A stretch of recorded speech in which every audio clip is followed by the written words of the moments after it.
This isn't just merch. It's what teams wear when they mean business.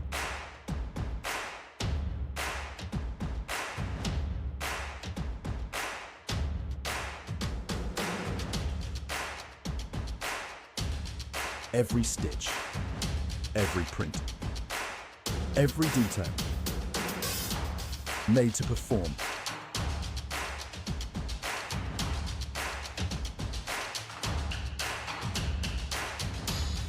Trusted by the grind, from grassroots to championship halls.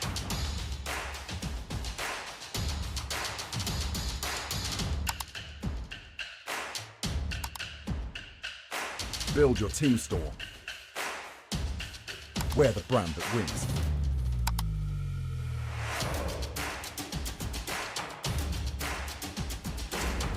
SpartanWare, trusted by the grind.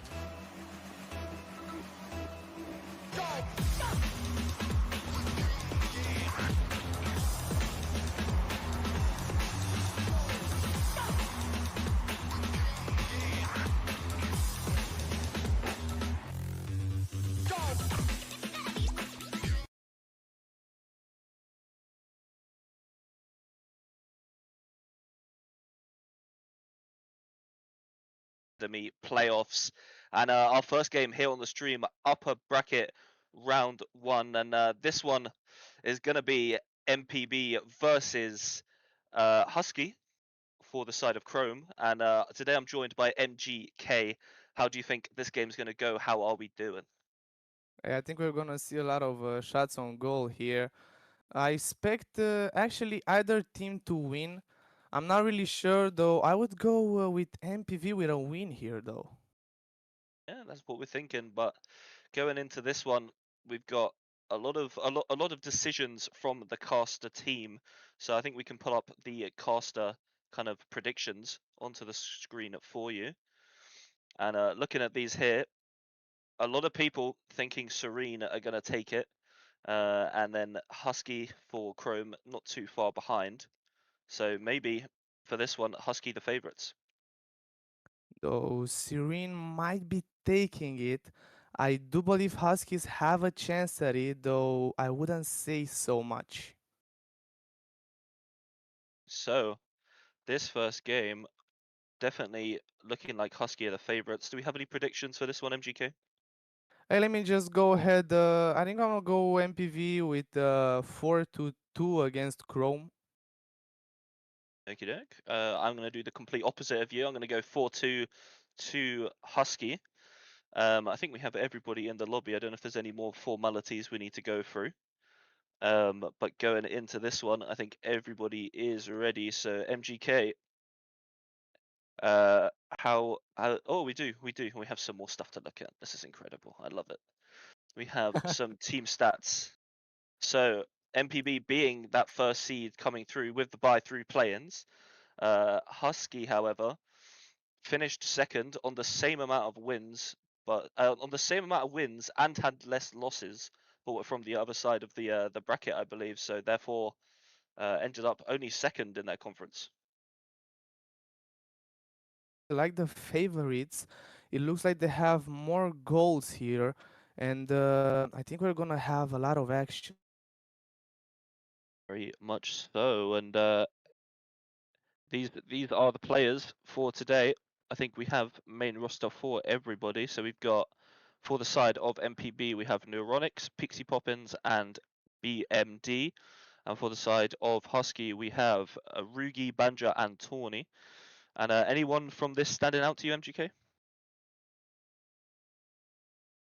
We got a lot of goals. We got a saves there. I can just notice it from Shell there.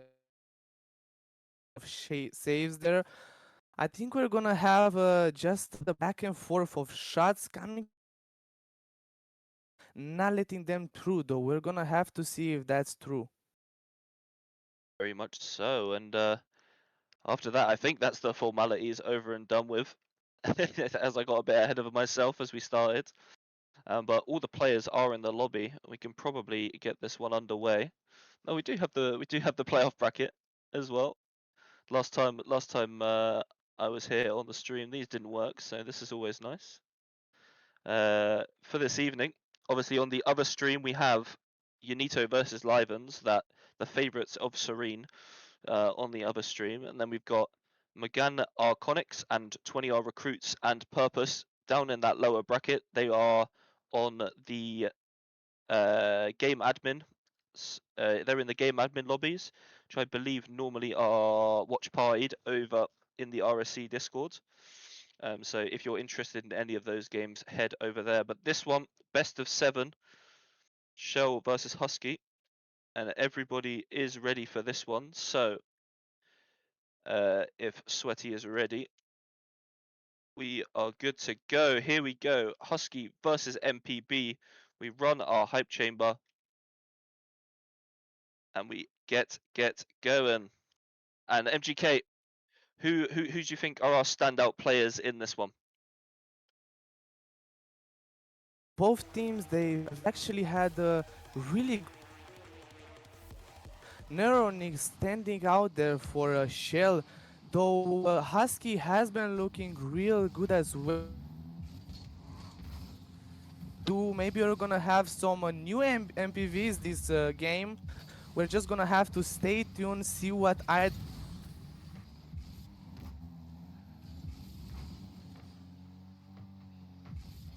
Very much so. And getting off with a bit of some feeling out. Both teams kind of they've obviously performed well during their season, but now it's really all that matters is this playoff bracket. As now in the side of Husky, trying to bring it forwards. Banjo double commit with Tawny, but that one's going to get away. Just BMD down at the back. Rugi up onto the backboard, not able to get there. Neuronix able to pop that one just away. Tawny down to the middle with no one there. BMD going to pick this one up. Bringing it forwards, cut out by Banja. Pixie Poppins onto the sidewall, trying to get the read, can't quite do it as Rugi cuts that one out. Tawny shot towards net, can BMD get there? He can, but just off the crossbar from Tawny, and that's the first opportunity for Husky in this game. is starting to build already. Just 1 minute and about 20 seconds into the game, we already see so many shots on goal, and the didn't quite make it. Already looks like both teams are unleashing them. It looks like. Yes, as now Neuronix picking it up on that backboard, trying to bring it forwards. Rugi towards net. As BMD able to get across to it, and now trying to get this one away, can't quite, as Tawny now trying to get a ceiling shot, can't quite connect onto it, as now Banja bringing it across onto the backboard. Rugi up, but so's Neuronix, 50, and that one's going to drop to BMD, not quite able to control it, as now Banja back across to the middle. Pixie Poppins not quite ready, as now Rugi up into the air, 1v1 versus Neuronix, gets the reset, can't really use it, as now BMD bangs that one away from trouble, as Banja straight back again. Neuronix has a bit of time, doesn't quite get a great touch, it's going to bounce back out to Tawny. He gets a good touch around him, into the middle. Rugi's going to be there, gets one touch, good save by BMD. Neuronix again can't quite connect on it. Banja onto the backboard, Pixie Poppins there. Tawny trying to get this one forwards. And yeah, very much a slightly scrappy game, but Husky seeming to have some of the better opportunities so far. For Shell, they've been given a lot of opportunities. Are they gonna take one? Almost! They're putting it to the net, taking accuracy coming from them, because this lack of accuracy, but also the saves coming from Shell themselves, have been really stopping Husky from getting any kind of lead. Now with 2 minutes remaining on the time, we need to see if any team can do anything to take the lead pretty late into the game and maybe just finish it. We go as now 0-0 still, 1 minute 40 to play. As Tawny trying to bring this one forwards, is going to be picked up by BMD. Still in the corner, across to the middle, no one's quite there. Rugi can't connect, this might be an opportunity as now Tawny up onto the wall, going to be cut out by Neuronix towards net. Banja forwards, Rugi going to be able to get a touch, maybe a double, is able to get it, but no one from his team able to follow up with him. As now Banja forwards, going to be up against BMD, pinch across the middle, Neuronix is there. This one's going to go forwards, BMD going for the bump, isn't able to get onto Rugi's car. There's now Tawny forwards into Neuronix, is going to try and get there again, 50. Now Rugi following this one up, can he connect? Yes he can. Now Banja up, going for the double, can't quite get there. And now Husky still trying to bring this one forwards. Tawny going to try and get another 50, can't quite, as Poppins places one across, that one's close, off the crossbar. And Banja back across into the middle, can Rugi get on the end of it? No, Neuronix gets a touch. But still Husky come forwards, 50. Poppins are going to here to play that one away. Going to try and go for a shot onto the backboard. Is anyone able to follow it? Poppins will follow it themselves. So now Neuronix not able to get on the end of that one. Ball's going to end up still in the shell half as Rugi now up into the air. Poppins going to try and keep it down and not able quite to get there. But now we're starting to see some opportunities for Shell, but Husky's still looking strong, MGK. Yeah, indeed, looks like Shell are really struggling to get out of their own half. They've barely done it, but when they've done it, they've shown some real threat there. Though it was really dangerous for them the whole of this game. Now we're probably approaching overtime. If Shell could maybe do something here with not even a second left on the clock, we're into overtime. Underway now, 0-0. Any goal would be really powerful here from either team. We've seen action, but not goals. Not any goals now, just into overtime. Looks like Shell are looking to take the pressure and apply it on the Huskies. Are they gonna be able to maybe flip the tables now and put something into the back of the net to take the first game? Only time will tell, as neither team has really looked like very dangerous while taking shots. Rugi maybe being the one that's kind of stood out so far, despite having the lowest points on his team. He's been the only one really dangerous going forwards. Now Rugi towards net, that one might be in, and just as I mentioned his name as the person to be worried about looking down on goal, he puts in that first goal, taking game number 1 for Husky. Yeah, that's right. Finally, the pressure gets to Shell. The defense just breaks open, but the accuracy was just amazing. They're coming from the Huskies. Really good accuracy. It really mattered in the last moments.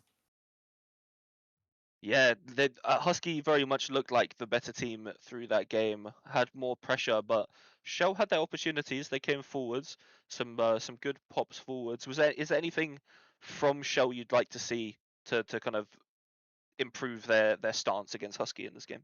I think they need to clear the ball faster because they've been under the pressure for about the whole game, and that's what eventually brought them down. They need to clear the ball out, maybe try to get some pressure coming from themselves and try to just wait for that mistake that is gonna eventually come from Husky, because that's just how the game is meant to be played. You can't just stay in your own half and expect a goal to be coming. Yeah, definitely. Husky holding a lot of pressure during that game and eventually paid off. Shell, when they came forward, they didn't really look too dangerous. And I think that's kind of where the experience of Neuronix needs to step up. He's been around in RSC for a while, and despite some hiatuses, still definitely has the experience to kind of guide this team forwards. We're getting now into game number 2. On Shell to bounce back. Husky trying to keep their pressure going, and as Rugi and BMD, oh no, as Tawny and BMD get us underway in this game number 2, it's on which team wants to step up and take game number 2. Yeah, we're gonna have to see if Shell can get game number 2 now, because they much need it. The morale might be down, but that doesn't stop them from winning a game 2. They have to stop just being in their own half, because as I said before, that made a difference between Huskies winning and Shell themselves. They have to try and apply the pressure themselves. As we've seen now, so early into the game, Huskies are already all over Shell, and it just looked like they were struggling to get out of their own half. Looks like they get some solid shots though. Now with Dodgy, it's up into the air. Can he make something? No, BMD just not letting him get that win. Looks like Shell are already under pressure again, just as we've seen in the last game. Yeah, but one thing that can be kind of looked at is that Shell defended that pressure quite well. Is I think Husky in the end had, I think, seven shots or so. And only one of those eventually went in, and it was a very well placed shot. So Shell defending this pressure quite well, and it's whether they can get, if that's their game plan, is to soak up that pressure. It's looking at how they can get a counter attack off in the end. As at the moment, none of their attacks have looked super dangerous. There's now Tawny trying to bring it forwards, cut out by Poppins, and now this might be an opportunity for Shell. A good demo from Rugi, Neuronic shot on target, saved by Banja. And that was a good opportunity for the side of Shell. Another shot goes towards net. Neuronic's not quite able to get the bump onto Rugi. And this one will end up back in the hands of Husky as they now try and bring it forwards. Rugi taking that one off Banja, caught again by Banja. That was quite a nice play from the side of Husky. As now Neuronic's flip reset, tries to get a double, can't quite get it. That was a very close opportunity for Shell. Husky really showed us their defensive side there. They can defend as well, but it looks like they're more of an aggressive team. As we've seen, the pressure was always applied there by them. Right now, they're just rotating, trying to find a mistake coming from Husky, but Shell are not looking forward to staying in their half like they did in last game and are looking to apply the pressure themselves. I think they finally caught why the pressure is so valuable, because it could much likely convert to a goal pretty much, and pretty soon they might just be taking over. They have to get out of their own half, as I said before, and apply the pressure. Pretty much so. This one a little bit awkward for Pixie. Good bump through from Neuronics to relieve that pressure on net. Now Neuronics again pinching this one forwards. Isn't going to quite beat Tawny out to that one. Ball's going to come across. Rugi trying to touch it, can't quite. It's now BMD trying to bring this one forwards. 50 from Banja. That one might just go straight in. Is going to fall. Neuronics not able to get there, and neither's Tawny. And that is an opportunity gone begging for Husky. As now they keep trying to bring this pressure forwards. Again, a great save from BMD. And Shell defending well at the moment. Whether a bit of luck, whether good defending, I think you can argue both points. Now Rugi sends this one forward, no one's in net, that one's just going to go straight in. And after all of that, Husky find the opener. Yeah, looks like BMD wasn't really prepared from that shot from Rogi. It took him by surprise, but you can just see that the pressure is getting to them. Huskies are not letting Shell out by any means. Every second mostly was spent in Shell's half, and that's why Huskies got the first goal. Now we might see some action from them. Can they put it to the back of the net? They can! And here we find the equalizer with Neuronix. Finally, we're seeing some real action coming from Shell. Even though the pressure might have not been applied for the whole game, it was enough to convert it to a goal. Yeah, despite the pressure we've seen this game, shots are very even, 6-5 in the favor of Husky. So Shell definitely having their opportunities at this game compared to before. As now it's on which team can break this deadlock yet again. Banja going to pick that one up on the backboard, tries to send it forward. Rugi's going to get there 50 with Neuronics, as it's going to be sent back forwards. Trying to get a 50, can't quite, as Tawny trying to bring it forward. No BMD, as it falls back to Banja. There's now Poppins trying to get this one across to the middle. Rugi cutting it out. Neuronics onto the backboard. Can anyone follow this? BMD's up. Shot is going to find the back of the net. And Shell have really opened up game number 2. Looks like Shell are out for blood now. They're just pinning back the Huskies. They're pinned back. It's mostly in one half now with 1 minute remaining. Huskies really need a goal to find that equalizer and keep themselves in this game too. Yeah, and as you say that, Shell almost getting a third, just about picked up. Neuronics onto the backboard, going for the double, is going to be able to get there, but not quite on target. Poppins back across, only as close as the crossbar. As now BMD, 50 in the corner, going to be picked up by Rugi. Back to Neuronics, keeps this one close, trying to keep possession. Not quite able to as Tawny brings it forwards. Poppins now, trying to get it across to the middle, can't quite. Banja forwards, into the path of Neuronics. But Rugi going to cut that one out, and this could be an opportunity for Husky. Ball across to the middle, Poppins almost popping that one into their own net, but picked up eventually by the side of Shell. As now BMD cross to the middle is going to be met by Tawny. Ball goes forward, 10 seconds left on the clock. Not too much time for Husky to find this equalizer, as Banja now ball towards net is going to be picked up by Poppins. A double commit comes out though, could be a little bit ropey on the back line. Rugi trying to play it down to Tawny, can't quite get enough power on the touch to get to Tawny, and game number 2 going to Shell. Yeah, Shell are getting game number 2. Looks like that pressure didn't really get to them after all. It looks like the saves are pretty equal, and the shots on goal looks like Shell might be having an advantage here. Yeah, Shell looking really good in that game. We're able to flip the pressure that Husky brought out early and get a goal, and that really caught Husky off guard as then Shell kind of took over that game as they kind of held more of the pressure. In the end, 10 shots to 7. So Shell definitely looking like the stronger team in that game. Yeah, that's right. Now we're gonna see game 3. I'm looking forward to see who's gonna take this one because the teams look pretty equal as of now. Though we've seen a lot more pressure coming from Husky, they don't really do anything with it. And coming from Shell, we've seen not as much pressure, but many more shots on goal, and of course many more goals. It was just about precision, and I guess I can say position made a part of the game there. Definitely, Neuronix being that kind of experienced player is kind of bringing his team forward. BMD taking the MVP in that game, but Neuronix definitely looking strong. He's looking calm in this game, going for resets and doubles, and you don't really see that too much in academy.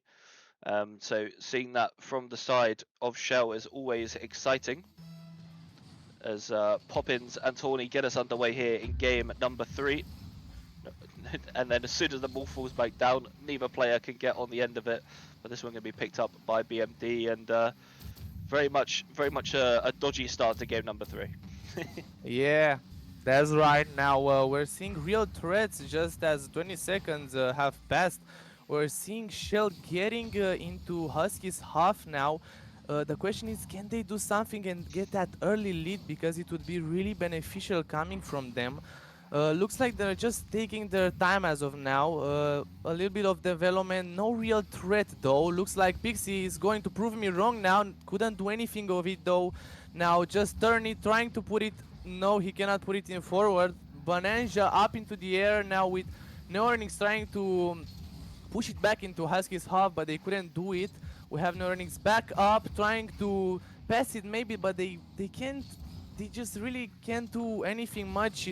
Look at that, just the development. They're just taking way too much time to develop and get those great passes, and because of that, Huskies are waiting for that exact moment, as we've seen now, where they make a mistake and they put it into the back of the net just as easy as that.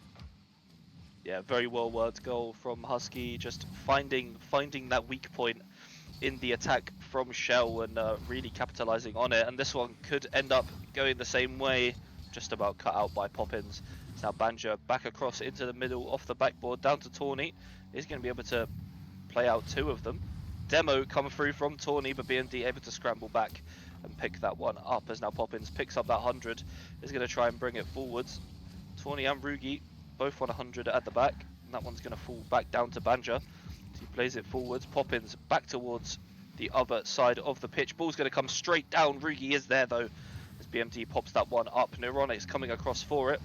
Gets a touch down into the middle under Banja, but Tawny's there, almost getting past all 3 of them. And Neuronix definitely trying to step this game up to try and get Shell back into it. Neuronix bringing it forwards. Banja not quite able to stop it, as Rugi is able to get there in the end, and now Poppins has to be called into action. And yeah, the Shell definitely trying to get themselves back into this game, but Husky standing strong at the moment. I agree with you. Looks like Huskies have changed their tactics a bit. Looks like they're not so much aggressive, and though that could be effective, it might as well not be, and might put them just 1 goal down. But we're gonna have to see, because we've seen a lot more positional game from them, and that really was really effective against Shell, it looks like, as Rorogi just puts it into the back of the net there with deadly accuracy. Yeah, someone that played in this tier, I can tell you one thing: you don't give Rugi an opportunity where he's unchallenged for a double, because he will always score those. And very much proving that with that opportunity. As now Tawny gets bumped. This one might be a good opportunity for Shell. Ball goes up. Tawny challenging Poppins onto the backboard. Neuronix isn't quite able to get there quick enough to put it away.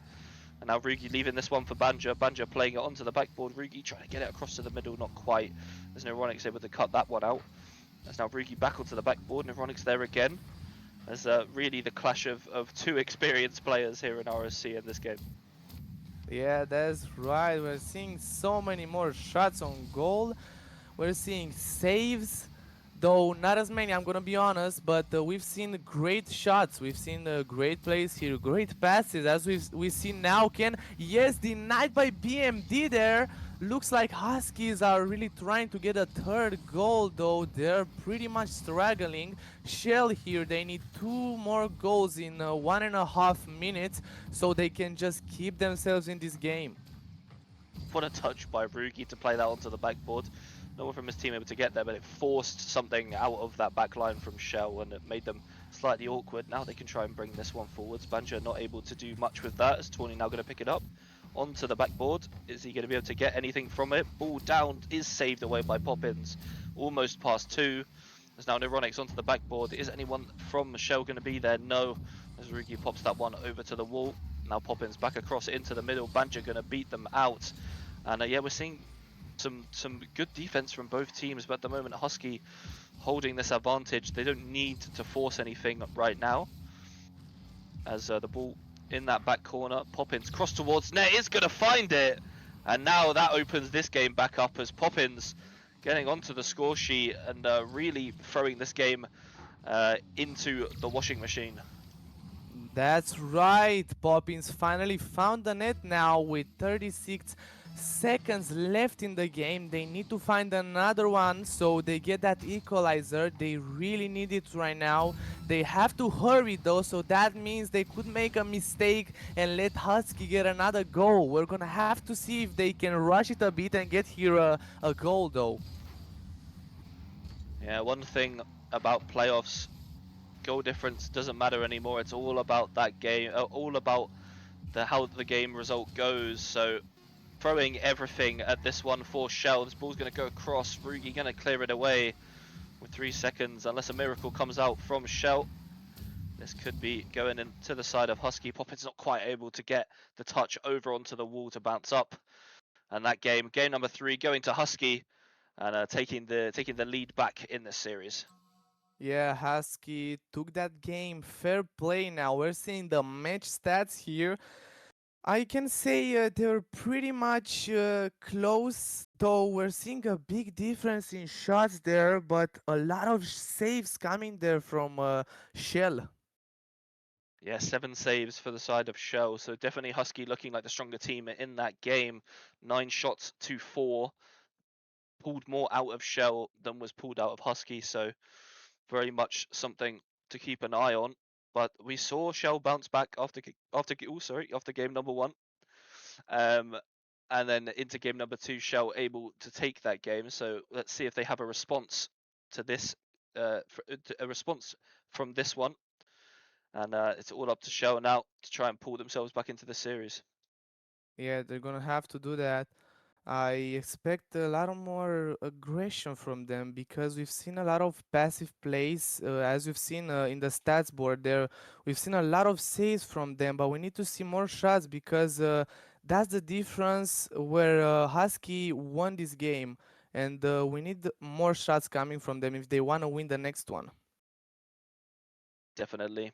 And going into this game number 3, Rugi looking like the man for Husky at the moment, with Banja and Tawny both pulling their weight, and it's on Shell to kind of bounce back from that loss. As Tawny's going to pick this one up in that back corner, trying to bring it forwards. Ball across into the middle, trying to get the bump, but BMD able to get a touch onto it. Ball's going to get back across from Rugi. Banja, great positioning to get that one. Still with the pressure, great bump from BMD. This one's going to go forwards. Tawny just able to scrape back a great pinch to clear that one away. As Rugi not able to get on the end of it. Neuronix picking it up. Trying to go for the bump, can't quite get there, and Banja clears that one away. And already a good start from Shell, holding a little bit of pressure onto this Husky defense. Yeah, early pressure here coming from Shell. Looks like they're taking Husky's job of being aggressive. And Husky really have to put their defensive work here. Because without it they might just get 1-0 down, and they don't really want to see that now, do they? So we're gonna have to see them clearing the ball and getting into Shell's hub, because they need to do that as soon as possible. We're seeing mistakes in from Shell. Can he put it into the back of the net? No, he can't. Nerdings, they're coming with a save, absolute phenomenal save. They're just saving that double tap. Now we're seeing a pass coming from corner, denied by Justerney. Justerney wants to do something with the ball. Maybe he can flick it up. Now the ball into the air coming from the backboard. Can anybody do something and convert it into the goal? Yes, they can! And we see a goal coming from Benja! What an absolute smash of a goal! I was expecting to see that from Husky there. As you've seen before, we've seen the aggression and the pressure coming from Shell, but eventually Husky does get that pass from the backboard and converts it into a goal. Yeah, incredible goal from Banja, able to thread the needle onto the crossbar and down. And very much a good opening goal from the side of Husky, as now they're trying to double this lead, bringing this one forwards. Rugi over the top, BMD just able to get there. And now this one, Banja back across into the middle, but Poppins is there on the backboard to clear that one away. And now Tawny trying to bring this one forward, holding this pressure that Husky have held so well in this series. Ball's going to fall down to Banja. A little bit of hesitation, but able to just draw out Neuronix to go for that one. And now BMD picking this one up onto the wall, trying to bring it past Rugi. Rugi up into the air, is going to be cut out by Neuronix. There's now Banja up onto the wall, has some boost to work with. Very awkward bounce for them though, as that one's going to fall down into the middle. Tawny across to the wall. Who's going to get there first? It is Tawny, as that one's going to bounce on down. Poppins able to pick it up. We're seeing the game kind of settle down after quite an aggressive start from both teams. Yeah, we're seeing the ball going back and forth. We're seeing a lot of Triple demo. demos, a lot of passes here. Both teams are just waiting for the other one to make some kind of a mistake, so they can benefit off of it. Though it looks like both teams are pretty calm right now. Keep themselves in this one. They need to find that equalizer as soon as possible, because time is ticking. Say that 2 minutes is enough. It might just not be if they keep going into their own half. Definitely, and that one might have been an open net for Banja. Couldn't quite get that one on target. This ball's going to fall to BMD. Going to try and bring this one forwards. Stepped up in game number 2, and this is the game where we need him to step up yet again. And now Poppins bringing it forwards. He's going to be able to pick up that 100. Miss from Rugi. Ball's going to go across. Isn't quite able to get the flick across. And that one going to be cut out by Banja. And now Rugi down into the middle. Isn't able to be met by anybody, as now Tawny trying to bring it forwards. Rugi back across as BMD pinch back into the middle. 50 from Neuronix. This one's going to be an open ball for Poppins to go for, but Banja respawn perfect. Will BMD be able to get there? No, that's going to go all the way over the top. And a perfect respawn using that lovely new mechanic of choosing where to respawn. Banja picks up that boost and slams that one over the high press shell. Unfortunate, they're coming from BMD, couldn't quite reach the ball, and they kind of overcommitted there, and because of that BMD couldn't reach the ball, and the goal goes to the Huskies. Now they have a lead of 2-0 with 1 minute and 10 seconds left on the clock. We need to see some real fast action from Shell here if they want to keep themselves in this game free.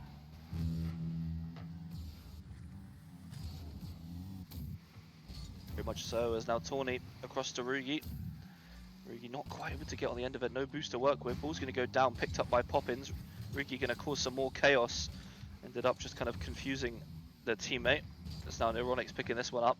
Popping it forwards, Banja going to meet it. Back across into the middle, Tawny going to beat out Poppins. And now this might be a 1v1. Ball across into the middle, saved by BMD. As this one's going to drop down. BMD now full boost to work with, is going to try and bring it forwards. Gets the demo onto Rugi, who tried to cause some chaos in that play. And now Banja pushing this one forwards. No boost to work with. Ball across to the middle. Rugi's going to be there, and that is the third for Husky, and definitely taking control of this series. Beautiful pass there from Benji and Rugi just putting it into the net, taking the lead 3-0 now with 20 seconds left on the clock. I don't think there's much Shell can do here. Only a miracle could save them. Very much so, as Poppins now trying to maybe just get some confidence going into game number 4, as very much Husky sitting in control of this series. Ball down into the middle, not quite able to get there from anyone to get that 4th goal. As now Tawny just dragging this one around, going to try and drop it down, picked up by Poppins. Poppins not able to get a double, and that one drops. Game number 4 going to Husky, and very much in the driving seat, and a timeout is called from the side of Shell. Very much a good time to call it, I think. Yeah, they need that timeout. They gotta talk with the captain there and find out what is missing from their plays. Because just look at the Huskies. They have so many more shots on goal. It looks like saves are not saving Shell there. Very much. 8 shots from the side of Husky to the 2 from the side of Shell. Husky definitely looking like they've got control on the series, so Shell's got to find a way to kind of fight their way back into this one. Yeah, we're gonna have to see more coming from Shell because this might be last game if they don't start to lock in, start to analyze what is happening on the field, because that lack of communication might just get to them. Now the pressure might get to them because if they do lose this game, it's gonna be real hard.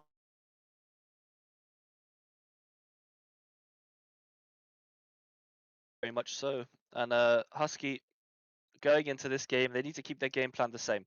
I don't think they're doing anything wrong at the moment. I think they're playing a very good play style to kind of counter what Shell has.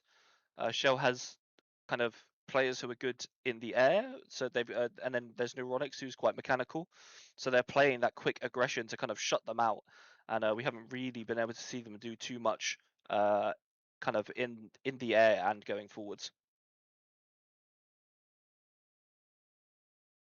They have to try and do that thing again because it looks like any other strategy is not really effective against Huskies, because Huskies are just pinning Shell back into their own half, and because of that Shell are not really able to do any kind of an attack.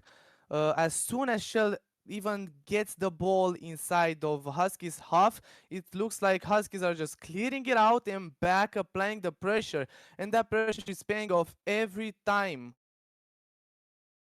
Very much so, yeah. And No. then here we go into game number 5.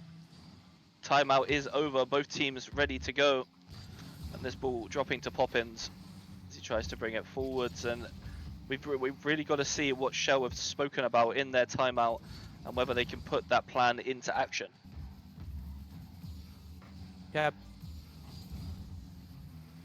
something or some way to counteract to what Husky is doing. The lead now.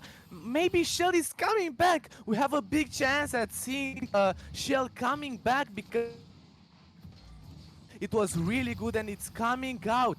It looks like they have a lead just 30 seconds into the game. They have enough time to as well. Very much so, as now Tawny trying to bring it forwards. Not quite able to get that one across. Neuronics now trying to get past Rugi. Good 50 in the end. This ball's going to fall to Poppins, trying to bring it forwards. Banja's there though, no boost to work with, as that one's going to be flung forwards by BMD. It's going to be met close to the backboard by Tawny. Ball back across into the middle. Rugi not able to get there. BMD not quite able to get that one on target. As now Poppins keeping this pressure up. Ball back across into the middle. Neuronics tries to get one round Tawny, but that one isn't going to fall to anyone really. Poppins going to just try and keep this pressure going. Ball down into the middle. That's a great touch, only as close as the crossbar and met by Banja. And that was an incredible opportunity for Shell to double their lead. More action from Shell, a lot more precision, and because they're just constantly applying pressure, and now we have Shell always, and that's just amazing. We're seeing so much better of a team now. It looks like Though Huskies are not willing to let Shell win that easily, they might put a big fight, lose this one. Definitely, as now Rugi trying to find a goal for the side of Husky. That one's going to just bounce so slowly across the net. No one really able to get there until Neuronix eventually able to find that touch. That ball's going to be really awkward for Banja, but Tawny's there to bail him out. There's now Rugi across the net. Not too dangerous as BMD's just going to watch that one fly. Banja back across into the middle is met by Neuronix. Ball bounces down to Tawny. Shot across goal. Again, not quite as clinical as we've seen from this Husky team, as that one's going to be 50'd by Banja. Ball's going to fall to Tawny across to the side wall. Again, met by Poppins, back across into the middle. Banja, good clearance. As now BMT is going to pop that one over the top of Neuronix. Tawny onto the backboard. Is he going to find the double? Of course! As Husky tie up this game, and it all comes from one mistake from BMD cutting off Neuronix, popping the ball over the top, and Tawny with a pretty free double in the end. It looks like they're back into the game now, finding that equalizer on the clock. Are we gonna see anything coming from Shell here? Because I think what is happening with Husky here, that's what happened when Shell got the first goal there. But it looks like that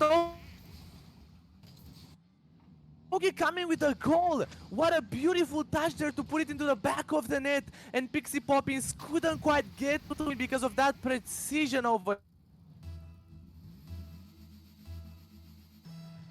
He had an incredible shot from Rugi. And as I said before, you can't give him the space to go for those, as he will always find the net. That ball's going to go across Tawny towards net. Oh, it clips the crossbar and completely throws the defender off. And that one is going to be the third for Husky, and really putting a nail in that coffin. And Shell running out of time to pull those nails out. There's 2 minutes left on the clock and 2 goals needed from the side of Shell to keep themselves in this series. Yeah, unfortunate here for Shell. They looked so good at the start. Now, can they maybe... They have to try and find that equalizer really fast, because they might just be out of time here with 45 seconds left. I don't think there's much they can do. Really unfortunate. They had such a good start there, and only now we're seeing them, they're 3 goals down and not much hope. Definitely, and now trying to get anything back in this series, but Husky have really just taken over as Banja trying to bring it forwards is going to be met by Neuronix. Neuronix now trying to go forwards, not too much boost to work with. Poppins gets that touch, ball across into the middle, can't quite get a 50. Banja's going to keep on following it though, can't quite get there before Neuronix. There's now Rugi back across into the middle. Tawny definitely knows not to overextend. They have this lead, and they've just got to control the rest of this game to get themselves over the line. Tawny onto the backboard is met by Neuronix straight down into Poppins.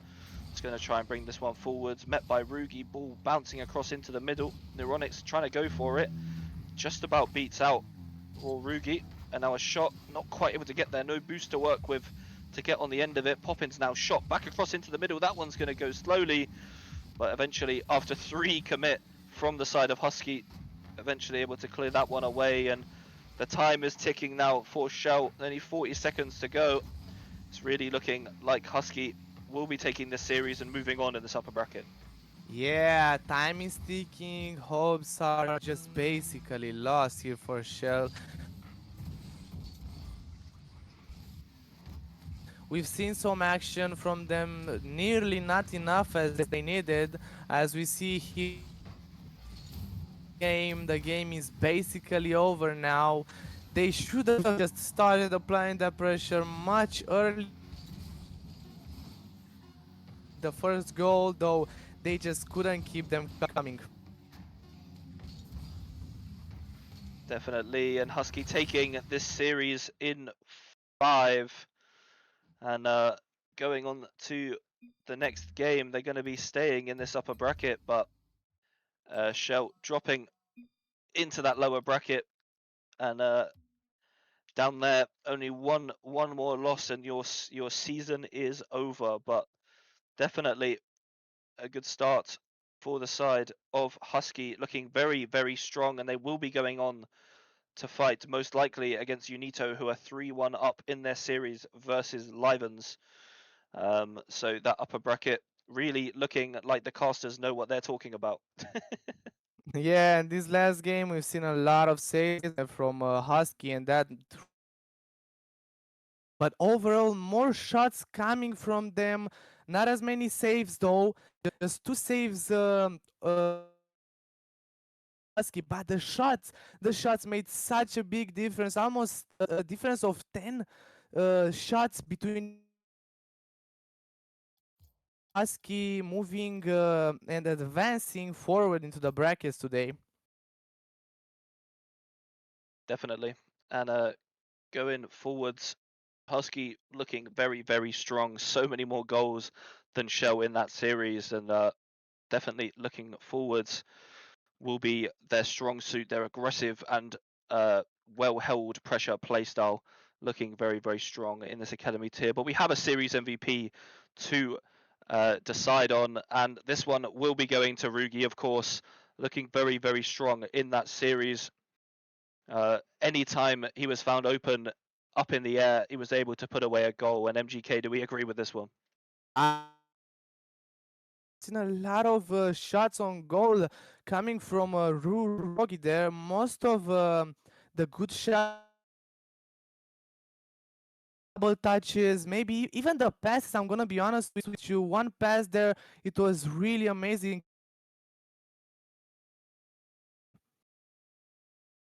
Definitely. And well, that kind of wraps up this game here in the upper bracket. And looking towards the next one, I believe we have the lower bracket game, which is where we will find Livens, who have just, they haven't quite dropped down. I'm not sure. It hasn't quite updated on this playoff bracket, but we will have the lower bracket game between Livens and the winner of the lower round one, which is currently between 20 Recruits and Purpose, who are 2-2 in their best of 5 games. So very, very close game 5 from that one. But we will be back in about 10 minutes, and that's enough from me and MGK. You can see us later on in the evening, and we will both see you later. Goodbye.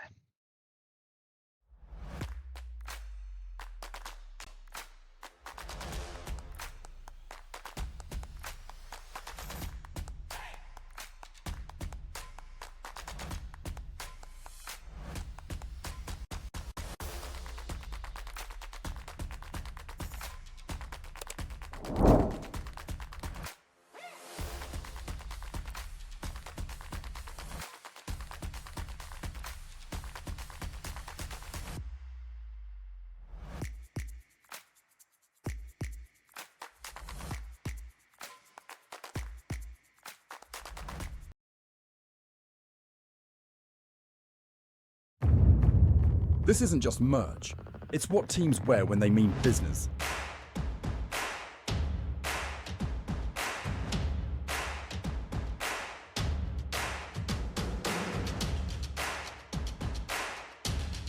Every stitch, every print, every detail, made to perform.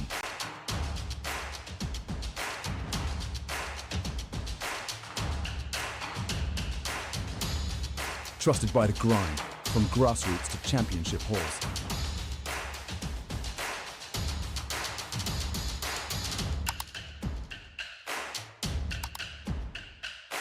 Build your team store.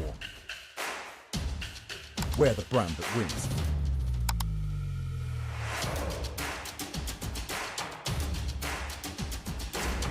SpartanWare, trusted by the grind.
This isn't just merch, it's what teams wear when they mean business.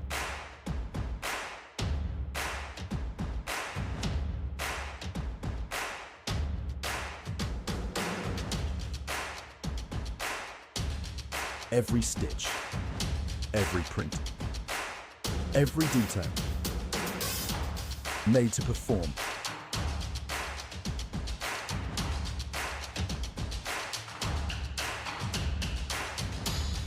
Trusted by the grind, from grassroots to championship halls.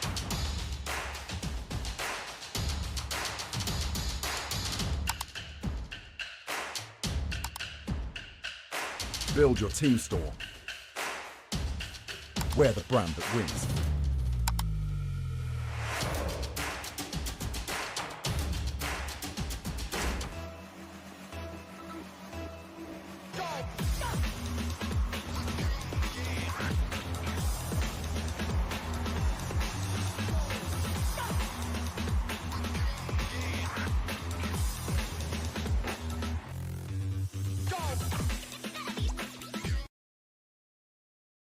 Welcome back, everyone. We are here on the mainstream. I'm Wild, and joining me is Sheep. I think my camera has cut on me smiling, which is more fortunate than what has happened before.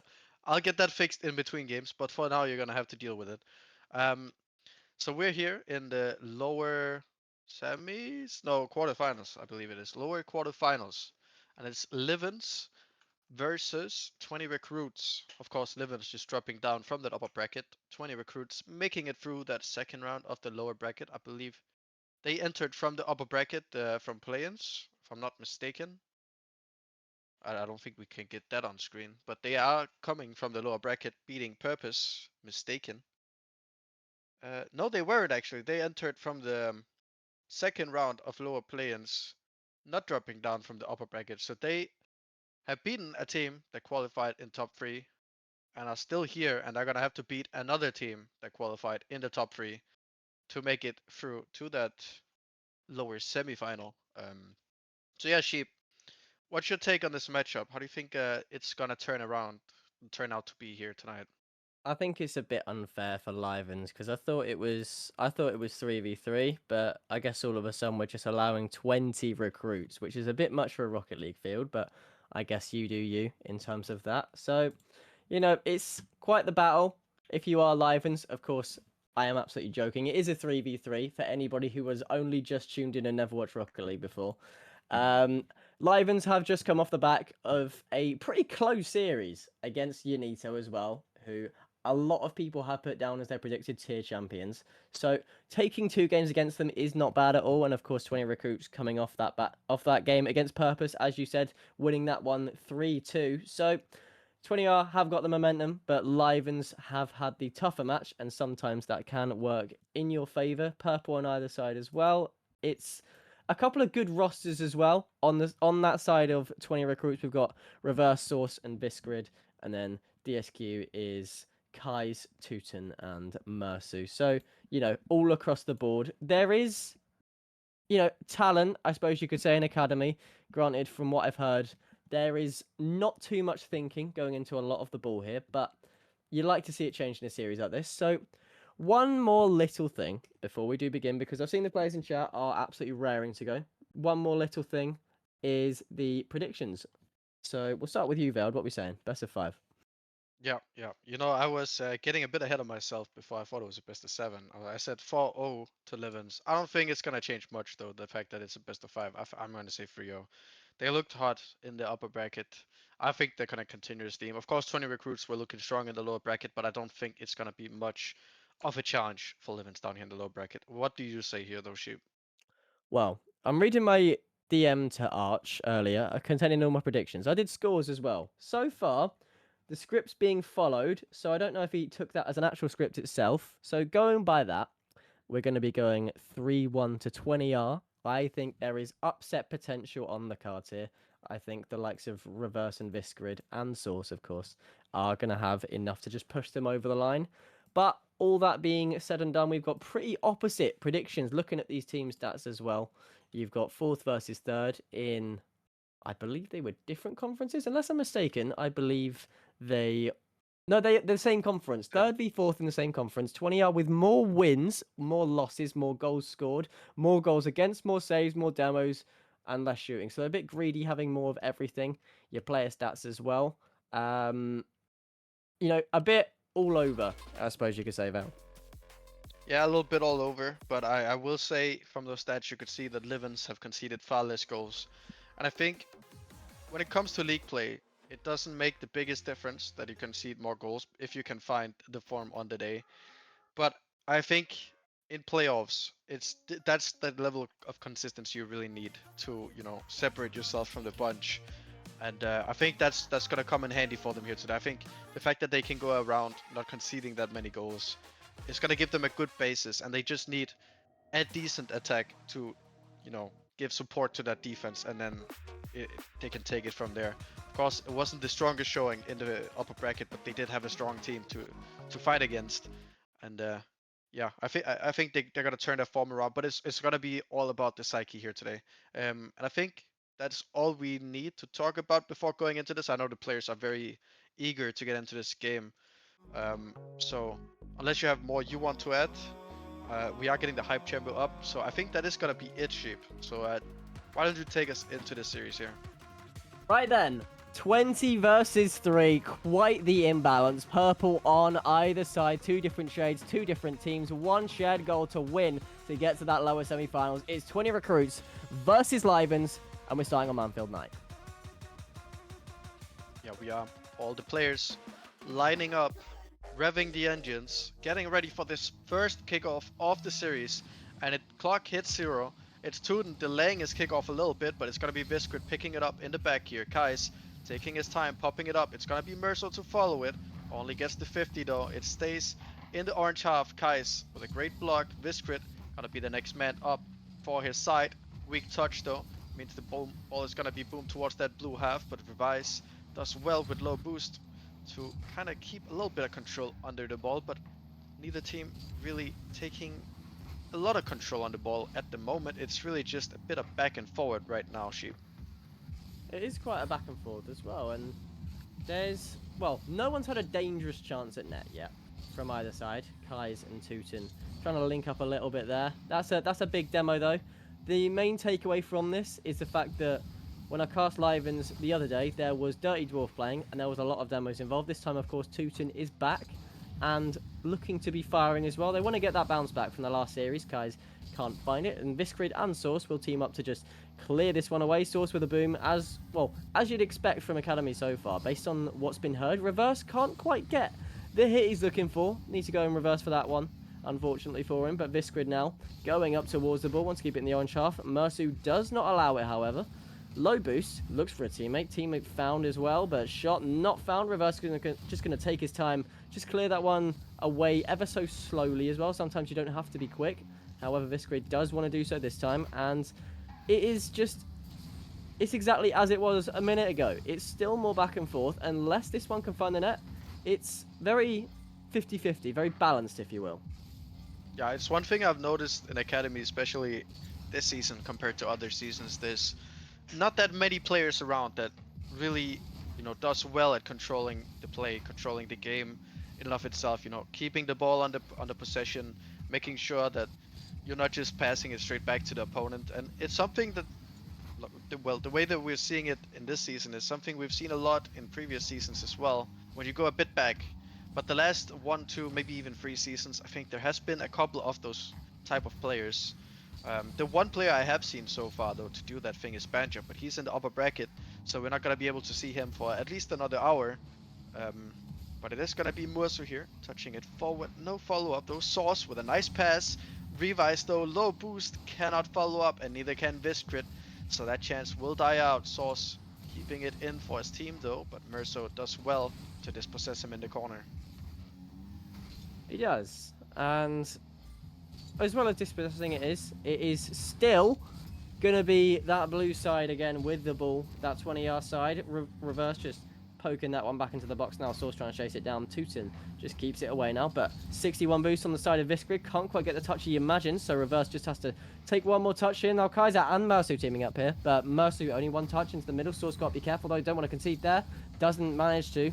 thankfully for him. So it's going to stay 0-0 for the time being. And for Academy standards, it is quite the low-scoring game because from all the ones I've cast in the past, there's just been so many goals, it seems, but they're really making a difference in Academy terms here.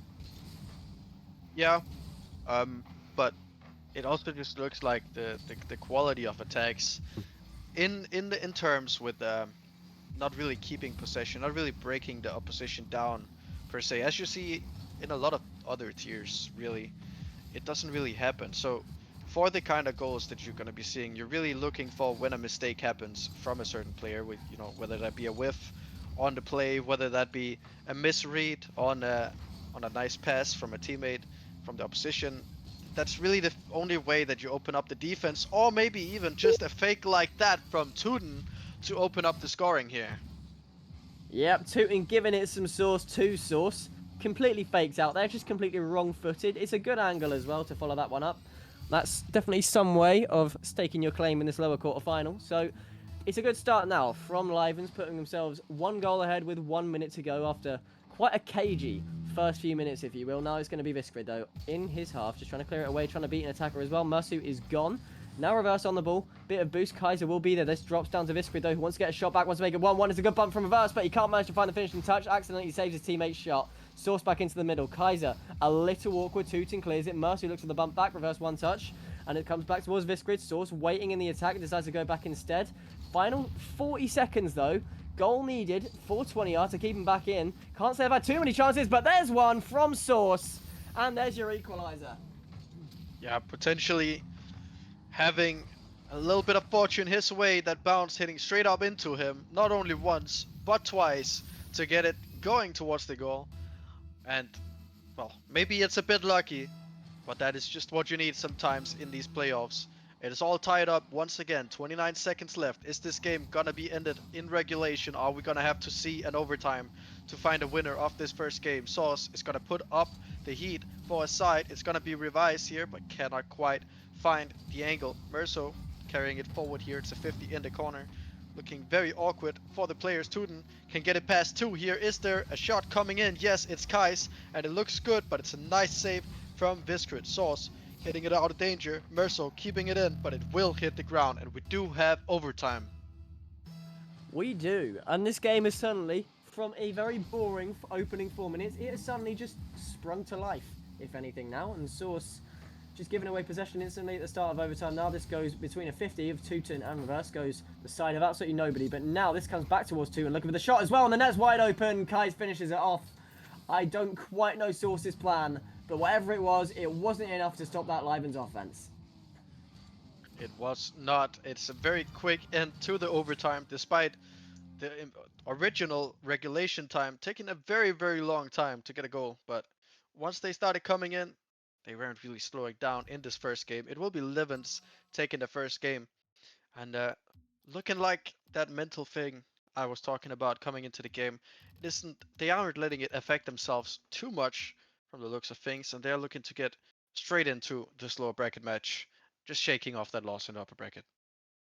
Yeah, they're really taking it to 20R now. And I want to highlight as well, Reverse could not get into that game for the life of him. 158 points. Well, not that many in terms of everybody else on the field. So it may just be a case of having to do a little more, well, maybe not a little more, but maybe more useful things. Because sometimes it's not about the touches you make, it's what you do with them. And a player like Kais, you saw there, 4 saves, 1 goal, 1 assist, 2 shots. Overall, very, very good game 1. So we've got 2 opposite ends of the spectrum here. Everybody else did alright. They just find their footing, but it's definitely a case of, I feel like if Reverse can turn it on, then 20R absolutely have a chance here. But it's a bit unfortunate, the ending of that game, because they did fight back. They did get that chance they needed. They just need to do it again, and they need to do it more times than Livens do if they want to at least win this game number 2. You know, that do tend to be the way that you win games in Rocket League. You just put the ball in the big square a couple more times than your opponents, and you end up winning the game. It's funny how that works, right, Sheep? But Kais, interesting flip reset there to pass it back to Tuden, but in the end it leads to nothing. Merso gonna be the next man up challenging Kais.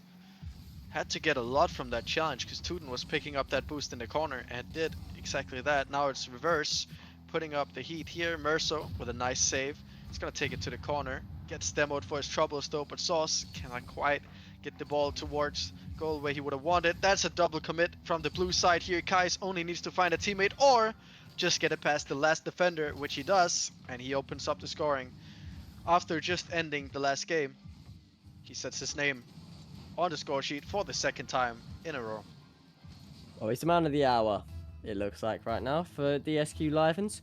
Granted, the 20-yard defense was absolutely tangled up over each other there and didn't have a chance, and it just feels like when Kaiser gets the ball, Kai scores, as is what he has done the last 2 chances. Now comes towards Tuten though. Touch now from reverse, goes back towards Visquid, who misses it as well. Now Mersu goes towards net. We see a Rule 1 broken by reverse there, and hang on, we may just have to switch our tune because that's unacceptable, Veiled. We might need to bring in the punishments here soon. Can't let that happen on the biggest stage here. Tuden though looks like a man that can forgive his opponents, but Merso not kinda willing to do the same. He will punish them, give them the goal that was promised after that Rule 1 was broken. You can't say it wasn't deserved here from Livens and from 20R here. A goal was coming. It was never ever going to be the side of 20R after that Rule 1 was broken. Maybe they'll find one now, but you saw the chat erupt from Tuten straight away. Imagine breaking Rule 1. And he is the bang triple on the wow money here. quick chat.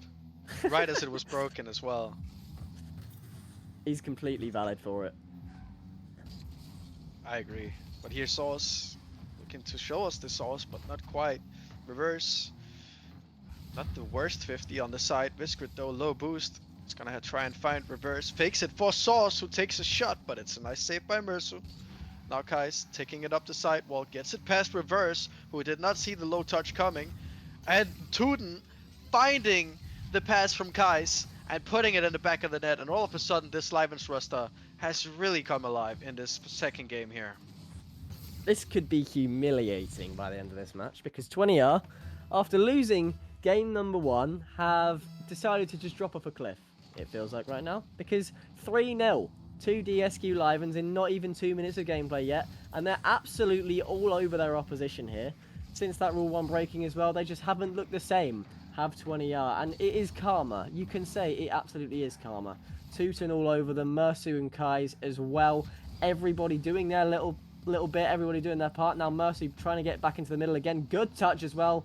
Forces a clear from reverse. Goes towards the attacker again though. In Tuten. Can't quite find goal number 4, but comes very close to doing so. Just can't quite get the shot on target now. Goes back towards the on shaft. Kaiser's got all the time in the world now. Tries to beat Visquid. Doesn't know. And thankfully for him, there's not any more danger than there needs to be because Visquid is just low on boost. And that's another miss. This could be 4-0. It's not though. Yep, Kais here taking a touch in the corner. Gets it past reverse. Tuden cannot quite get the angle. Merso almost cannot keep it within the frame, but just manages to get it off the post into the goal. And a 4-goal lead here. And I was going to say as well that it was after that Rule 1 break that it just looked like they crumbled. Or maybe they just felt bad. Maybe they saw the 3 wows in the quick chat and they were just like, you know what? Maybe we did mess up. Maybe we were bad for breaking the Rule 1. Maybe we should just give them the game as a kind of consolation for breaking that Rule 1. Oh, they've really taken it to him on Forbidden Temple now. Have Livens. I'd like to see him find 5, find 6, find 7, as many as they want to find. Don't you dare go off in chat now that I've said that, by the way. Source with 1 touch though. Tries to get it into the box, but no such luck on this occasion because Karma is a little more powerful than luck it seems now, and it is completely going against the side of 20R as per. Now Source back into the middle again. Mersu will just clear that away with relative ease as well. Now reverse, just 1 touch to Tuten, wants to force something and does force it into the middle, to be fair to him. Maybe Visquid will find 1 back, and he does. And could this be the turning point? I think 1 more goal would do it, but it's certainly a start. And look at Tuden really stretching his car to try and get that save, but in the end, not good enough. Visquid, nice placement on that shot, and it gives them a way back into this game. It is not gonna be easy, however. It's still 3 goals in 1 minute and 30 seconds, but bigger goal differentials have been overcome in less time. So I wouldn't count them out quite yet, but it's definitely every odds against them here. Sausto winning that 50 is gonna be huge. Reverse, sorry. Could have put that one in, but it was Tuden was just quick enough to deal with it. Viscrit had another opportunity to make it two for him, but just couldn't quite find the shot. And with every single missed opportunity, you can't help but feel that their fate is gonna be more and more certain because that clock is just ticking away and it's not in their favor.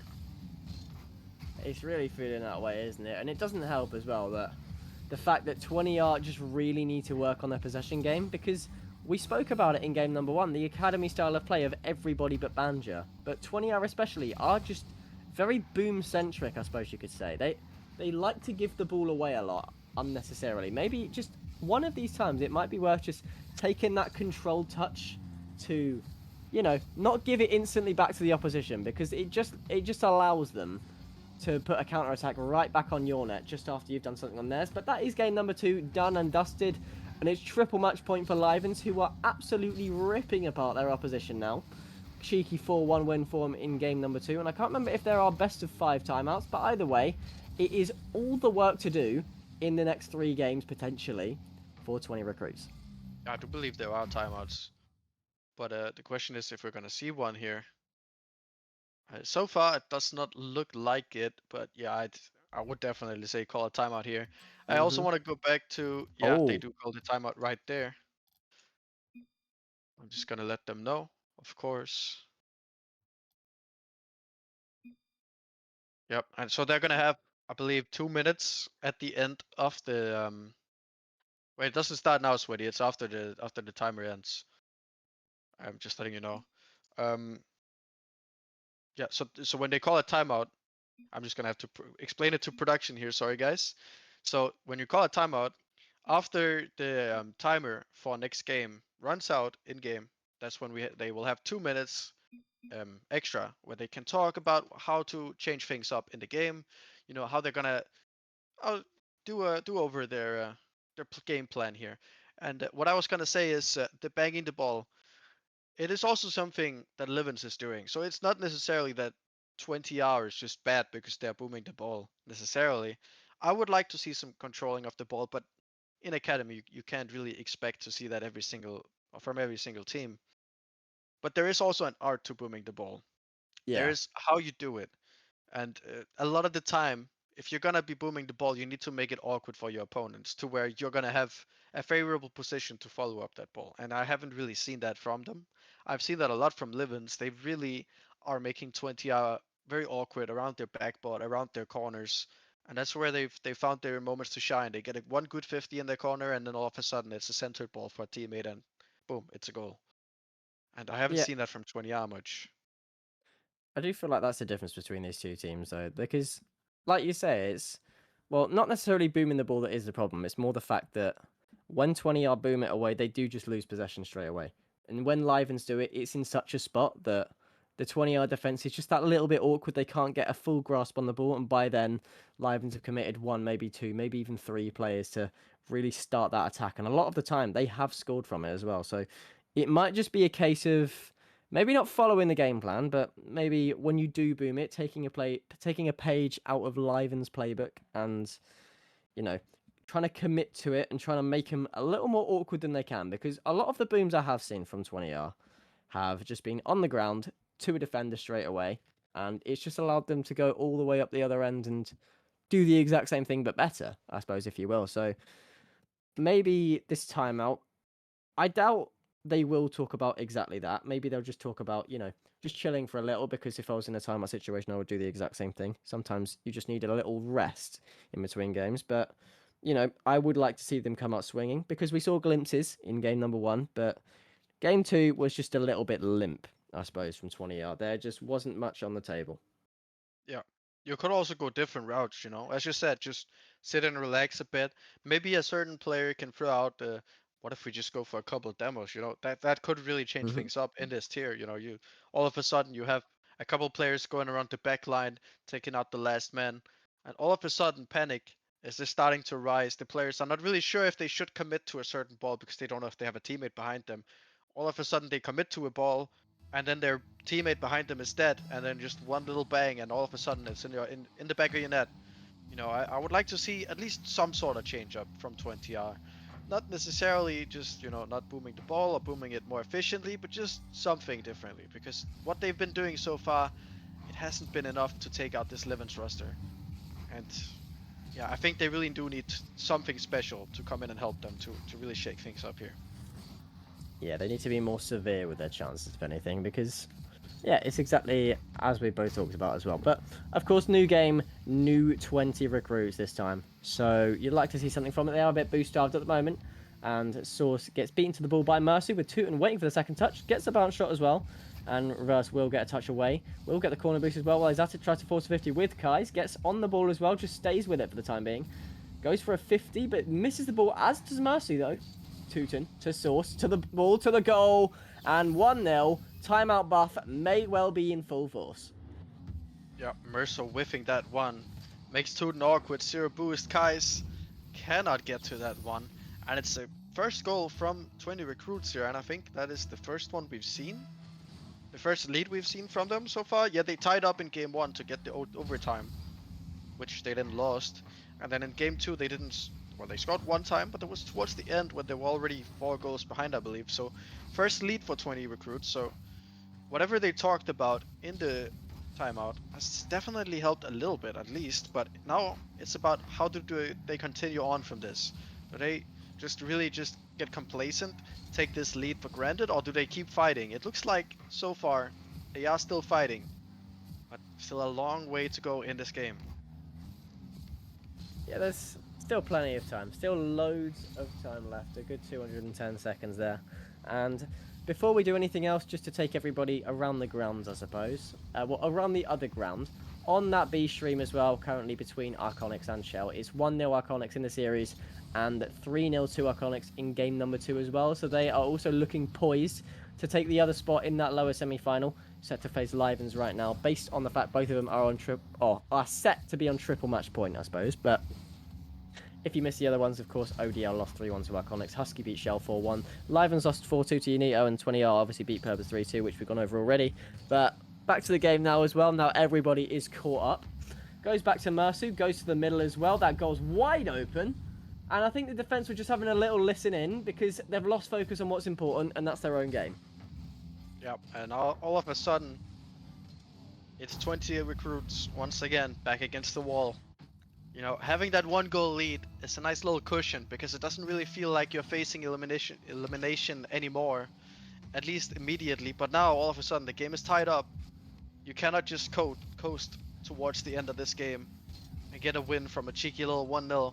Now you need to find the back of the net once again, and they haven't really had a good look in at the goal ever since they scored that first goal. This could be it though. Reverse. And I have a chance of Sauce's pass, but not to be. Tootin now down the other end, going for the double tap. Can only find the corner off the field. And Kai's overcommitting a little bit. Now it could get dangerous. Tootin getting back as well. Should make things less scary, as that shot could have been it from Reverse, but just cannot quite keep it within the frames. But at least 20 recruits is looking scary once again. And that's a nice 50 from Merso on the backboard. Makes Reverse very awkward on that backboard. Sauce cannot quite get to it.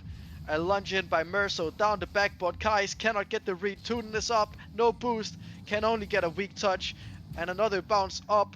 Can it get cleared? Yes, Sauce gets it cleared. And for now, it's a bit less scary for 20 recruits, but a lot of pressure sustained from that moment. Annex Station's in Academy right now on both ends of the field.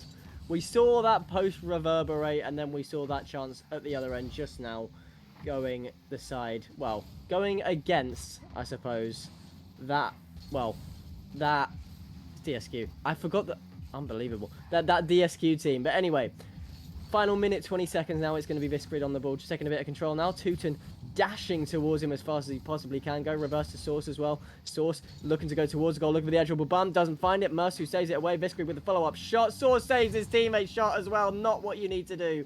I don't know if he was looking for a pass. I don't know what he was looking for, but that was not it in terms of the idea. Now Reverse flicks it over one. Can he get it over the second as well? Just misses out on it. Now Source back towards net. Can't find it either, though. Visgrid against Mercy. Mercy wins this battle this time. Goes towards Kai's. Either team, this next goal is hugely important for Livens. It could be the end of the series for 20R. It could be the way back in.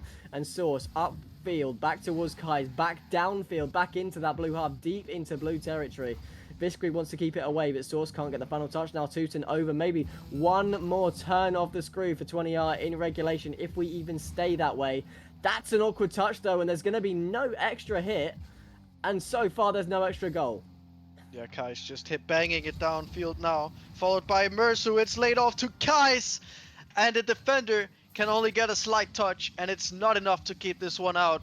Well, if 20 recruits were in trouble before, now even more so. 16 seconds left, and if they cannot find a goal in this next moment, they are out of the playoffs. Everything on the line now. Let's see what they can do here. It's a kickoff that goes to the orange half. Merso looking a bit awkward here, but he does very well. Sauce gonna have the ball, bangs it towards the corner, gonna have the follow-up, looks for the backboard, but it's gonna be Viscrit. Tuden is up here, can only get a touch towards the corner. There should be a blue defender. It gets dropped though, and it is Livens that takes the win, and it's a straight sweep in their lower bracket game here. Call this series a burrito, because that's a wrap, ladies and gentlemen. That's 3-0 to Livens.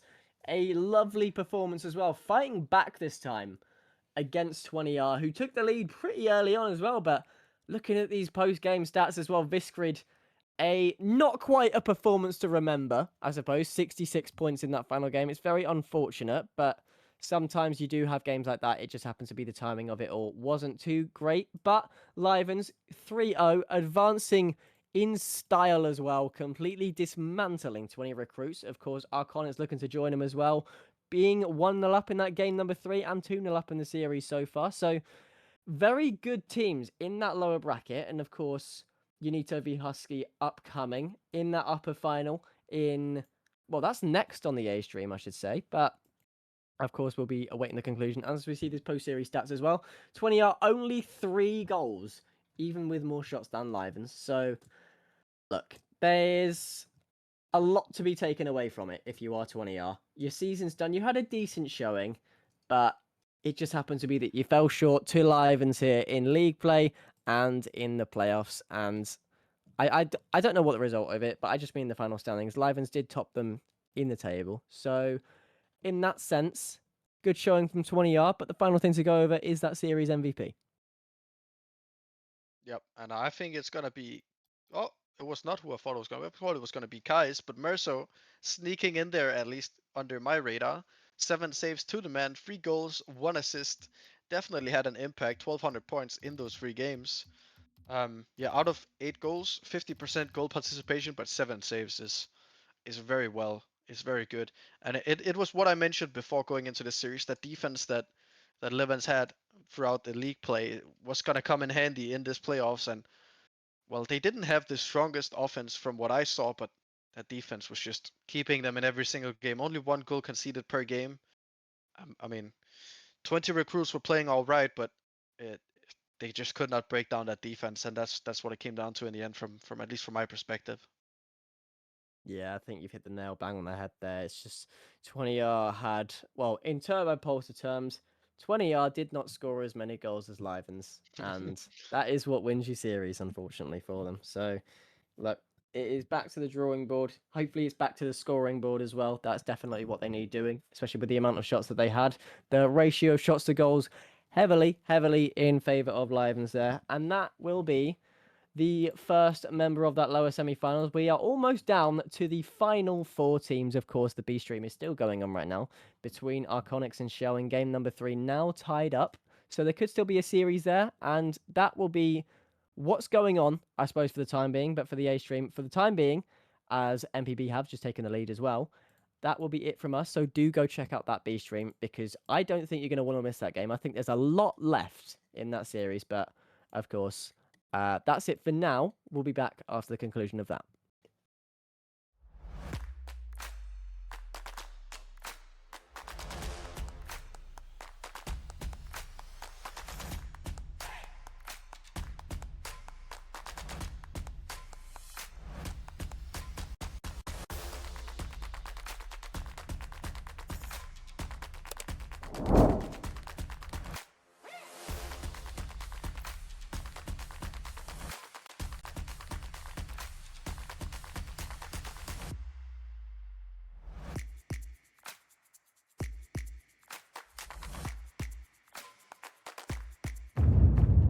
This isn't just merch, it's what teams wear when they mean business.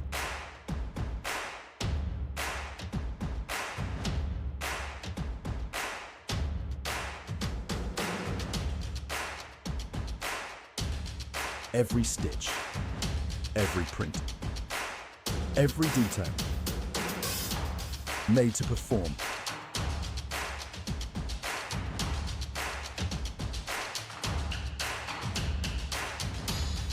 Trusted by the grind, from grassroots to championship halls.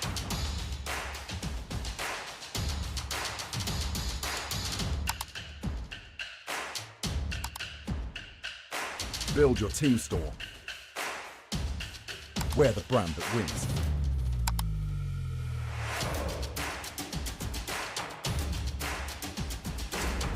SpartanWare, trusted by the grind.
Trusted by the grind, from grassroots to championship halls.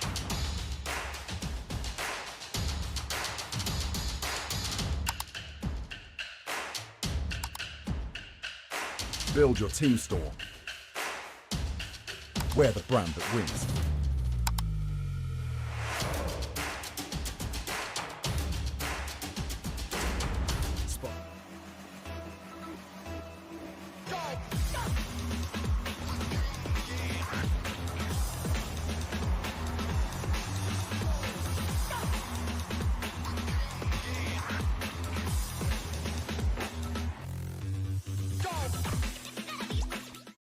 Welcome back, everyone. We're back here on the main stream. We just finished off the game over on the B stream, where it was Iconics, I believe they're called. The Team Brave. Yeah, Brave. Iconics taking game number 4, 3-1 fashion over MPB Shell, which Char would know a lot about, but it was a well-fought game, but it was Brave Iconics to make it forward. And they're going to be playing in the lower bracket semi-final, I believe it's called. Yeah, it is. And meanwhile, over here on the mainstream, we're going to have the upper bracket finals. They've been the clear 2 best teams so far in this tier, and it's Chrome's Chrome's Husky versus Team Serene's Unito. Char, how are we feeling about this matchup? Yeah, I'm very, very excited for this matchup. Obviously, I personally would have liked to see a certain green team here in this matchup, but that didn't end up happening. But yeah, both of these teams are the Glacies Titans of the Academy tier. They're both went 9-1 in league play. Chrome's only loss being to this Serene team, and Serene's loss being to 20R. Both went 9-1. They are just the clear best teams in Academy, like you say, and I'd be surprised if this wasn't our matchup for the grand final as well, but also you've got those 2 teams in the lower bracket, in Arconics, in Livens, who can both put up a fight, so this should be a very, very good match. Yeah, there's also the mental side of thing. Once you go from that upper bracket final, you all of a sudden find yourself in a do-or-die match in the lower finals, where you've already been beaten by the team up in the upper bracket. You kind of lose a bit of motivation, because even if you are to win that lower final, you now have to beat that team 2 times in a row. So there is definitely a bit of a mental battle when you drop down there. But before we get to that point, we do have this upper bracket final that we do need to get through. As I said, the 2 clear best teams, and it's with completely different styles as well from what I've seen. I've talked a lot today about the kind of just, booming the ball away, not really taking control. Well, I also talked about the one player that actually do tend to take the ball a bit closer to himself, take it under control. And I think he's going to be a big point to focus on in this series. I think it's going to be Banja that's going to be a big one to look for. He's a great defensive force. He's great to take that ball out of defense. He's great to give his team that time to figure out what they want to do. On the other end of the things, though, we have Unito that are just playing so fast. And if you make one mistake, if Banja is to make one mistake, well, that Unito team is going to be there, right there to strike on it. So, Char, who do you think? What do you think we're going to see? Who do you think is going to get the better end of that trade here today? Yeah, I think, like you say, so many crucial parts in this matchup. I do think we have all the players in the lobby, and we have a rare opportunity to be running semi on time for a playoff stream. So I think we just go to predictions and then head into the matchup. But I think we talked a little bit about this before we went live, and I think we're going to go opposite ways here. But I do think it's going to be a banger of a series. But I'm personally going to go 4-3 in favor of Unito.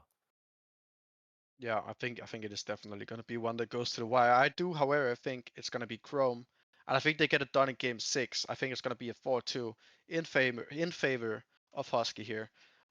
But yeah, as you said, we are actually in a position where we can go kind of on time. So let's get straight into the hype chamber and let's get these players on the field. So let's get the show started. Yeah, we are here for our Academy Upper Final. The winner of this will be heading into the Grand Final with that second life. Such a huge advantage heading into the both of these teams 9-1 in league play. The 2 best teams in the tier. It's the matchup that everyone wanted to see here. In history, Serene have come out on top, sweeping Husky in in week number 5, but that was with a different roster. That was with Remco. Now they've got Vice. Let's see if they can replicate it. Yeah, it's Torny keeping a bit of possession here, but gonna have to concede it immediately. Rugi getting a nice touch there. He's gonna be there again with the 50. Kairu should be able to beat here, but it's a good 50 by Rugi. Banja now up.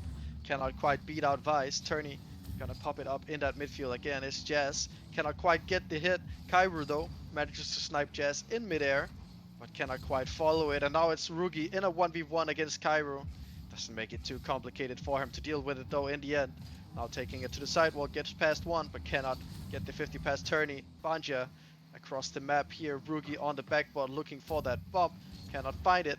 Jazz extending a little bit, but cannot get it past Turney. But Kairu upping the pressure here. He's gonna have a chance here as well.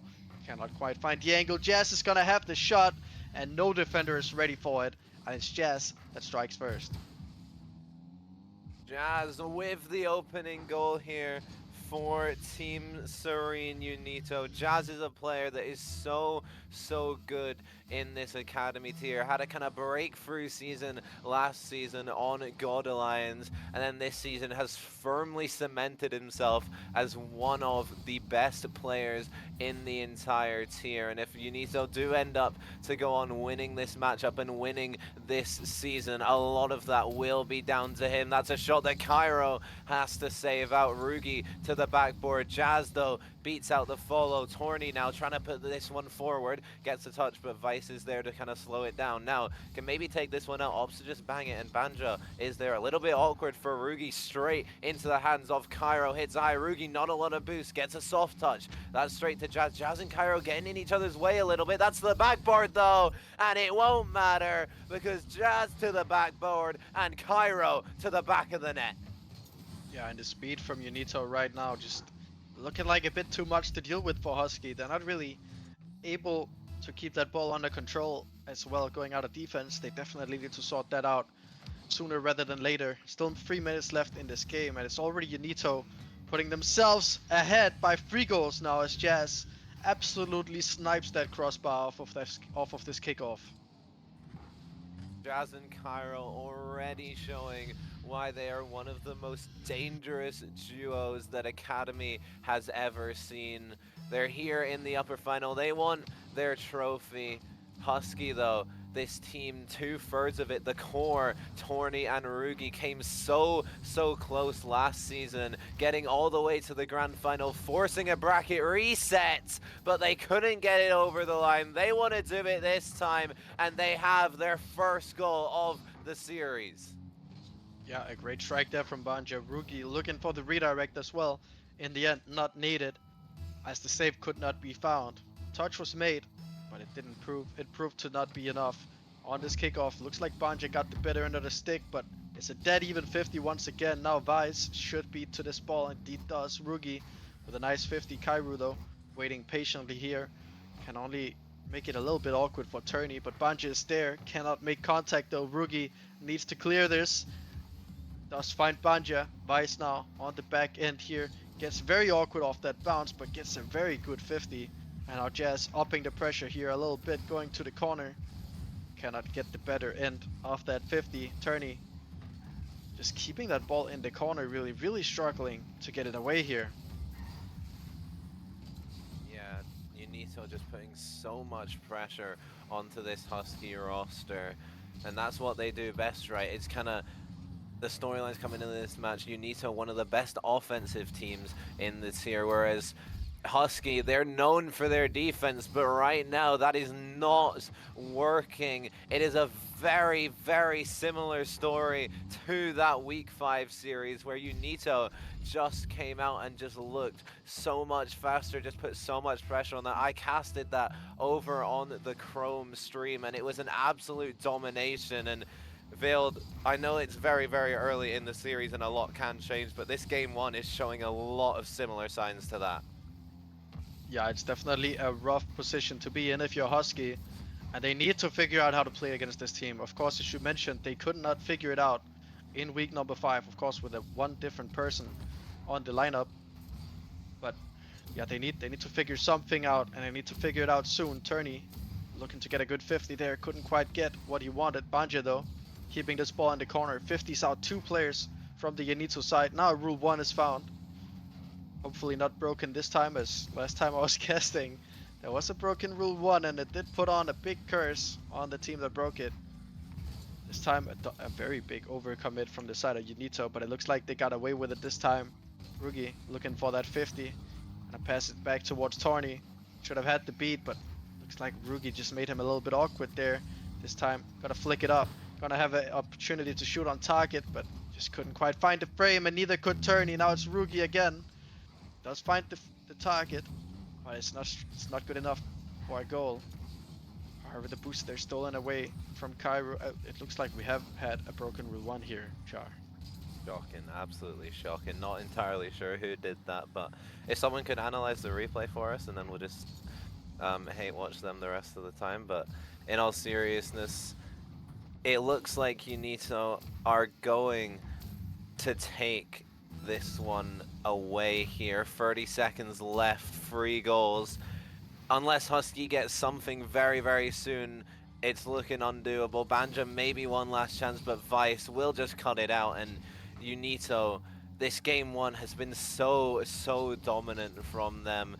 They came into this season, even before the season, they decided they were teaming, I think, a good month at least in advance of the season starting, and it's gone very, very well for them. I think everyone knew this was going to be such a good team. I remember one of the first times that I tried out an academy team for MPB, it was a scrim against this Serene team, and when I saw them play, I'm like, yeah, this is just one of the best teams in academy, no matter what rosters are formed throughout the rest of preseason. So they're showing that here, and that game 1, it's a statement, Veiled.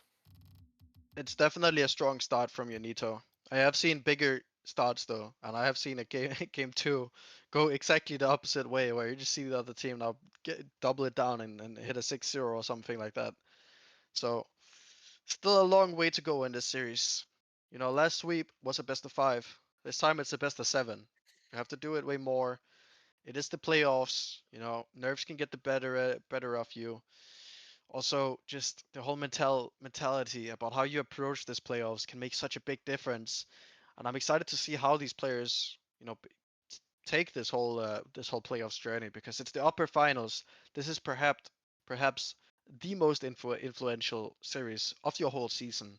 You know, who's gonna who's gonna come out with the better end of this playoffs here. And I think, yeah, I think next game is gonna give us a good view into how this series is gonna go out. Yeah, 100%. If it is just continued Unito domination, then they might just run away with it. But this is Husky's chance to bounce back here. And like you said, it could have been a lot worse in that game 1. Whilst they were clearly the second best team, they still got that goal. They still had a few chances here and there. So they know that they can definitely get at this Unito team, and they need to show that. They need to trust in themselves, trust in each other. This is a chance. Maybe Jazz able to get back to it, stop Husky from starting off this game with a bang. And now Cairo, that's a good 50. That just might drop in. Unito open the scoring within 15. Yeah, and I was just about to give a big some big compliments there to Husky about how they approached that attack. You know, they did go in when they had the chance, but they also didn't overextend in the end. But in the end, that's a really good 50 from Cairo, and you really can't blame Husky for conceding a goal there. Not much you can do. Turney though, looking to up the heat here, gets it past 1, can put it on target. It's an awkward bounce here. It's 2 defenders that have gone flying past it. Rugi now keeping it in. It's gonna go for the pinch as well. It's gonna be a good opportunity for Torny that puts it in. Nothing Jazz can do in the goal there, and all of a sudden Husky, they find their way back in this first game, or in the second game, with a lot of time to spare still. Yeah, 2 very early goals for both of these sides. Rugi doing so well there on the sidewall, just hitting it to the backboard and following up the touch, getting the 50 into the middle for his teammate to deal with. That was a really, really nice play from him. A whiff there from him there, so bringing it back to Academy. Now Torny can't find Banja. in the middle. No one there able to make connection from it. That's into the middle. That's a nice cut out from Torny though. Looking for a double as well. Gets it off, but Jazz will be there to collect. Taking this one forward now. Getting the touch onto the net. Rugi manages to make the save, and Torny's there to help him clear it out. Rugi, not a lot of boost to deal with.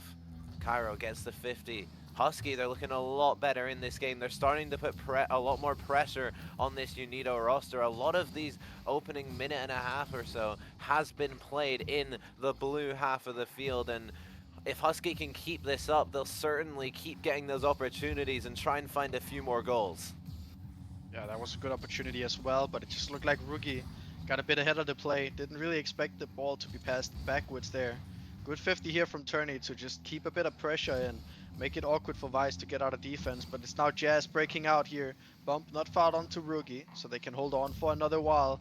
Banja here looking very awkward, so is Rugi bouncing in that goal. Banja with a great 50 here, but Rugi a bit of a missed touch. Jazz with the opportunity, tries to pass it off to Vice, and in the end it buys valuable time for Husky to get resituated in defense here, and now it's Rugi just trying to give as much of a chance for his team to get into a good position here, and he does very well on that occasion. Turney though here, it's not gonna get a touch on that ball. Kyrie gets it past, now he's gonna have an opportunity at net, puts it in, and it will bounce in and make it 2 for UNITO in the second game. Yeah, Cairo does so well there with that angle. A lot of players at this level would have panicked there, would have just hit it off the backboard, hoped for a teammates to be following it up, but Cairo trusted in himself, knew that he could get that angle and put it away past the defender, gave the defender a very difficult job to do to save that one, and puts UNITO back up in the lead. Half of the game gone. Cairo taking this one forward. Banja gets the crucial touch. Both Cairo and Jazz up for that one. Jazz doesn't get a great touch there. Banja will be able to collect that one, but Husky can't really do much to get it out. That's a double commit, actually. This might be a bit dangerous. Husky maybe could have made a little bit more of that opportunity, but it goes begging for now. Just over 2 minutes left on the clock here. Plenty of time for Husky, and we've seen in this game too, they put a lot more pressure. They've had a lot more of these opportunities onto the net, and they can definitely get back into this one. But now, counter-attack. Cairo on the backboard. Is somebody mid for him? No, it's not, and Rugi can just clear it away, but that's an awkward save for Banja. He's able to make it.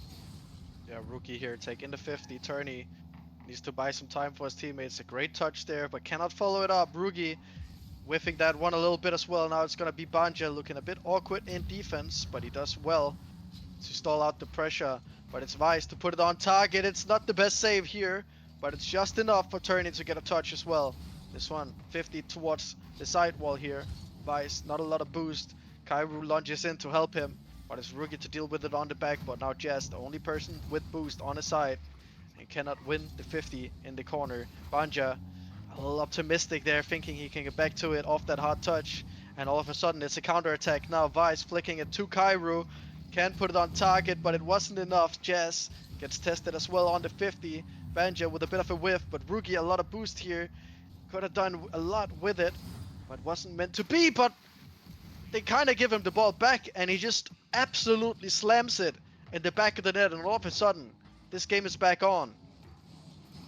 Yeah, Vice trying to find his teammate Jazz there, but it just was not the right option. Rugi able to steal it away and send it into the top shelf and equalize here for Husky. Much better game here. Let's see who can get that next goal, because the next goal might be the deciding one. Cairo misses out on that ball. Jazz will hit this one off the sidewall. Torney's able to get it. Rugi's up for it, but Cairo, really important touch there, just taking that shot away from Rugi. Doesn't get credited with a save, but almost certainly stopped the goal. That one, though, that really should have been put away by Torney. He got the beat on both of the UNITO players, but then missed the easy part, which was finding the net, and we'll see if that comes back to bite Chrome Husky here. 10 seconds left before an overtime. Yep, Jazz dealing with it here. Not gonna give it to a teammate, though Rugi could have an opportunity, but Kairu lunging in. That could have been the dagger that finished this game number 2, but it looked like It was not meant to be, and we are gonna have an overtime here for the first time in this series. Banja on the kickoff does very well to get the ball to Turney, who just slams it on target, but it's dealt with by Jazz. Rookie keeping the pressure in here. Great 50. Is there a follow-up? It is gonna be Banja, but low boost on him, so he's not gonna be the man to strike, but maybe Turney is. An awkward save here. Drop down to Rookie, but it's just not put on target in the end. Jazz now trying to take this one forward. That's a high pop from Banja. Torny gets the beat. Vice is last. Vice needs to make a connection and does. And Jazz there to stop it before the follow-up from Husky. That's a nice beat from Torny though, but can't find the net and no teammate there either. Now, maybe a little bit of an overcommit here from Husky. Jazz will take it down the field. The net is wide open. Unito 2-0 up. Yeah, you can't help but think about where the defender was from the side of Husky. They got a bit excited about that attack, and you can't really blame them, but in the end, that's going to cost them that game number 2. And all of a sudden, it's looking a bit more bleak. If they needed to fix things going into last game, well, next game, they need to figure something out. They need to find a win at least in the next game. Otherwise, it's going to be such a desperate attempt to get back into the series from them. I don't think they're calling a timeout here, Husky. Haven't said anything in the chat, and I think I don't mind that. I think saving it just in case you do go 3-0 down, because that game was a lot better from them. They competed with this Unido side. They got it all the way to overtime, and they improved a lot. They had more chances. They had more pressure, but they just could not get it over the line in the end. Like you said, they got a little bit excited in the end and ended up overcommitting on that play. But something I've noticed from this Unido side is there's quite a lot of double commits, but Husky have never really been in the position to capitalize on them because they often happen when Unido have all the pressure, all the boost control. So Husky are struggling to capitalize on these double commits, and they're struggling to get those fast counters. If they can start to kind of take more control off their boost when they're in defense, have that boost be ready for those double commits from Unito, then maybe they can capitalize on them, get the counter attacks. That'll have to wait a little bit though, as I don't know about you, Vale, but I have a black screen. Yeah, the lobby has gone down, so while we get that figured out, we can talk a little bit about what Husky needs to fix. And I think personally, from what I've realized, it's what you said as well that I mentioned. You know, getting a little excited. I think overall, it's just the decision making has been a little bit off at times when it's most clinical from them. You know, you're getting into the position where you can start a great attack, or where you have a lot of pressure and you should be finding a goal at the end of it. You know, you see a overcommit from a defender, all of a sudden there's a gap in the defense, and that's where you need to strike. But it seems like it's the wrong player that turns around, or the touch is just not good enough.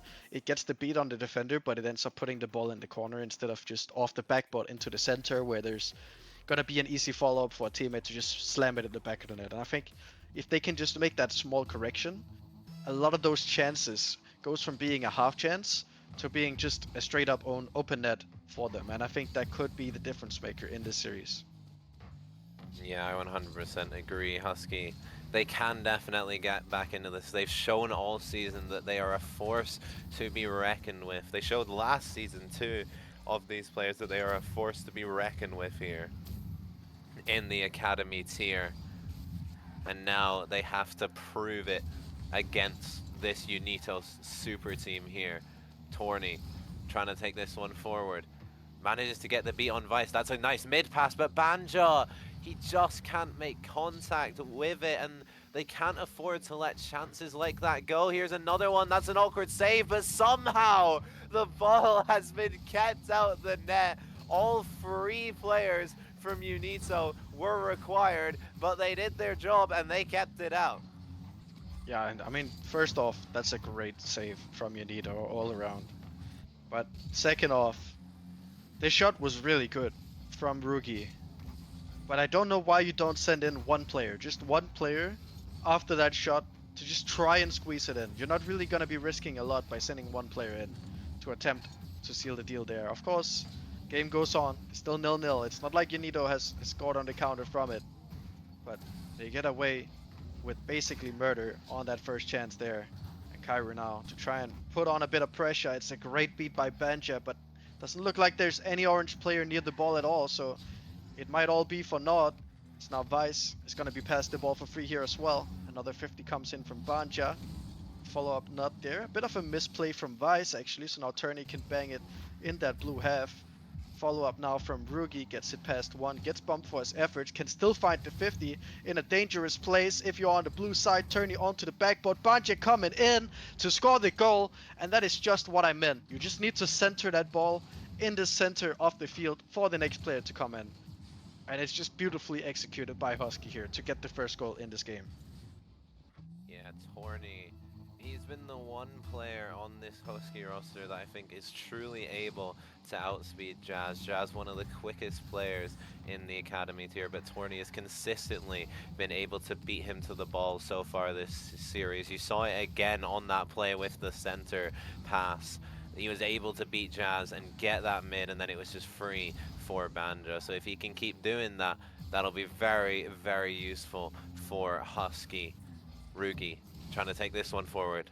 Jazz looking for the forward. Banja misses, Torny misses, everyone misses. Jazz with the shot, but he just doesn't have the boost to capitalize on it. And that one, maybe it could have been a little bit more clinical from him. Here's another chance and hits it straight into the floating car of Banja. And Banja didn't know much about it, Veiled, but he got the save, and that's what matters. Yep, Turney now looking to put it towards the center of the field. Banja racing in. Gets a bit awkward off that slight touch from his teammate. But was still a good attempt at going forward there. Rugi now gonna up the pressure a bit here. Gonna go for a shot. Not quite on target. Not really ringing any alarm bells, but does make them a bit awkward here in defense. Now Rugi taking this one back to corner. Off to the side wall. It should just be Vice with a free ball. Cannot make it past Banja though. And he goes for a 50 with Jazz. It's definitely Jazz that won that 50 there. But this time, no one really to follow up until Kairu gets there and almost getting the equalizer, but not quite. And Husky is holding out strong for now. It's a little bit of an awkward touch into his own backboard. Not a lot of boost as well to follow it up. Cairo will be there. A double commit from Cairo and Jazz, but no one from Husky able to take the ball forward. Cairo will turn on this one, send it towards that orange net, but Rugi able to cut it out promptly.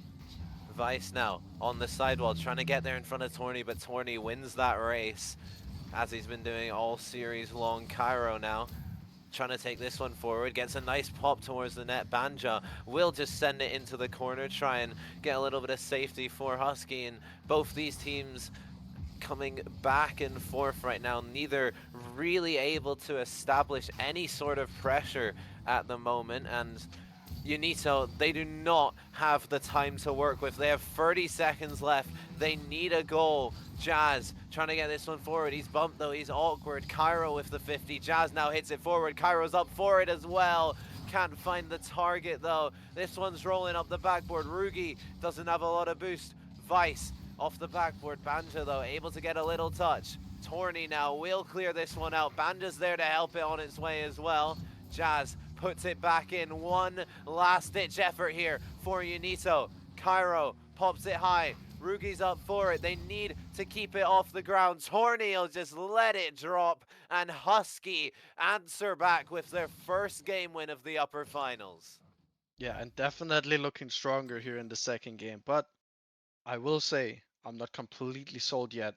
There was still a lot of pressure coming in from Unito, and there were moments where Husky looked like they had a really good opportunity to attack, but it's just a bit of a flaw in the decision making. You know, at towards the end there, I don't hate it completely, but there was an opportunity where the ball was bouncing back in the midfield where Banjo was waiting as last man.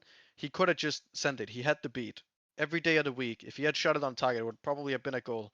But it looked like he second guessed himself. It looked like he didn't really want to take the risk. Didn't feel like it was a clear cut opportunity, so he just held back. And in the end, it worked out. But had that ball just been banged toward his goal, that would probably just have been that, and that would have been in an overtime right now. We wouldn't have been talking like this. So I think definitely improvements coming in from Husky, but I think you cannot get overconfident over that game. You still need to fight tooth and nail in this next game because Unido is not just gonna let that slide. Yeah, 100%. And this next game, Husky, they need to replicate that game number 3, but even improve it and start to limit this Unito offense, because Unito, they probably could have done a bit better on some of their chances. They probably should have had at least 1 goal, albeit Husky maybe could have had a few more themselves, but you cannot let Unito have the amount of chances that they've been having this entire series, or you will just fall. So Husky, I know they're known for their defense, but I want to see them try and pressure this Unido side a little bit more, because right now, even though they're just sitting back and absorbing this pressure, we saw in that game 1 especially, it's not really working for them. We saw in that week 5 series, it doesn't really work for them. So if this game starts going south for them, then they definitely need to try and switch things up. Yeah. Rugi now cutting this one in off the backboard. It's very awkward for the Unido side. Yeah, Jazz though can deal very well with it. Rugi now turning back once again. Doesn't really make it awkward for Kyra. Now it's a quick counter attack from Unido. Dealt with by Turney for now. Bit of a pre-jump from Rugi. Doesn't really turn out for anything. He's gonna let this one roll for Banja. Makes him a bit awkward in the process. And it's not the best touch from him, but he can follow this touch from Turney. And now it's gonna drop in front of goal, but it's Rugi that has been demoed, so that will lead to nothing. Jess in the counter attack here is gonna hit it towards that corner. Shouldn't be too hard to deal with for the Husky side. As I got a little bit nervous because it looked like they were overcomplicating it a little bit. Turning now, low boost, last man, went for that corner boost. Did not get punished for it this time, but you cannot be making that mistake too many times. Banja, not a lot of boost here, just hits that one out, but Jazz is there to keep that pressure, keep that clamp of Unito firmly on this Husky side. Now Torny trying to take it away, but no boost to really work with. Jazz will get a touch, but that one will find its way in. Rugi takes a weak shot, and it just, I think, skims off the top of Vice's car, and it just pops over. Cairo was not expecting it at all. And with a little bit of fortune, Husky find themselves a goal up. Yeah, Rugi definitely been the striker for Husky so far. Banja definitely been the defensive player on the side. And I think Rugi and Torny, when they can combine offensively, have looked very strong. Banja, though, is going to put his mark on the score sheet this time. Sitting at that as that deep third man. He's not the one that I would say is the most offensive of them, but he is there when he's needed and called for, and he can deliver a great strike onto the goal. And all of a sudden, it's a strong, comfortable lead here for Husky. 3 minutes left to go, though. Unido can still find their way back in. Taking this one forward, can't get the beat on Banja, gets a 50 though. No one from Unito going for that just yet. Cairo though will win it out to the backboard, but Torny, a really, really nice read from him, stops that opportunity coming through. Half the game played now, Husky. Even more improvements, but that is just, you always see one of them in an Academy series of this magnitude. We saw Vice do it down the other end. Now it's Rugi's turn.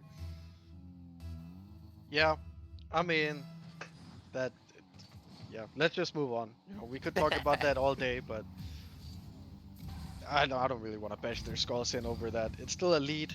They cannot let it get to them. They just need to fight on. At the same time, Unido have been given a bit of a freebie to try and get back into this game.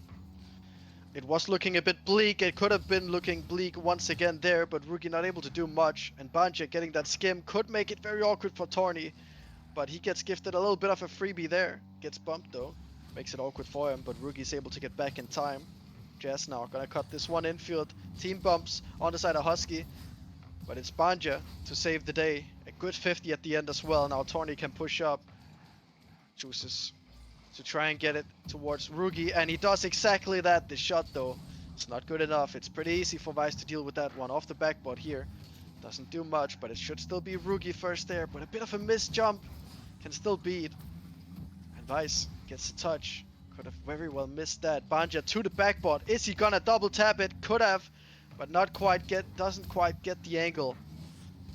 And now the counter attack is on the side of Unito. Turns out for nothing there, as that touch was only really gonna find Rugi. But why are we going for a musty there? Not entirely sure the answer to that question, but 1 minute left here. Unito once again find themselves chasing the game. Now Jazz maybe has an opportunity, but just cannot do anything with it. The first touch kind of let him down a little bit, didn't really give him a lot of options on that play. Cairo manages to get it past one, but there's two more Husky defenders in the net. Jazz now with a shot, can't get a 50.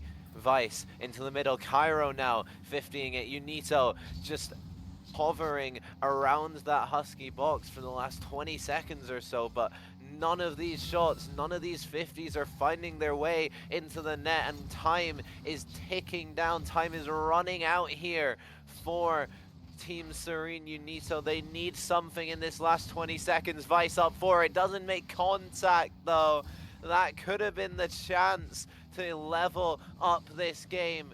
Cairo trying to keep this in. Rugi though does really well. Vice comes in, manages to get a touch. Cairo with the mid pass. Torny will send it away. Jazz, one last chance, needs to keep it off the ground. Torny will clear it. Vice to the backboard. Rugi's onto it. Vice keeps it up again. They do not want to let this ball touch the ground. That's awkward. Vice will flick it up into the air once again. Torny now and Banja both panicking, both going for it. The ball is still off the ground. Vice forward. Rugi gets the touch though. That will finally be it. Husky, they tie up the series.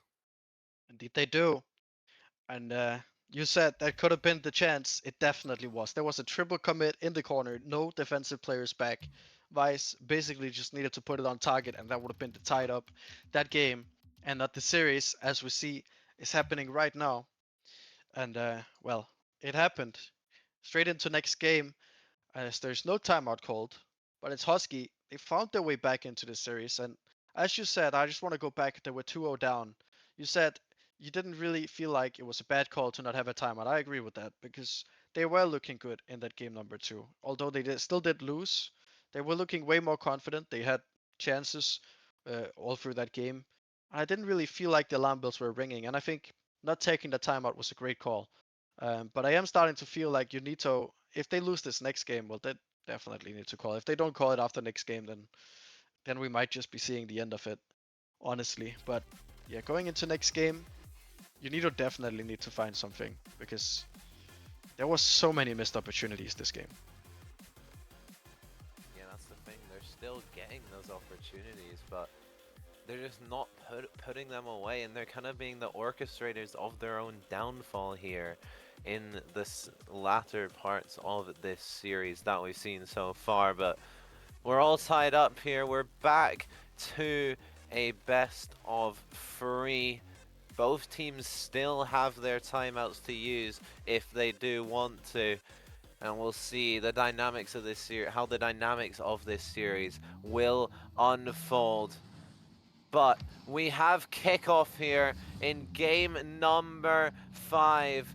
Both of these teams vying for a spot in that grand finals. Both of them only need 2 game wins to do it. Let's see who can come out on top.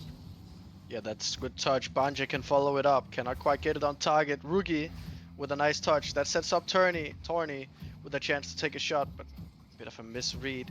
Could not quite get to the ball. Nicely dealt with here by Rugi though on the counter. Now has a lot of time to buy for his teammate. A great 50 as well. Torny can lay up it a little bit onto the backboard. Vice to Jazz. And his counter is on. Banja, a great self-touch, but gets bumped in the process, so he cannot follow it up. Rugi couldn't quite deal anything with it, but Torny just doing enough. Onto the backboard here. Could be awkward, but it's Torny to take it forward. But it's a lot of Yanito pressure right now. If you're a Husky, you just want to get out of this without conceding a goal, really.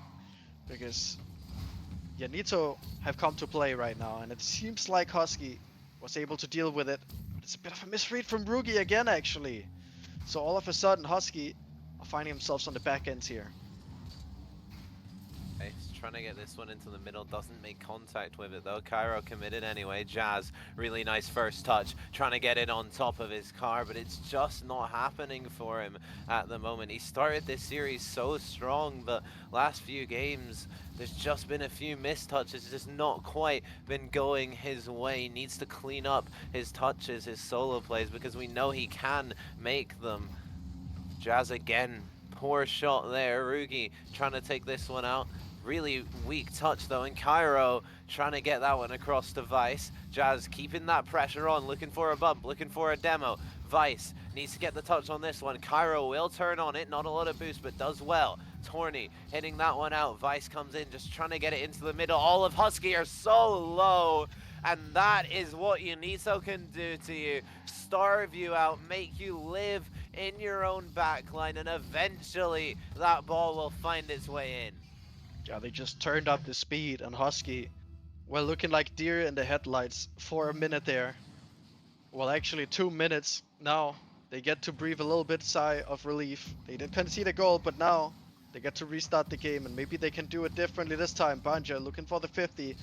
Doesn't really get what he would have wanted. Vice gonna center this off the corner. Banja cannot beat Jazz to the ball, and is squared in by him to find 2 in the last 30 seconds. And a game that was looking very even for the first 2 minutes, despite Yanito having all the pressure.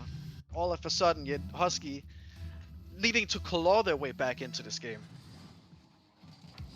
Yeah, Jazz, that's the speed that we all know he has. He has a hat trick now. That goal coming off the kickoff, and that's really not what you needed if you're Chrome Husky at all. You're already 2-0 down. You're already having a mountain to climb in this game, and it's just got a little bit taller. Yep, Rugi gonna take this one to the opposite corner here. Jazz is chasing it down, misreads it a little bit. Rugi looking for the 50. Gets it past 1, but a bit of a miss by him. Torny cannot get back to this, and it's Vice to put his name on the score sheet as well. And it's looking more and more like Unito is gonna have the better situation going into game number 6, as it looks like they will have double match point, unless Husky somehow can find 4 goals in the next 2.5 minutes. You know, Unito did do it, but Husky, I mean, I don't think I've seen them be aggressive enough this whole series. They are gonna get the first one here off of Turney, but still free to go if they want to claw their way back into this. Yeah, and this game has just come alive in the last 40 or so seconds. 5 goals in that time period. Unito, though, they're looking in the driving seat despite that kickoff goal. A really nice play from Torny, popping it up, getting that second touch into the roof of the net, but it could be too little too late. 2 minutes left. That might be a 5th. Torny manages to avoid the bump very well. Cairo now gets a nice first touch into the middle, tries to leave it for Jazz, but Rugi, this time he's able to stop him. Torny taking this one forward. Vice trying to turn on that. That's an awkward touch, but he's there once again. Rugi now.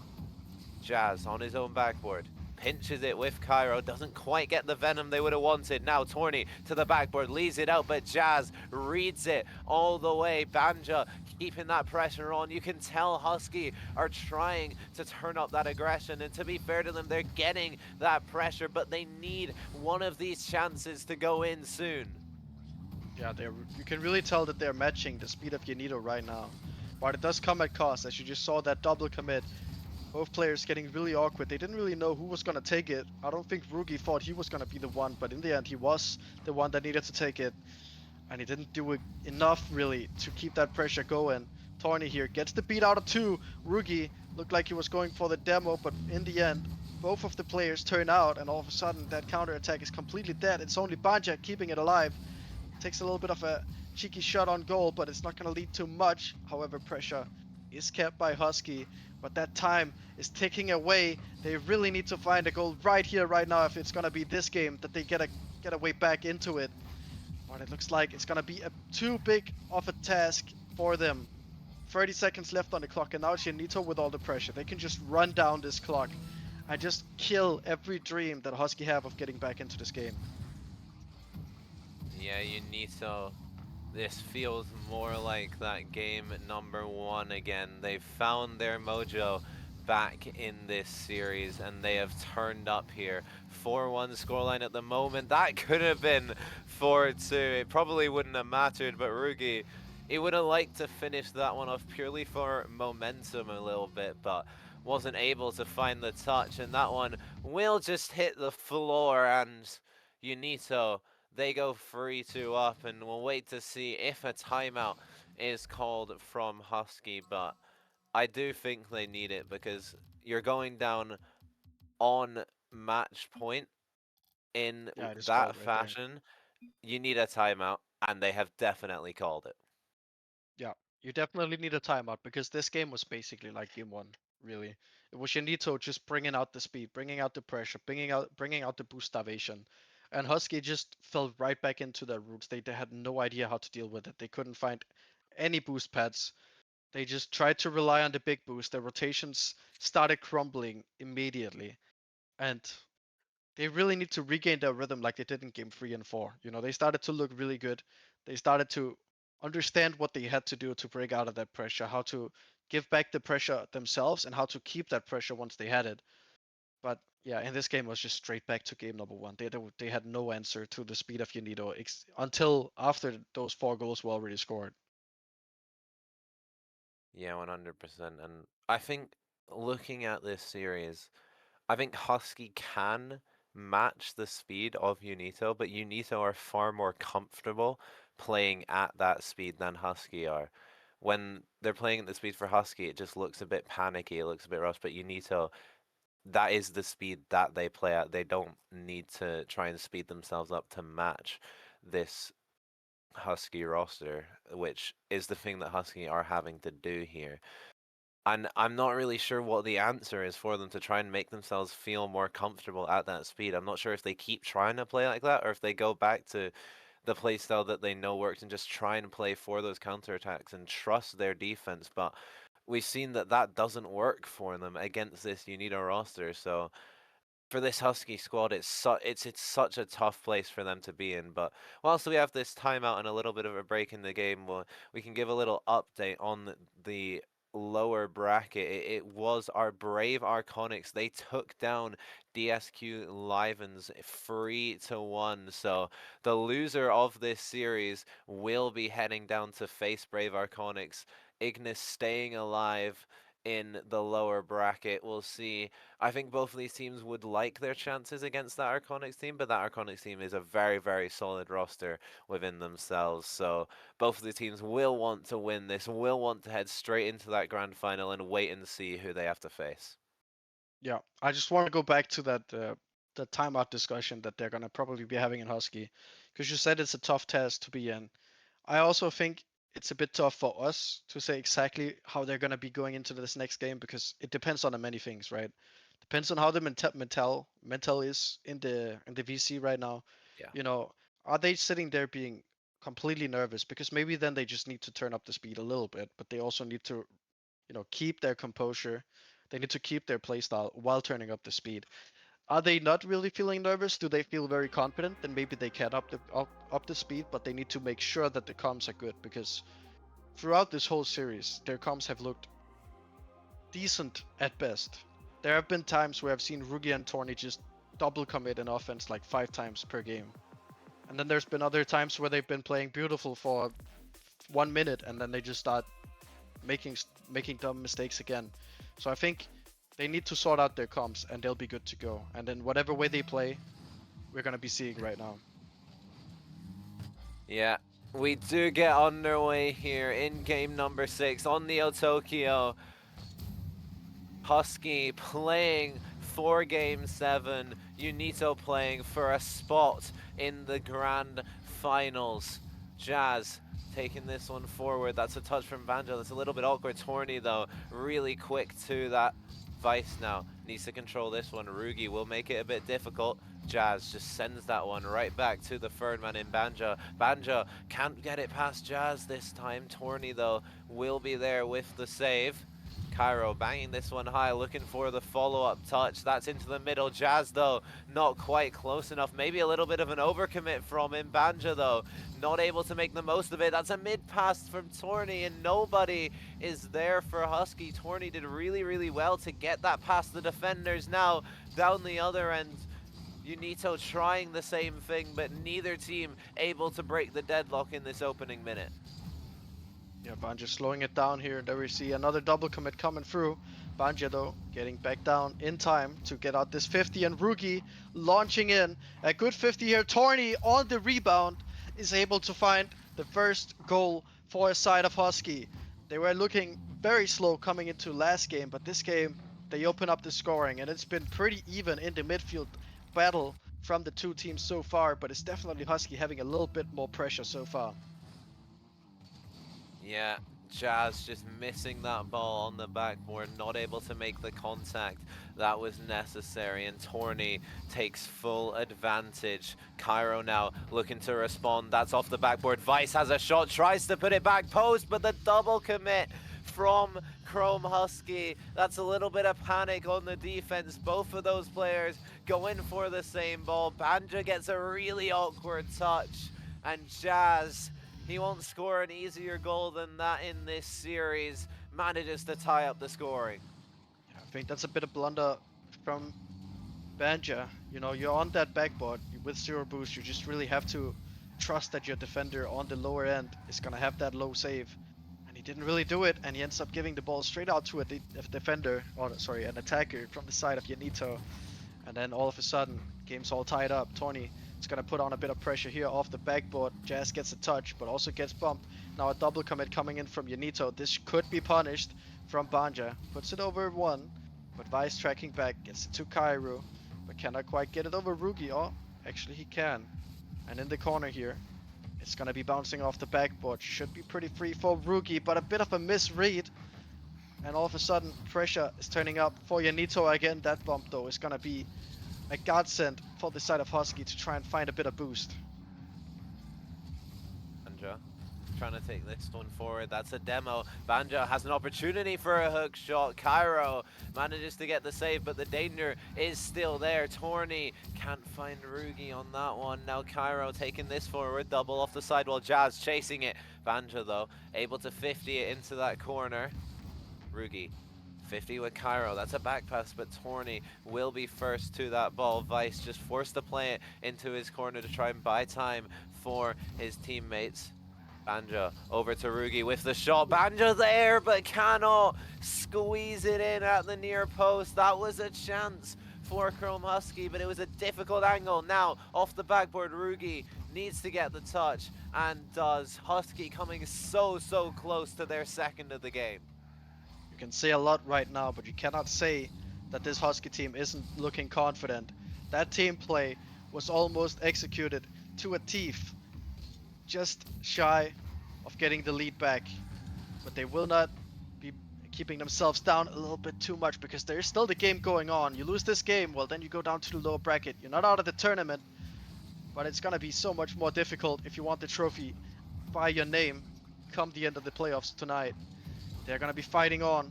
Rugi trying to get this one centered. Banja taking a shot on target, saved away, but it came from a double commit from the side of Yanito. This one passed out to Rugi. Gonna take a shot of his own. Not too difficult for Vice, but it runs that boost count lower on the side of Yanito. This one tough to deal with by Jazz. Torny gets it past to him, but can't quite get a good shot. Rugi can get it over one though, and now Vice, awkward on the goal line, saved away by Jazz, and he gets the clear as well. So now Yanito can breathe a sigh of relief here. Demo found by Banja, but another miss by Rugi. It's been in clinical moments that he just fails to hit the ball on a time where it just looks like they have the opportunity to go forwards. Hitting this one forward, trying to push for that goal that may well send them to Champions Field, but that will go the other way. Jazz gets the dunk, puts it in, dunks two Husky defenders, and puts 1 foot into the grand final.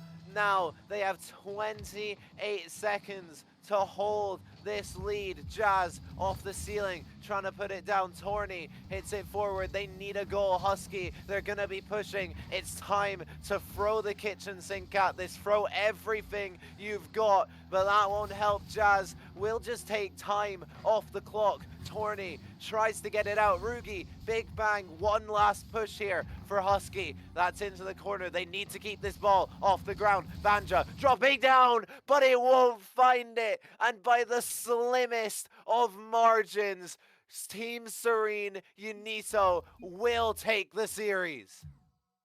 Yeah, well fought by Husky. Just a couple too many mistakes, but you basically could not separate these teams in the end. I think that was an overtime win for Unito, and then this as well. As close as it gets. I would definitely be keeping an eye out after that lower finals finishes, because we could very well be having the same matchup come the grand finals. But it is Yanito to get the better end of Team Husky in this face-off here. And if you look at the series stats, they did have 6 more goals, they did have 3 fewer shots, and they did have 9 more demos. So a couple of things separating these two teams, but when it comes down to it, they are about as close as you can get. I think this is one of the best upper finals we could have asked for this season. And what a performance by both teams. And I think we are going to have a series MVP on screen come a few seconds here. Yeah, it will be not much of a surprise to a lot of people. Jazz, 8 goals, 3 assists, 5 saves, and 12 demos. 2,500 points, series MVP, potentially season MVP come the end of this if Team Serene Unito do manage to go all the way. And they're one step closer to doing that, Veiled. They're in the grand final. They have secured their chance at playing for the trophy. One of the most hyped up teams going into this academy season. And Chrome Husky, they want to give it a rematch. They want to go for it again. They came into the grand final last season through that lower bracket.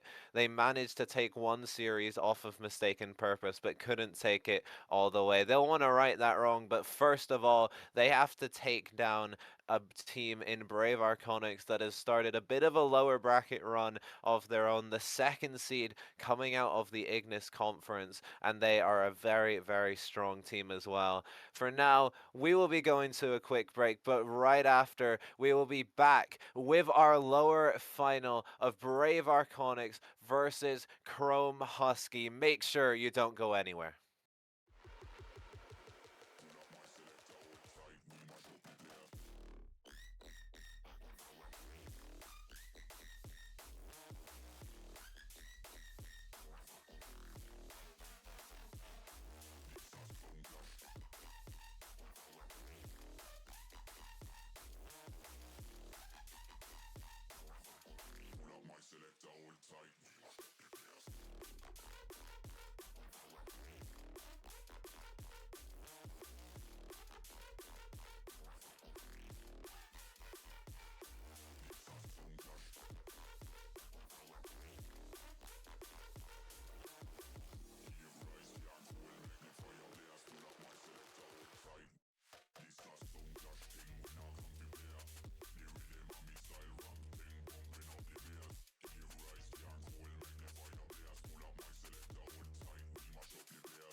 honest, you should really just stop, fool. Matter of fact, empty no pockets, give me that watch too. My mind is wicked, that's why I spit it so hostile. Freaky girls in the crib, it's like I live in a brothel. All I spit is Leviticus, but I'm not an apostle. My nuts hang low, long and they colossal. Black trader black, she messiah to the misfits.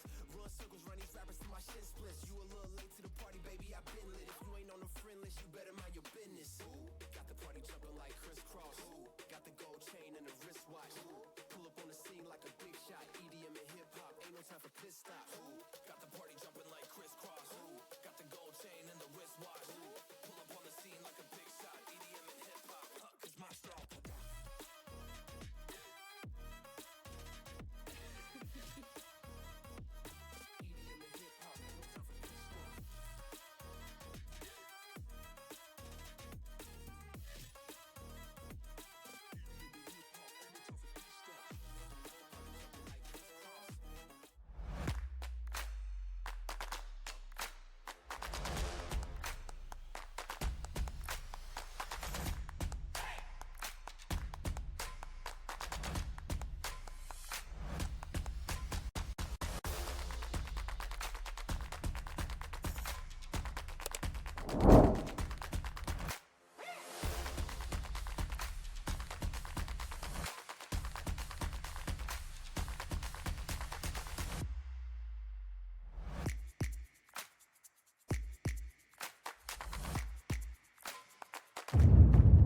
This isn't just merch, it's what teams wear when they mean business.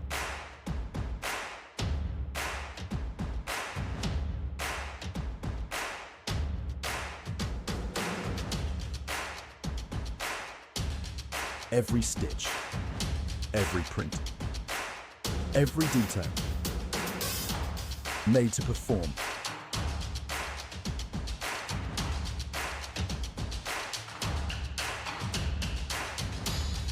Trusted by the grind, from grassroots to championship halls.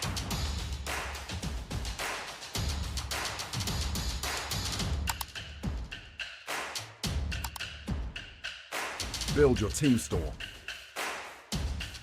Wear the brand that wins.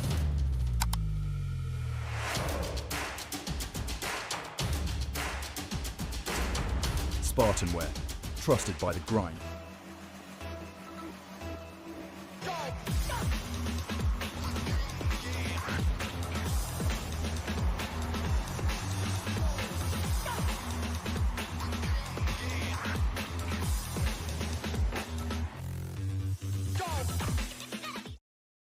Welcome back, everyone. We are here for our lower final of the Academy playoffs, our second last matchup of the evening, of the season for the Academy tier. I'm Char, joined alongside me is Hodge. Hodge, how are you feeling? Amazing, but by the end of grand finals, my voice might be gone, is what I'm feeling like right now, because I jumped in on the B stream there for that last series, and well, Brave put on a show. DSQ favourites in a lot of people's eyes, but weren't able to quite come out with the win. Brave taking them down, moving forward to the top three, and well, we'll take a look at the bracket here and see how things stand. Brave going to be taking on Chrome Husky in the lower final, and if you remember last season, you'll remember that Chrome Husky, they don't mind the lower final here. They kind of thrive in this territory, don't they, Char? Yeah, 100%. I can't actually remember who they were playing in that Bro. lower final, bro, but I remember it being pretty dominant. Literally, bro, as for- in, bro, come on, Char. Full knowledge. Full My knowledge. bad. Sorry. My bad. Well, But yeah, yeah. no. This is going to be an amazing lower final nonetheless. And I did this on the B stream just to brag. Can we pull up the talent predictions and just see where things stand with that across the day? Because guess who's got a perfect top three? Okay. Yeah. There's I no mean, you need to could brag. have just said to Zeke. Yeah. Wait, does he have a... Yeah, he does. Oh, he does. Fair Look at enough. him go. Fair He had a enough. perfect top four. Tazeke just We're owns me. gonna just pretend my predictions don't exist. Yeah, we're not gonna talk about those, and we're gonna move on to some team stats, guys. Yeah, We've let's got go. here we got here second place versus second place in the Ignis and Glacies conference. But you look at those, and Chrome, they have a lot more wins. They went 9-1. Arconics, I believe, 7-3. So I think in a lot of people's eyes, Husky are the favorites. Obviously, a lot going into these playoffs, a lot of people would have said the two best teams in the tier, myself included, are Husky and Unita. So whilst I think Arconyx, with their momentum from a lower bracket run, definitely can pull off an upset, it's going to be so tough for them.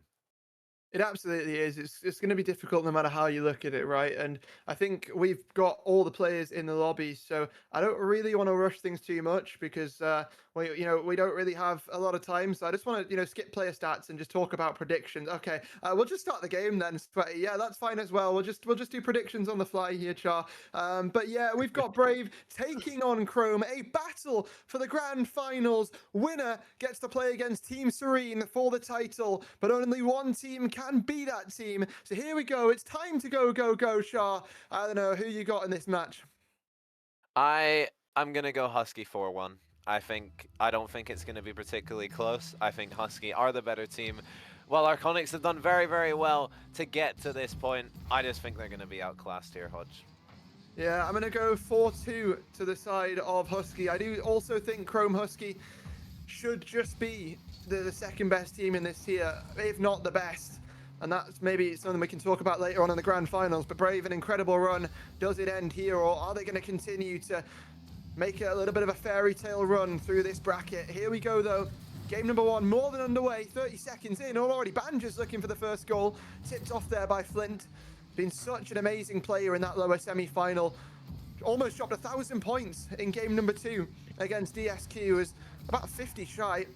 But has been such an impactful player, and so is Fatty Kyle. Back down to Flint. Chances early on here from Brave Arconyx, just swept to the side, but it's good to see them playing with confidence. Yeah, 100%, but Chrome Husky, you saw in that upper final, they gave Unito a fight. 4-2 was the series scoreline in the end, and they did well to get back into it because they started the series looking really, really poor. I was worried for them after game 1 where it looked like they just got completely dominated by Unito, but they managed to bring it back throughout the rest of the series. Weren't able to get it over the line in the end, but it was very, very close. They almost had a 0-second goal that didn't quite go in, but that goal will be the opening for this series. It will be Rorugi off the pass from Torny. That core from last season linking up once again. The exact same journey through the playoff bracket. Upper semi-final, upper final, knocked by the favourites into the lower bracket. Having to rebound. And will they get all the way back to the grand final with a chance to do what they could not in RSC 17? What a story that would be for Chrome Husky. Looking to chase the title once more. But Brave going to look to try and upset that. They've been knocked down already here in game number 1. But in terms of, the opportunity to bounce back here, Char, it's always nice to have another voice in the VC in moments like this. And Brave, well, they've got a pretty good coach alongside them here for this playoffs run. They've got Dendo in the call, helping them out, who I'm sure both of us will know very much so from last season, that MPB prospect run. So, going to be interesting to see if that's going to help them out, just having that extra voice to help them in those certain situations. Yeah, 100%. And we saw earlier in the night Arconyx taking on MPB, managing to beat them, and that would have been a little nice reunion of Dendo versus Rex there, because Rex was also in the VC with Shell, but Dendo ended up coming on top, Arconyx ended up coming out on top, and now they are here. They are here to play. Flint cannot get that one in. No goals for Arconyx just yet, but only one for Husky, so they're definitely still in this one with 2 minutes to go. That's a musty flick from Tony. Rugi's up already. We're seeing freestyling in Academy. I mean, I don't know why you're surprised, Chad. Do you not remember that grand final from last season that we podcasted? Do you not remember? Have you got This doesn't have JPEG, memory though. loss? This doesn't have JPEG. No, but did you not see how Tawny was moving in that final? That's disrespectful to the man. True. And, well, I think he's going to show you, not just throughout this series, but also if he makes it throughout the rest of this tournament, why he is certainly a player to be feared and certainly one of the best in the tier to do it. Banja just going to wait in this net. Rorugi going to sort of alleviate that pressure from him, but Brave, they want to get the pressure going themselves here. Spanja going to throw that ball away. Fighty Kyle Shuff, maybe a free touch, but has missed the ball. And this is now starting to become a bit of an issue here for Brave on this defense because they're just getting out 50'd, and they've got to just sort of, I guess, slowly approach it rather than diving in and diving back out. And there's a double tap opportunity from Rugi, not found. Banja can't sort the shot either. I love the ideas here from Chrome Husky. The execution, yeah, it could be better, but they do have a lead still to work with. Yeah, they're making those plays. They're looking exciting on the ball right now. Kyle, though, has a chance, but cannot squeeze it in. Torny diving across, making that save, keeping the clean sheet intact for now. Now Rio off the backboard, looking for the sidewall double, a really nice one as well. Flint now hits that one off his own backboard. Banja trying to keep that pressure on. 30 seconds left here. But Arconics, they're in the complete wrong end of the pitch right now. They need to get this ball up. They have done a little bit now. Flint opts to not go for that one. Banja will hit it away. Not much time for Arconics to get back into this. Yeah, Banja stealing that possession away that Arconics might have wanted to grab onto. But that timer gonna tick, gonna talk. Flint now with something to do, plays that 50. Rio just playing too far forward there, playing his teammates beat. And unfortunately, it is Chrome Husky for this Arconic side who do beat them out on the clock and do take that first game. So all the ideas that Arconics are wanting to try close to that timer, hitting 0, is all going to come to nothing, and they're going to have to go again in game number 2. But Chrome Husky, what a performance from them. I mean, I think more than anything, Char, yes, it was 1-0. The confidence that these guys are bringing to the table in this sort of situation, it's unmatched. Yeah, 100%. All of these players are thriving in this environment right now. Even though Arconics didn't end up getting a goal, they had the chances. They looked excited. They look like they want to play. They look like they want to make plays on the ball and show what they can really do when they are going into this considered as the underdog. I think everyone can say that, but I love an underdog story. I'm sure you do as well, so it'd be great to see. But again, Chrome Husky, such a storied team in the RSC Academy tier. Last season, their run was incredible, and this season, they've been incredible as well. So just both of these teams, I wish nothing but the best for. I want to see both of them in a grand final, to be honest with you, but can only see one, and that will be the winner of this series. Well, I'd want to get game 2 started, but Rocket League servers have other ideas. So we'll get the lobby set up again, and then we'll get back into things here. But yeah, I mean, you talked about it. We love an underdog story. Everyone loves an underdog story. And it's weird because you think back to it, Chrome were the underdog story last season. They were that 3rd seed from the Ignis Conference who didn't really have too much expectations on them. People expected them to just show up and lose in the playoffs. They did anything but. They ran the entire upper bracket all the way until they played Mistaken Purpose in that upper final. Narrowly missed out on that series win in game 6, just like they did to Serene here, and then came back with a vengeance, not just in the lower final, but also got the bracket reset over the favourites in Purpose in that first series of the grand final. Almost as well went on to crown themselves champions, but fell in game 6. So, you know, it's weird. We're looking at a sort of shift down the line here. Chrome, they were the underdog. Now they've been sort of viewed as you know, favourites alongside Serene. And now it's Brave who are coming in as that underdog, looking to essentially do what they did last season. So it's a great story either way here in the Academy lower final. And I can't wait to see which one of these teams moves forward. But a great showing there from Chrome Husky, and I've got no doubt that they'll continue to do that here, Char, as we make our way further through the series. But Brave, we'll see what they're going to be able to do. We'll see if they're going to be able to punch back, and well, the Temple is getting itself cleaned up and ready to go for game number 2. Yeah, off the kickoff straight away. Brave trying to put that pressure on. That's an awkward touch. Torny will be the first one to it. Kyle now trying to hit this into the middle. Rio's up for it. Rio can't squeeze the shot onto net though. Arconics with an opening flurry of attack here against this Chrome defense. This, like, everyone's talking about this Chrome defense, but you also need to be worried about the Chrome offense. And Rugi pinch off the post into the other post, into himself, into a clear. What? That's so funny, you saying that they need to be worried about the offense. As Rugi slams it off of both posts and then saves it away from himself. I think everyone did, to be fair. But yeah, I don't know. Blame Char, everyone. Blame Char. It's all his fault. Banja to the back wall, setting up another attack here for Chrome Husky. They want to try and sort of come back from where they left off with that early chance. But Flint's got other ideas. Down the other side, looks to try and 50 this one through and does get past one, but doesn't really have the momentum to keep on going. Rio infield, back over to Flint, looking to set up the passing play. But if there's a team that's good at setting up passing plays, it is Chrome Husky, and it will be sent away from them. Yeah. Rio hitting this one forward into the corner, trying to keep that pressure on Arconic. So much pressure so far in this game, and they get rewarded for it. Flint, the goal scorer for this Arconic side, adds another miss off the backboard from Torny. Flint is there, and Arconics are 1-0 up. The lead claimed here by Brave Arconics, and Flint, top goal scorer in the league, continues to want to add more and more to that tally. Will get the first here for Brave Arconics in game number 2, but Banja wants to get the beat out on those defenders. Rugi just adding in a little bit of a question mark to the defense that Arconics are going to have to put up. Keep them guessing there.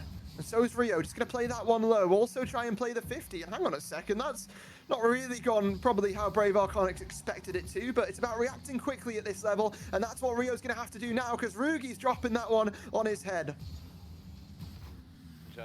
Off the corner, trying to get into the middle. Torny's up for it, but Flint able to make the save with the Husky player coming in for the demo as well. So well played from him. Debut season, low CMV, but he's proving he's worth every bit of that value. Every bit of that value and more, it seems. Flick to the top corner. Flint with a second. Brave Arconics with another. And Chrome Husky, well, it's not often you see the likes of Tawny on 36 points, but it's because Arconics have done such a wonderful job at shutting them down, shutting them out. Add a third to the tally. Flynn, why don't you go for the hat trick? Flint came into this game number 2 and said, it is my time to show up to this lower final. 3 goals, half the game gone. 3-0 for Arconics. Husky, they need to clamber back in this game 2, or they risk going equal in the series. Rugi, a pre-jump there on Banda's air dribble. Might have overcommitted a little bit. Kyle has the shot. Rugi, no, but it's Flint again. 4 goals. This man's on 700 points, and we're just about halfway through the game. Unreal. Well, 4-0. Husky, still some time to work with here. Still very much chances for them to come back, but you've got to feel like the momentum of the flame that burns bright has got to have grounded any chance of that maybe happening. But Flint waiting downfield, sort of cherry picking for more at this point here, Chart. But yeah, I mean, what a story for this Brave Arconic side, right? I mean, people sort of laughed at them as a bit of a joke almost. You know, you've got Rio with his AI posters, advertising scrims. You've got, you know, Brave as a whole doing 2-hour VOD reviews of RLCS teams before their scrim, before their playoff run. And people sort of look at it, yeah, okay, cool, you know, you're just going to go out or whatever. But no, they've been fighting back. They've had a great run. And Rugi has as well. Chrome reminding them that this one is not done just yet. Yeah, this game is far from over. Husky will give it a shot. And they have 1 minute 26 to do just that. They'll need some quick fire goals here, but they're a team that are definitely capable of just that. Torny hitting this one forward. That one's floating. That one's dangerous. Someone from Arconics needs to be able to get a touch onto this one. It falls to Banja off the backboard. Kyle, though, lovely touch. A player that has gone back and forth between the Academy and Prospect tiers, and he seems to have finally found a team that brings out the best in him in this Arconics team. A player that has been in the league for a while in both ERS when it was a thing. I remember playing against him, and in the RSC. He's a player that has never really had that truly standout season that I think a lot of people, myself included, feel that he deserves, but this season it's really gone well for him. What a touch there by Rio over the top, actually, and just into the back of the net as well. That first touch was interesting, to say the least. He kind of like ground pinched it back into himself and then recovered. But yeah, Brave walking all over the herd here. The herd of Husky. And 30 seconds left of this one before the series finds itself tied. I have to say, Chart, now that we've seen this game, do you still think this is going to be a 4-1? I'm feeling a little bit less confident in my prediction, if I'm completely honest with you, and Flint is a big reason for that. 5 goals in this game. He's absolutely popping off. Yeah, he absolutely is. He's almost on 900 points here. And I actually spoke to Flint a couple of times before this playoffs run. He told me the strategy. I'm going to leak it, considering we're at this point in the tournament, and he said I could as well on the stream. He has a cool little strategy of changing hitbox during playoffs because he thinks it throws off the other team. So don't be surprised if you see him just changing cars randomly, because yeah, it seems to work for him. But that may be more so not something to look back on. Kyle, you know what? He just felt a bit left out. Flint with 5 goals. Rio Exactly, with got to get some on the board, you know? He wanted to go for himself.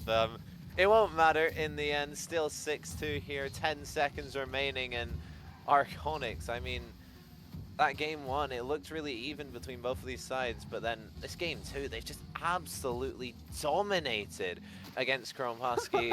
They'll add a third, but can we really give them 3 goals? No, because 2 of them have been scored by Brave players. Yeah, I think Braver and Rio is saying nice pass in the chat as well. All these guys are having some fun. The vibes are good. The vibes are good on both of these teams. Rugi telling him nice shot as well.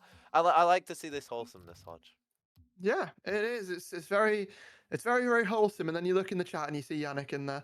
But yeah, we've still got a long way left of this series here, Char. And I mean, look at that from Flynn, 871 points. Amazing from Brave and Chrome. We know what they can do, right? We almost expect them to bounce back. We know that they will. It's not going to be an easy series for Arconics. You're not going to take game 2 and go, you know what? Yeah, we were better than them. That's the series 1. It doesn't happen like that. You know, it's going to be difficult. It's going to be a struggle for both of these teams, I think, after looking at that. And I think this series could go the distance. Yeah, 100%. And Arconics, they just came right back into it, and that 4-1 in the bottom right hand of my camera, I don't know about that anymore because you feel a little bit, that was a very good display from Flint in particular. I mean, 871 points, 5 goals. There's a reason that he scored so many goals this season, Hodge. Yeah, there absolutely is. Well, just gonna wait for everyone to get back into the game. And it looks like we will. So, game number 3 kicking off now. Who takes the lead in your lower finals? Chrome Husky looking to bounce back after a disheartening game number 2. Brave Arconics looking to add to their tally. Continue to rack up more and more goals like they just did. And well, I have to say that's 2 series in a row, just random fact, 2 series in a row where Flint has just put like 5 goals past his opponent on Forbidden Temple. This guy has like a home pitch. Home fielded. That means Forbidden Temple must be in Scotland. I mean, I don't know. That's a bit of a push, but yeah, go on then. Torny off the backboard there, hitting it into the sidewall. Rio will pop this one up as well. Banja clears that one down the field. Kyle, not a lot of boost. Torny now just trying to get that towards the middle, but No one from Arconics letting that happen until then. Rorugi just couldn't find the angle on the shot. Kyle now will clear this one out only as far as Torny, and that's just a little bit awkward, and it almost rolls all the way in somehow. Some of the goals or almost goals we're seeing in this series they hurt my brain. Questionable. They are something. They are very academy. But you know, we come to know and love it every single season. It's kind of how it goes at this point. But we'll be caught there by Rio. Banja looking to roll that one through the last lines of defense as Fight Kyle's also eliminated there. Rorugi, that's not a favorable 50. Flynn capitalizing. Brave Arconics on the board. Can we just stop this guy from scoring goals, please? He's got another one, and I think that one might be credited to Rorugi again, as the 50, I think Flint flicked it, and then Rorugi tried to block it, but it just rolled into his own net, and yeah, unfortunate for Chrome, but very, very good for Arconics, and now they find themselves 1-0 up. That's a nice touch from Flint, taking this one forward off the corner into the middle. Who's there for it? Rio is up for it, and Rio will slot it away. The second scored there for Arconics. Flint with the infield pass. Rio, perfect positioning. And you talk about this team of Arconics, you know, speaking about that goal explosion, I mean, at the start of the season, people looked at this team and probably thought, yeah, you're going to need a genie. You know, you're going to need to rub that lamp a little bit if you even want to think about the idea of you winning the tier or being a favorite or even, you know, being in the conversation. Well, they might just be not just in the conversation, they might be in a grand final in about the next 30 minutes. But for now, they've got a Chrome Husky to contend with. And they're not going to go down without a fight. We've seen it from these players time and time again here, Chart. And it almost feels destined that they'll go back to try and work for the title that they once sort of could have had, but weren't able to take down Mistaken in RSC 17. But this series so far, Brave starting to awaken, and Chrome going to have to punch back. Needs to get a touch on this one. That's a little bit awkward. A little bit of a double commit though from Husky, and Torny doesn't get the touch he would have wanted. That's a really nice free flip from Maria, sending the Husky defense in a little bit of a spin. Half the game gone here.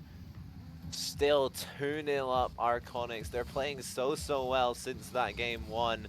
It's looking similar, albeit not quite as dominant, but I'm just looking at the stats now, and they have 2 goals but only 1 shot, Hush. They do. It's something. It certainly is. But I'm genuinely curious. Have more own goals been scored than actual goals this series so far? Because we've had quite a few. I think we've had 3, so I don't think quite, but it's definitely it's close. It's close. Why it's so boring for actually counting? You could have just like agreed with me because I'm always right, you know. Oh, I'm sorry. Yeah, you should be. Okay, well, this is something that Chrome Husky should be sorry for probably, because that couldn't have got freer with a goal opportunity there, and to be fair, neither could that there for Brave Arconics. So chances missed across the board. Surely you're not going to miss that, Flint. The drop down, the back of the net, the 3-0 in game number 3 here. What a great beat by Rio, and the confidence is flowing in the veins of Arconics. Yeah, 3-0. Another big difference in the score here, just like game 2 was. Arconics are absolutely flying right now. Rugi maybe trying to salvage something there, but it just goes straight to Kyle. Banja can't do much with that touch either. Flint, a little bit awkward, but gets the touch that was required. Rio now hits this one high. Flint tries to reach it. Banja, though, will win that race. Now Kyle with the shot, gets the double off of the car into the middle. Flint going for it, but Rugi manages to block it out, manages to get the save. Banja now on his own backboard, leaves it out for Torny, gets it past Rio as well, staying on this, trying for the 50, might just go all the way, but Flint, he's not just an offensive monster, he can do it on the back line as well. Absolutely can. And Banja, gonna pop that one up. Rugi intervening as well, and he will find one. So Chrome Husky do have themselves a chance. An outside one at that. But the chance is there. 36 seconds, 2 goals. Let's see if they can pull it off the kickoff here. Banja manages to win it. Torny with the dunk as well. No boost to follow it up though, and Flint will just take that one away. Just giving possession. Maybe could have left that for Rio, who would have had control of it and now might be punished for it. Neither of the Chrome Husky players going for it though. Both of them leaving it for each other, and that's where the communication has to come into play in these crucial moments, but it won't. And Arconyx maybe with another one, it won't matter. Kyle trying to put this on net, it's saved away. Arconyx, they flip the series on its head. They go 1-0 down, it doesn't matter. They're now in the lead. They absolutely are. Brave Arconyx taking the lead against Chrome Husky, the underdog of all underdogs, taking down what once was an underdog potentially. But that's something that we're going to have to, talk about maybe a little bit later in the series, right? Because Chrome Husky, I still expect them, Char. I don't care what sort of point it is. Maybe the next game goes the way of Brave. Maybe then, my head's turned a little bit. But I still expect Chrome Husky to be fighting back. And I see no reason why, we won't see them still doing that for the rest of the series. So I know. I think this is still going to be a close one. And Brave are going to have to show us why that is not the case. If they want to try and have a game, if they want the honor of facing Team Serenity in the grand final, then they need to take down, the team that has matched Team Serenity for that whole season, and that's Chrome Husky. Yeah, 100%, but they're doing it right now, and those last 2 games, they've just looked better. Like, there's no other way to really put it. They have just looked better than this Chrome Husky team, and there's not a lot of teams who can do that. The only team that I've seen do that is Team Serene Unito. So, yeah, it's really good signs for them, and I didn't have much confidence going into them going into this matchup. But looking at this showing, if they continue to play like this, take down Chrome Husky, then they could potentially go into that grand final with the momentum through the lower bracket and pose a real problem for Unito. But that is a long way away, and Chrome Husky will make it very, very difficult for them to get there. Well, I'm thinking back actually, and both Chrome Husky and Team Serenity went 9-1 in the league, right? The only team to take down Chrome Husky was Team Serenity, and that's so far stayed the same throughout the playoff bracket as well. If Team Serenity are to win, 20R are the only team to beat them, and that was in Game 5 back in week 1. So does that mean that 20R are technically the best team in Academy, technically? Yeah, let's go with that. You complained about me not agreeing with you earlier, so I'll agree with you now. Okay, well, congratulations, Reverse. There you go. But yeah, for now, down the other side, it's Tawny. Chrome Husky. We said they wouldn't be asleep for long. Here's the awakening. What a pass there from Rugi. Yeah, that's the chemistry of 2 seasons right there. Rugi comes from the inside of the Arconyx net, gets the pass off to Torny, and Torny finishes it off. Now Torny off the kickoff with a second. Chrome Husky, they're coming back into this series with a bang. They absolutely are. It was going to be the case. It always was. And, I think it speaks to the levels for this team where, even though it's Academy, they're pulling off goals like they're doing here, like that first goal there. And we're just not even, phased because of what we saw from them last season in that grand final. We know the level that these guys can reach, don't we, Char? And we almost expect them to get there. It's stuff like this. It's passing plays that, they're just not expected of you at this level in Academy. And it's not because they're all, individually incredible players as much as they are really good. It's because they work so well as a team together that they're able to achieve these sort of highs. I don't think anybody on this roster of Chrome Husky has peaked anywhere to 1400. I don't think any of them actually play ranked. Yeah, but you saw last season, they were 200-ish under cap. And they still made it all the way to the grand finals just based off of pure chemistry and playing together as a team. While they may not be the greatest individual skill players, although they are still very, very good, the way they played together last season with Kaji and the way they play this season with Banja now, both times have been so incredible, and that is their true strength, and that is what makes them so difficult to beat. Certainly is. Oh, Flint re-intervening, and there's the Arconics pushback. It felt like a matter of time, and Flint will put the Dominus in front of the last two defenders. Yeah, Flint managing to get that goal. Just over half the game still to play. Arconics, they have plenty of time to get back into this one. They also don't want to let Husky go for another one. Almost a rule one happening there, but didn't quite happen there. Kyle now trying to hit this one forward into the backboard. Who's there for it? Flint going for it again. Hodge, I've never seen Flint play before this series, but this series, I've definitely understanding now why I've heard so much about him. Yeah, especially for that sort of level CMB, right? Such a high value player for what he's worth.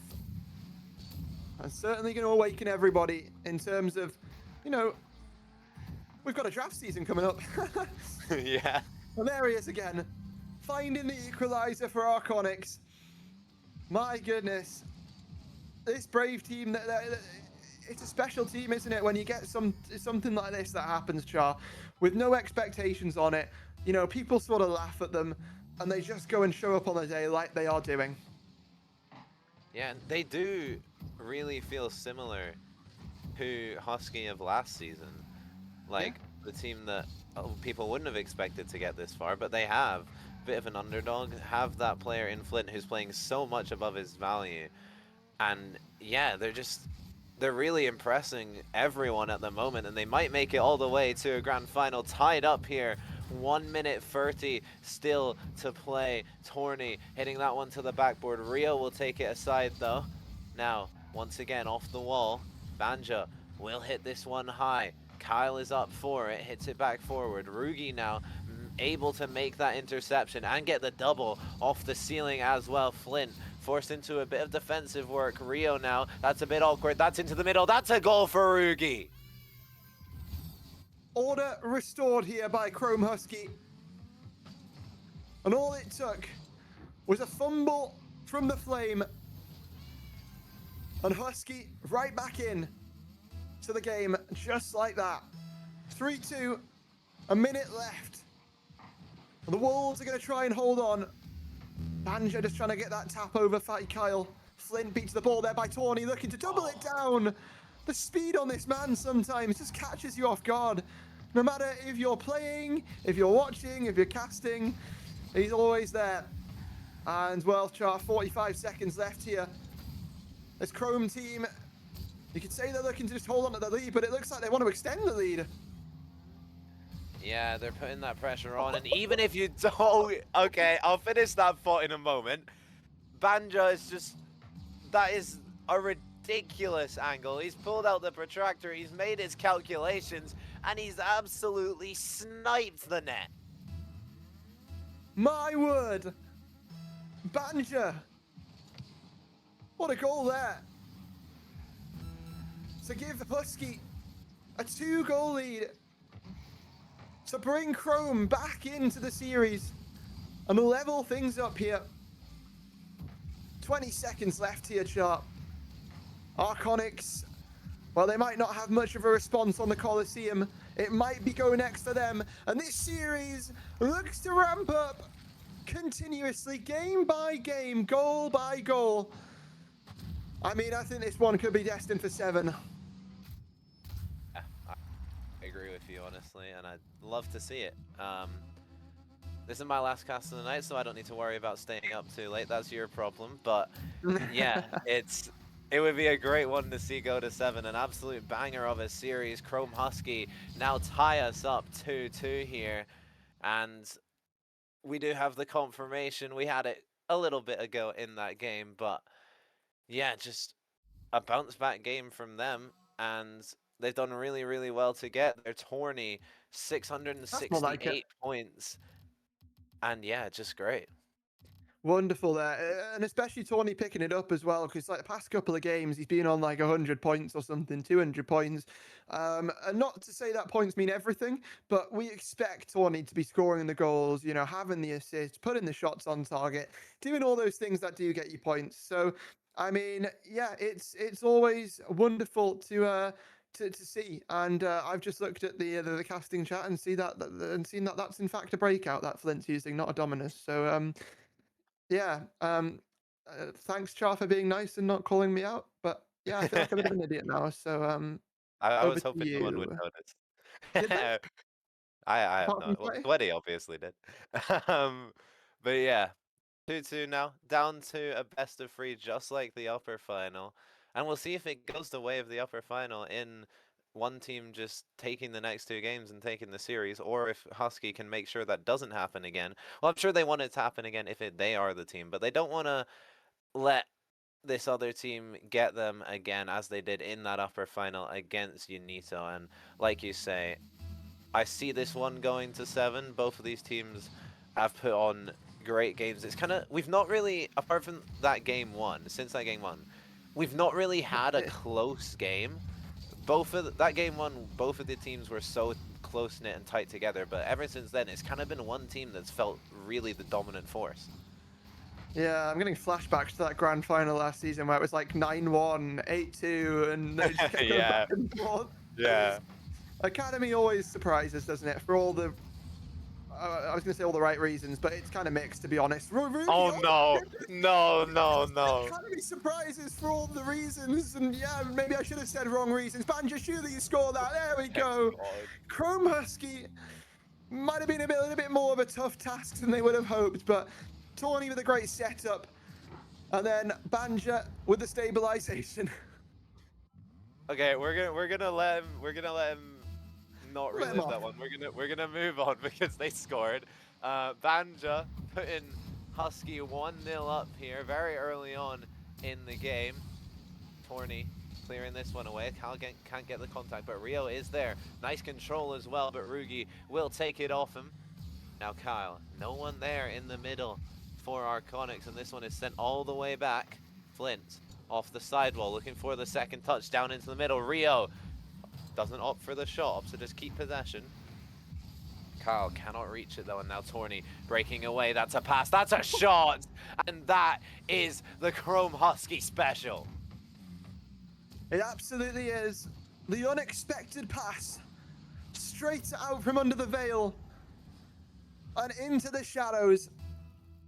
Arconics find themselves 2 goals down, and I tell you what, there's not a lot more things dangerous, Char, than Chrome Husky in the second half of a best of 7, because it's not the first time we've seen them, you know, beat down a little bit and have to pick things up. We saw it against Mistaken in the play-ins as well, right? Mistaken Purpose, you know, took a couple of games off them at the start of that series, and once Chrome Husky came online, it was impossible to get it off them. It was impossible to break them down. Are we going to see a repeat here in the second half of the lower final? Oh, from Banja. Can't get the second touch though, and Flynn trying to keep that pressure on. Rio's now getting involved to the backboard. Torny, not a lot of boost, but Kyle doesn't make connection. Flint, last back, gets the boost, but getting chased. Can he avoid it and get the save? Yes, he can. Now, maybe down the other end. It's Flint. It's a goal. It's 2-1. Well, I tell you what, I kind of like that from Trimaldinho in the chat. Where's your famous atmosphere? Where's them on the Braves that we know and love? Because it's gone a little bit quiet, and so have Brave Arconics, but now they've bounced back. It's time for everyone in chat to bounce back alongside them there. If you want to see this Brave Arconics side getting it over the line, let them know about it. Because halfway through this game, they're starting to reel things in, starting to bring things back, and Chrome, they're going to want to try and deny that. But now Fight Kyle's the opportunity to strike that one home for the equalizer. And well, it might be halfway through the game, and the scoreline leveled, but this is still anyone's game and anyone's series. They have had a fire lit underneath them here in game number 5. 2-2, half the game to play. It is anyone's to take. Kyle gets it off the ceiling, gets a second touch, and he finishes it off. Fatty Kyle for Brave Arconics. The GM leads by example. Gets this Brave team the lead. And now Chrome Husky on the back foot here as we go into the second half of game number 5. Banjo, though, we're going to look to change that tune. Raw Rugi on towards net. Flint trying to make the save. Rugi back in for more. Chrome Husky quite happy to double dip on some of these attacks because it gets them goals. Yeah, the panic double commit in the net from Brave Arconics. You see that so often in the lower tiers, in the prospects, in the academies, and they just fall victim to it there. Flint, that is a monstrous pinch. Kyle, what a touch as well. Taking perfect control of that one. Now Rio trying to win that race. That's a 50. Torny, awkward touch. Rio's on it again. Tries to play into the middle. Kyle's up for it. No touch though. Now Flint, last man back, manages to turn on it and get the touch. Kyle taking it forward. Banjo on his own backboard. Plays it down. Flint now, one pop, trying to get the second touch, cannot find it though. And Kyle forced into hitting this one long. That's into the middle. Flint, awkward touch, demo in net, but Rio just isn't there to reach it. If that had been on target from Flint, it would have been in. Well, Rugi now to try and double this one down, just taken away there. And Chrome Husky wanted a sniff of the attack themselves, but they've been sent back on the hunt for that scent. And here comes Raw Rugi, once again, from the corner, trying to get that one past 2 defenders. Tawny, infield, Banjo too far back, almost punished as well. Rio to try and find the pass infield to Flint. Banjo denies, and now the attack speeding down the other side. Tawny, the sidewall, minute left here. This could well be golden goal in game 5 for series and grand final point. One of these teams destined for a best of 7 against Team Serini Nito coming up after this. But which one wants it more? Who's it gonna be? It's time to find out in the next 45 seconds. 50s it with Banjo, and that one's sent all the way back to Rio. Gets demoed for his efforts. Now Torny gets the beat. Raw Rugi to the backboard. Banjo coming in for it, but Flint gets an all-important touch to maybe save his team. The 50, it finds its way in. Flint, another goal. Arconics, 25 seconds. The chosen one of Brave Arconics. The one who's always there. The one who always finds the goals. Flint is carrying this Arconics team alongside Kyle and Rio, who, to be fair to them, have been playing exceptionally themselves as well. And maybe, just maybe, they will be representing this Brave organization, this Brave franchise in the grand finals. But what they've certainly done is put themselves at series point, 5 minutes away from doing just that. And well, never mind. No way. No way. What? What?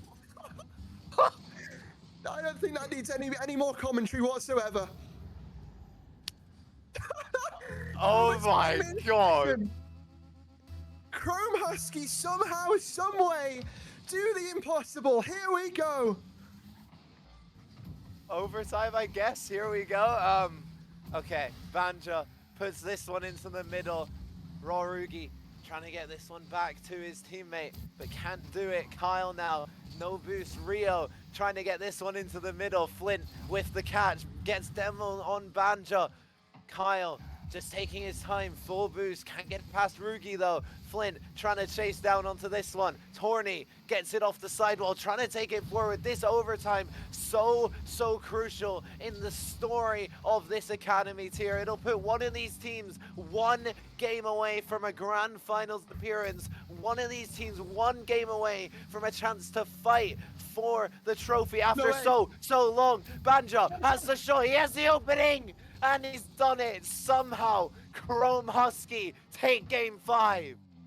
Well, the team pinch lit the fuse, and Banja to help Chrome Husky steal game 5 away from Brave Arconics. There is no way that we have just seen that on our screens.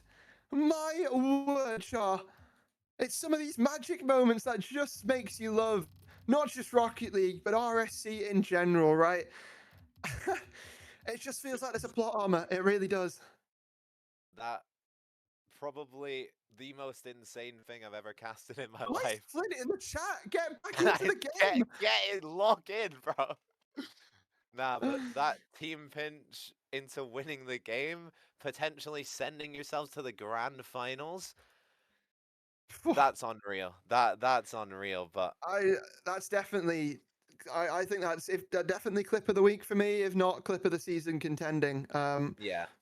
Yeah, well, what a moment there. I think it's one of those things where it's a good goal by itself. When you add the context to it, then it becomes, almost, I guess, clip defining as to what that goal sort of did for this Chrome Husky side. But will it grant them the opportunity to walk to their second consecutive grand final?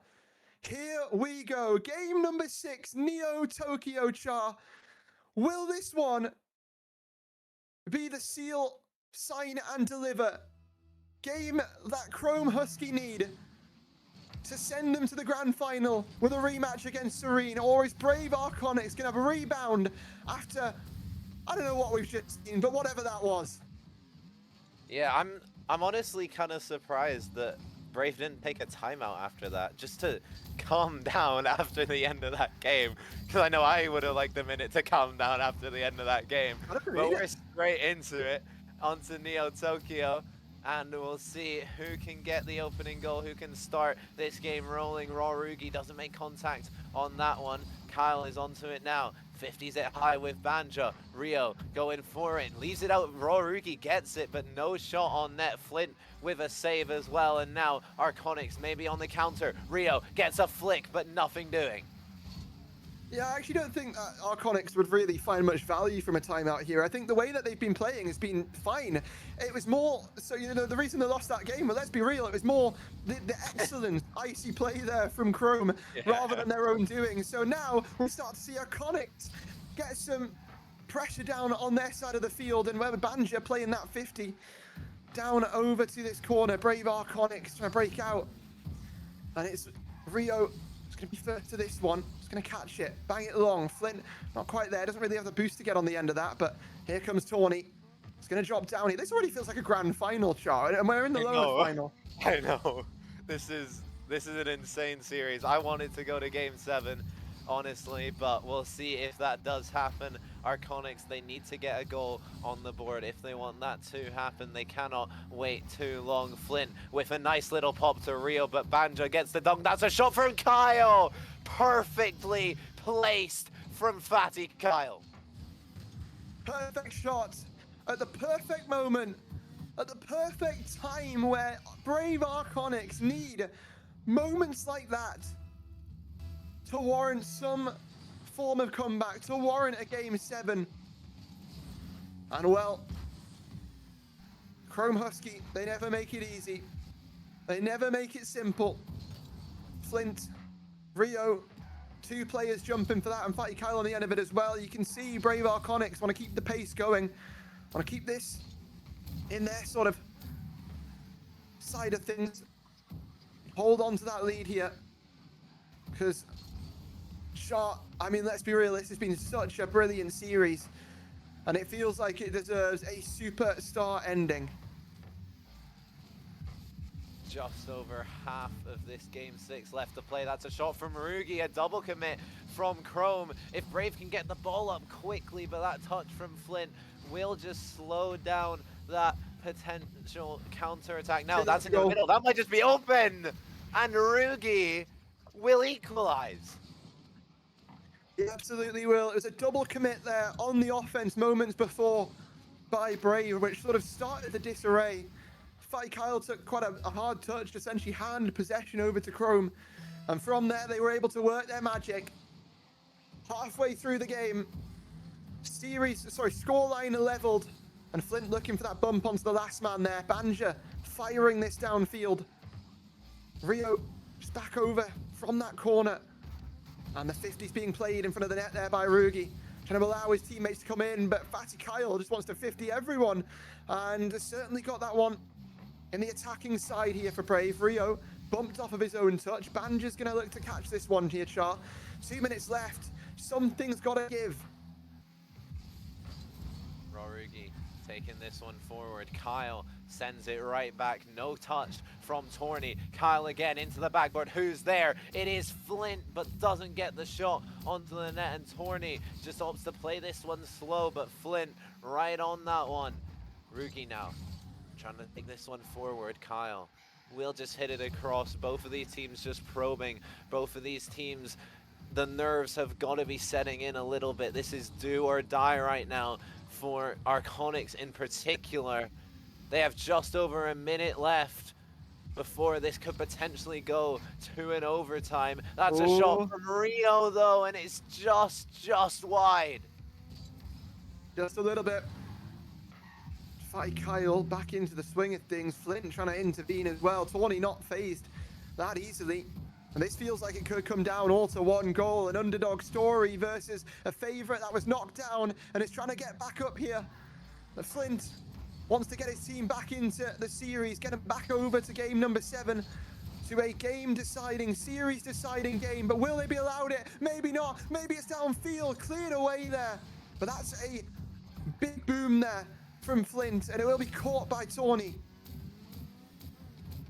Corny. Rugi's up for it as well. No double tap coming through. Flint now trying to chase forward. Rio just camping on the Chrome backline. Might get punished for it, but that one's just over. Now, Rio trying to take this one forward. Gets a second touch! And he does it! 12 seconds left, puts his team in the lead, and puts his team in the driver's seat to take us to game 7. The army of Arconyx striking when they need to. Now, Chrome, we've seen some magic moments from you before. What have Husky got in store in these final 10 seconds? Because they are never down, they are never out. And game number 7 will be what approaches us here. Champions Field on the horizon, with one team destined for a grand final showdown and one team season about to come to a close. We have made it all the way there. You said it after game 2. This one looks like it could go the distance. And it has a series that has thoroughly deserved it. 2 teams that thoroughly deserve their place here in the top 3. This isn't even the grand final yet. We still have 1, potentially 2 best of 7s after this still to go. But right now, all the focus is on Champions Field and this next 5 minutes of Rocket League. Yeah, well, it absolutely is here. 15 seconds left before we head over to Champions Field, and we settle the score between these 2 teams in this lower final. Brave Arconyx predicted not even to make top 6 by most people in their original conference. Showed up, proved that they are the best that the Ignis conference has to offer, and for 9 matches, for 4.5 weeks, Chrome Husky was the best that the Glacies conference had to offer, sat at number 1 for so long. And if you want to be the best, you've got to beat the best. That's what Brave have to do. And this is the stage to do it. Game 7, Champions Field, let's go. We're here We've made it off the kickoff immediately. Husky get the ball into the Arconic side of the field. That's into the middle. Torny can't get the angle on the shot there. Now, Kyle tries to take this one forward. No boost, though. It's a little bit awkward off this start for Arconics. They might be able to break away now, though. Flint with the flick. Rugi will send it back. That's a miss from Kyle. Rio has to get there. He doesn't get a touch, and it'll go all the way in. Husky, they strike first blood. Husky looking to hound Brave Arconics in the early stages of Game 7. Raw Rugi, the exact player to do that. The player for this Chrome Husky side that won them the first series of the Grand Finals against Mistaken Purpose back in RSC 17 was the team and the player to make that team lose a series. The only time they lost a series, and is now going to look to fire his team to a grand finals for the second season running. Rio, though, has other ideas, gets that one downfield. Flint going to look to catch this on the sidewall, but Banja gets it infield. Bit of, an interesting touch there, albeit, but you can see Brave Arconics, they don't want all this effort to come down to nothing. They want to continue to press. They want to continue to bump. How has Raw Rugi got a hand on that? Rugi comes out of absolutely nowhere. Now, Torny! He finds it. No touch required. And from an almost certain Arconics goal to a goal going in the other end. Husky, they're in the driver's seat. Brave, can you kick them out of it? Here we go.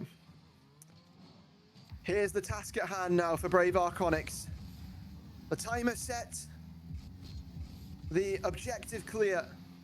It's now on you to start scoring some goals and show us why this underdog story should come full circle here today.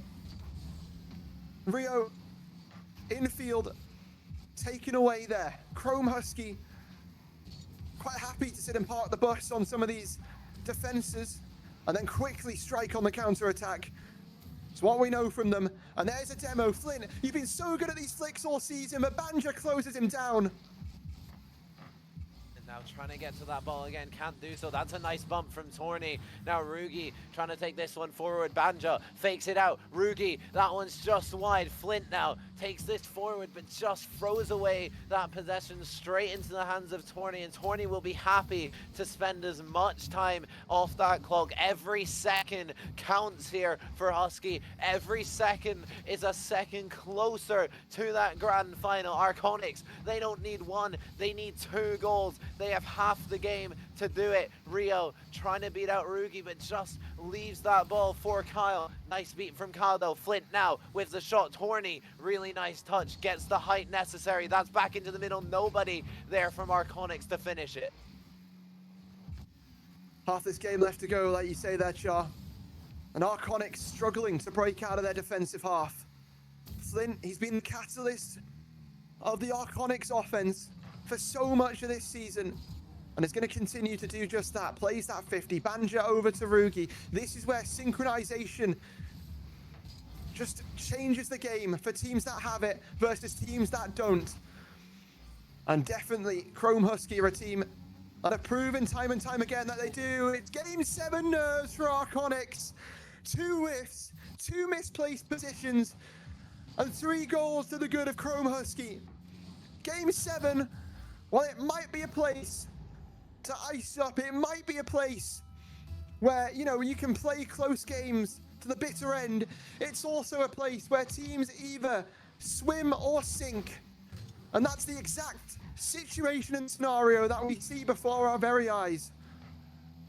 Flint trying to add 1, but just doesn't get the power on the shot, and the Husky defense will eat that up every day of the week. Flint, again, just can't get anything on that touch. Time ticking down, time running out here for this Brave Arconic side. They fought tooth and nail through this lower bracket to make it here. That's so awkward. Flint, he manages to get the save on it, but it's still with Torny. That's in the middle. Rugi's up for it. Rugi looking for the double. That drops down in front of the net. Kyle will save it out, but they need goals, Hodge.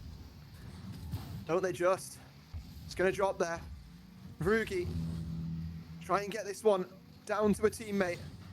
And Brave Arconics are putting such a good effort across this series.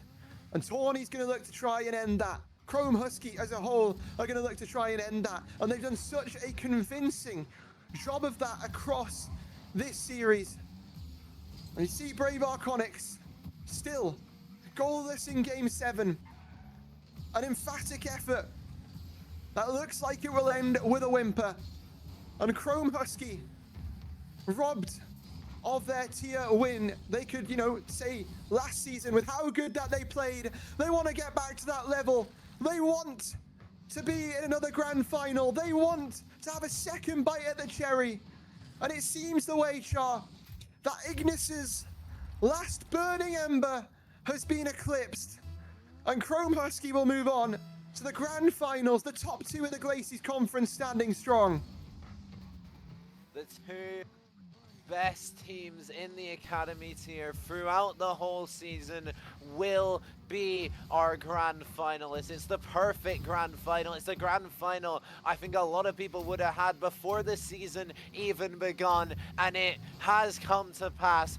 Chrome Husky, Team Serene Unito will be your teams in the grand final. One for the road for Brave Arconics. They have had an amazing run, an amazing series, but in the end, it just wasn't quite enough. It just wasn't quite enough, but a respectable performance there from Brave Arconics, and one that they can be proud of. But Chrome Husky moving forward to that grand final to play against Team Serene Unito here, Char. I can't wait for this grand final. It's going to be an absolutely brilliant one. And you can see by some of these stats what it is needed to perform in Game 7 at this sort of level, right? Tawny, the ice in his veins. Rugi, the link up from last season. Banja, the new piece of the puzzle that has fitted so wonderfully around the 2 core members. But let's take a look at these post-series stats, excuse me. Yeah, and it's so close, isn't it? Husky edging out on the shots a little bit, but 20 goals to 18, 28 saves to 25 for Husky. Husky actually having more saves, which means that Arconics registered some shots that weren't saved, maybe a few missed opportunities there, but Arconics have done so well. I'm so glad to see this team do this well with the meaning behind their name as well. It's so great to see them do this run, and they should be so proud of themselves. They absolutely should be. It's wonderful to see. But let's see who was our series MVP here for your lower finals before we reset for a grand final very soon. And who else would it be than just Tawny?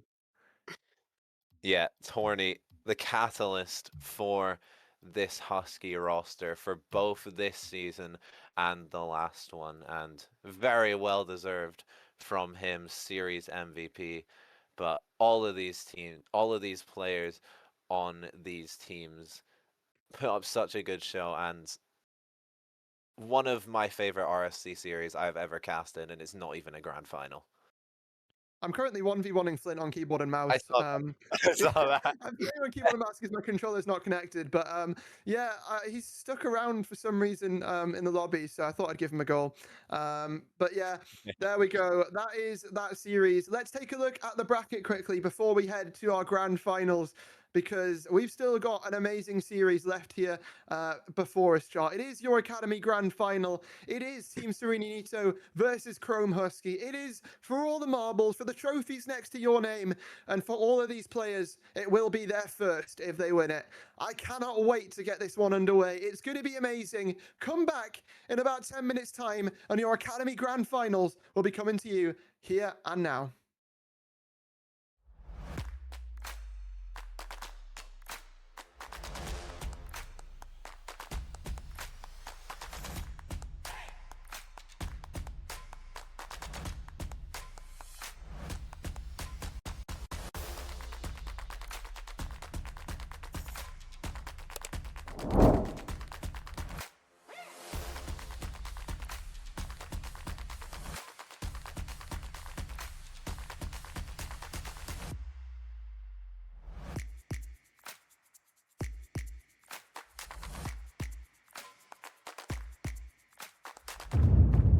This isn't just merch, it's what teams wear when they mean business.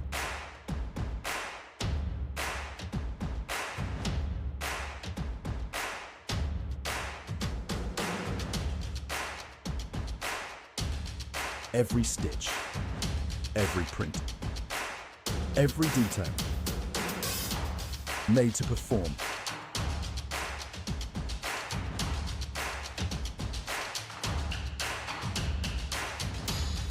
Trusted by the grind, from grassroots to championship halls.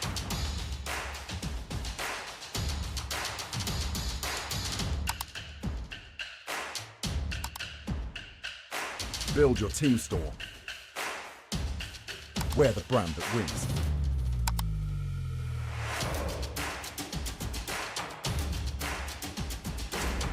SpartanWare, trusted by the grind.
This isn't just merch, it's what teams wear when they mean business.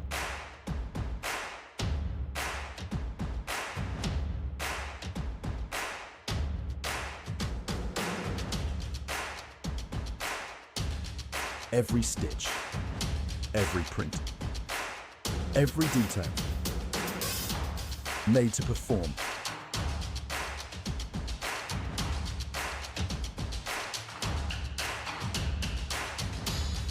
Trusted by the grind, from grassroots to championship halls.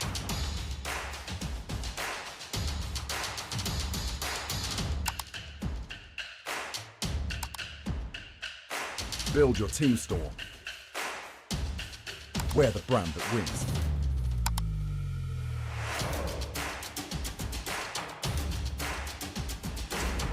SpartanWare, trusted by the grind.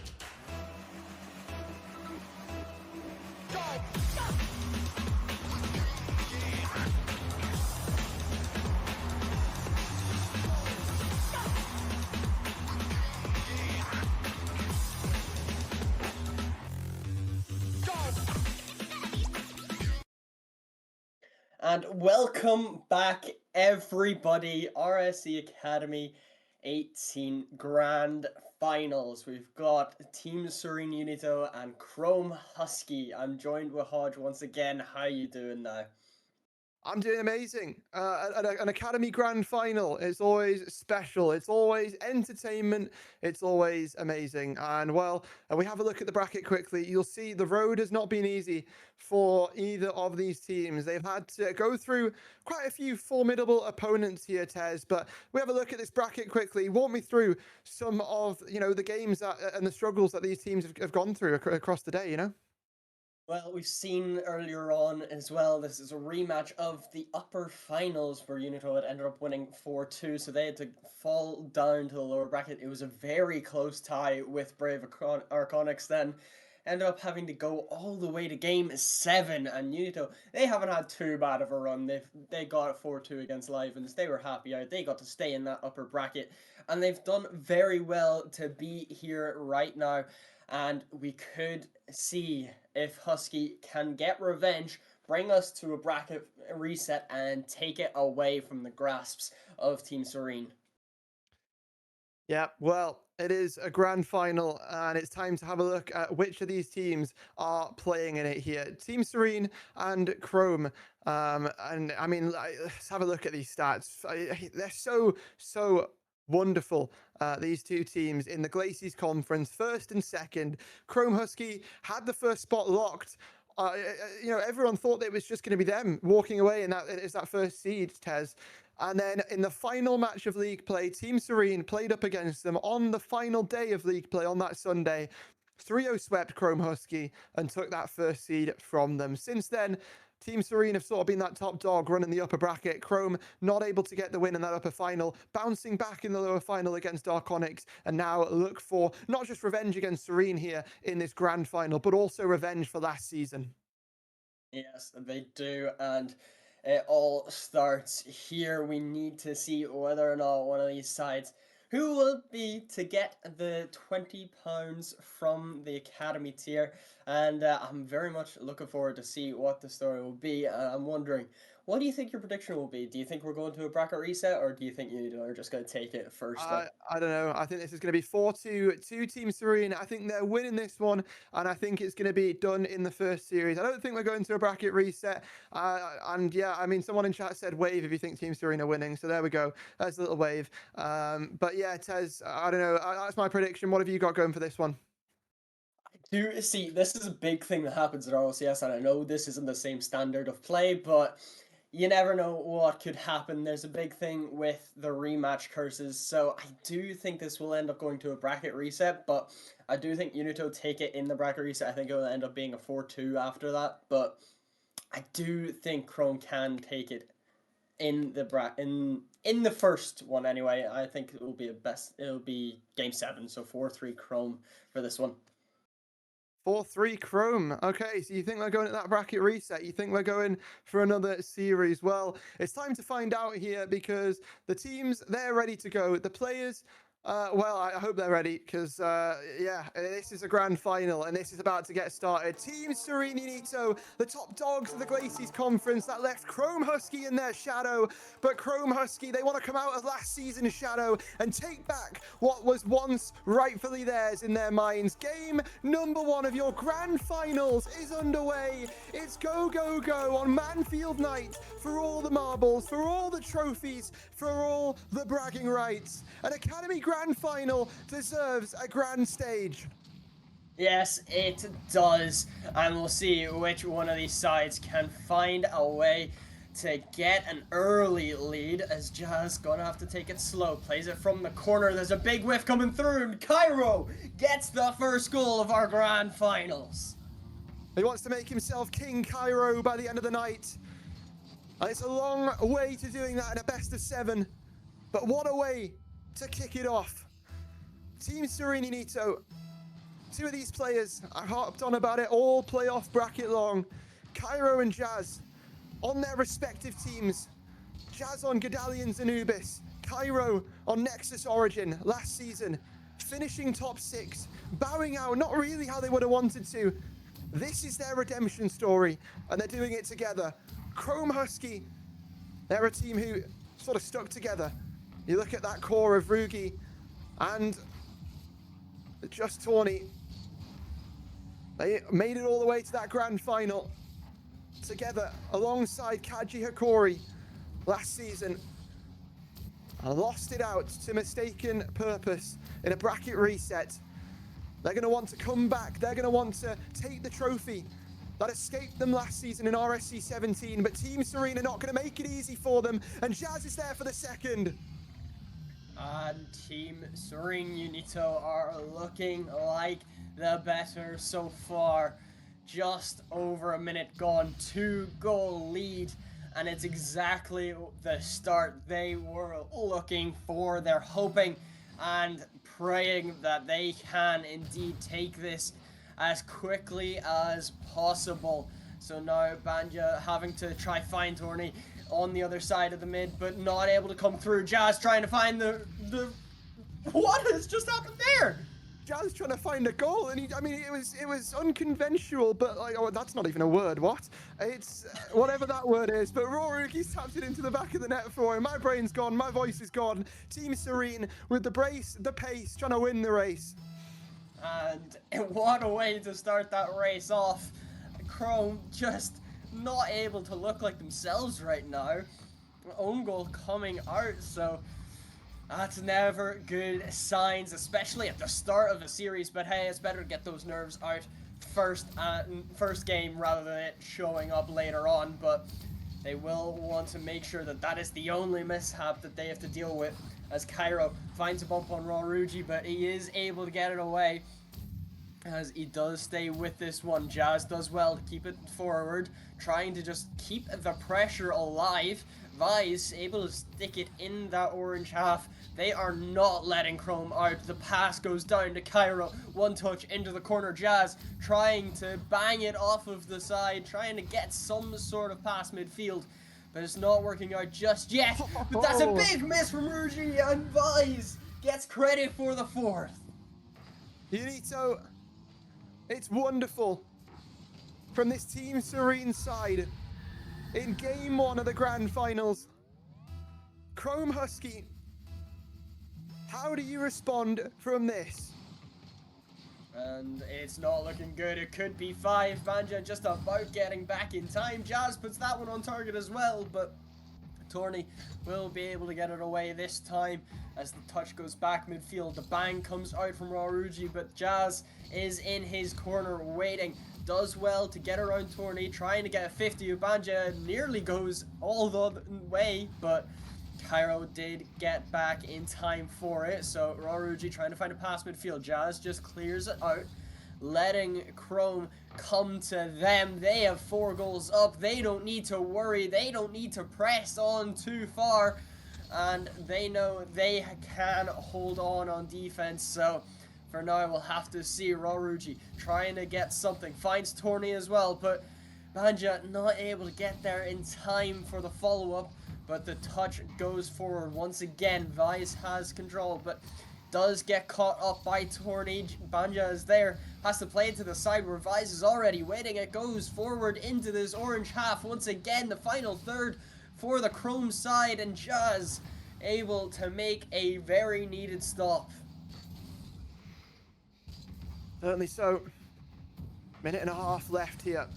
And Chrome Husky, it's not really at this point thinking about how do you redeem game one. It's thinking about how do you redeem the rest of this series. I'm not too worried about it, to be honest with you. And it's for moments like this is why they just can put together passing plays. Chrome Husky have showed us many times before that, yes, they're down, but they are never, ever out until that final goal ricochets into the back of their net, just like it did last season. But, I mean, Tez, what we saw last season from them was this similar fashion to this, mistaken purpose. They took game one in about like an 8-1 fashion. They slammed them. It was more dominant than this, in fact. Chrome Husky, what did they do? They came back and did the exact same thing to their opponents in game two. So I think I stand pretty okay with them in terms of the series, and I'm not too worried. But a couple more games like this, and yeah, it's starting to spiral out of control. They've got to patch this up in game two. Yeah, they do indeed, and they could just end up patching it up now. They take one back. Granted, it may be a consolation goal, but it just means that the momentum goes in their favor towards the end of this game. And we'll see whether or not they can pick that up in game two. This game, though, likely done and dusted for Team Serene. They want to just let that time tick down. They don't want to force any big mistakes. So as they continue the pressure, Banja, though, going up high, gets one touch. Vise and Jazz double committing onto it. Torny will be the first man on, gets a second touch, makes Cairo awkward, but Jazz gets back just in time to help his team out. And they will indeed hold on for now. 10 seconds, counting down. Game one going in favor of Team Serene, and Chrome will have to find an answer next game. They certainly will.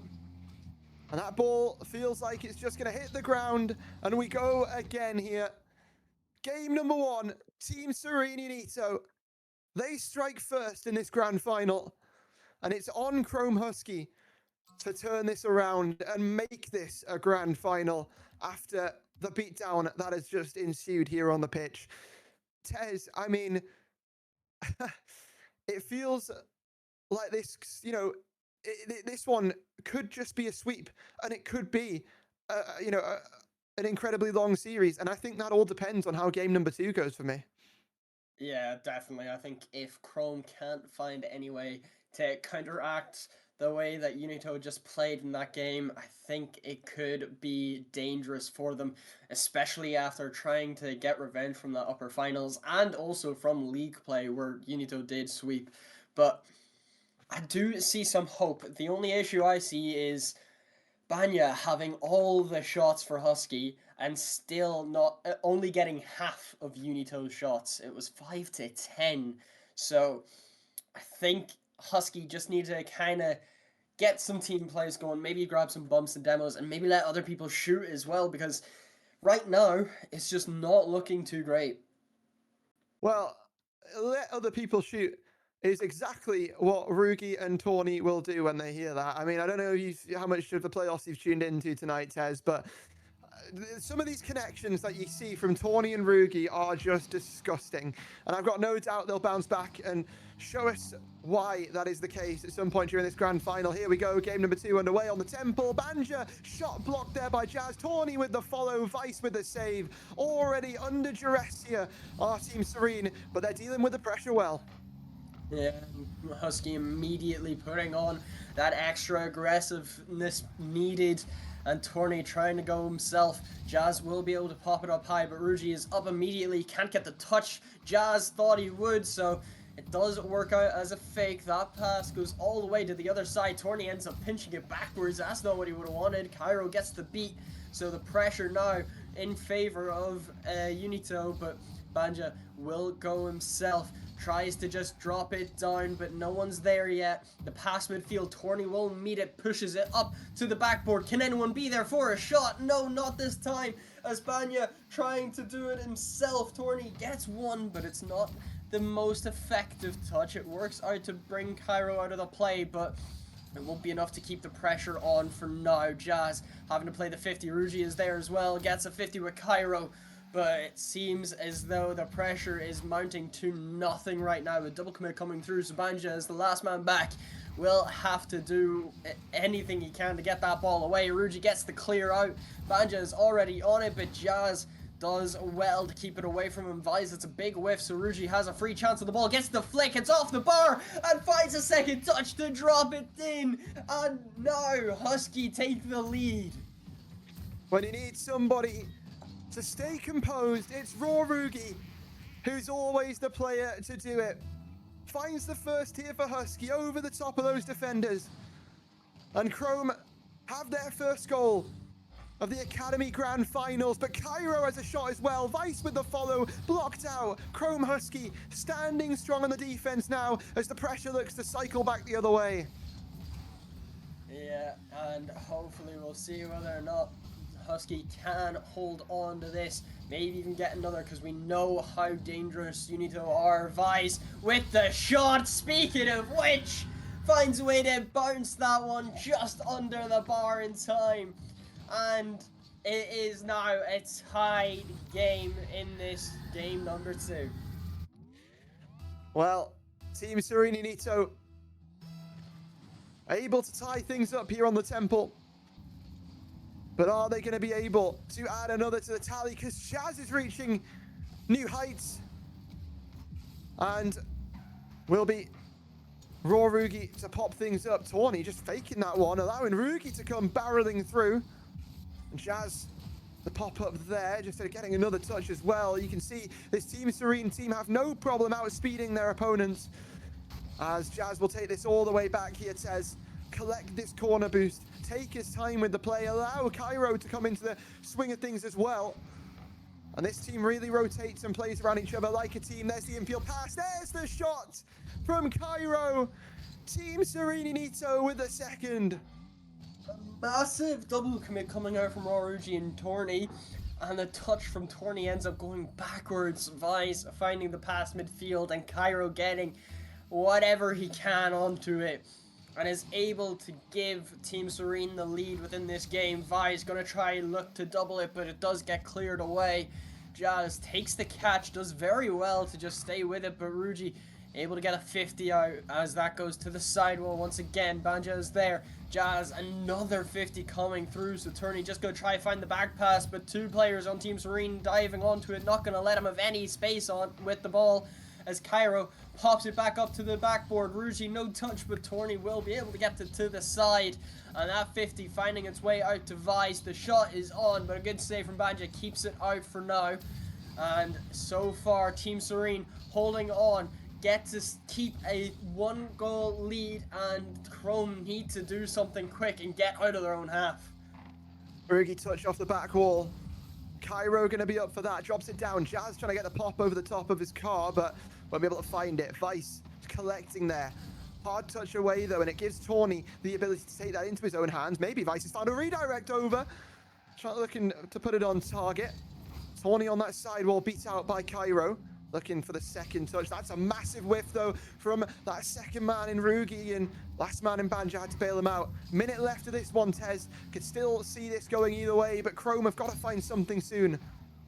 Yeah, it's a better game for sure, but with a minute remaining, they need to do something to find an equalizer. That shot just off target from Cairo. And now there's a chance to get a counter-attacking going, but it doesn't seem to work.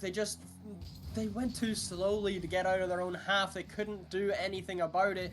But Torney does well to keep this ball with him. Gets a 50 with Cairo. No bump though, but Cairo has no boost to the tank. That 50 falls out to Jazz. Ruji getting one touch, trying to find a second, ends up faking it out.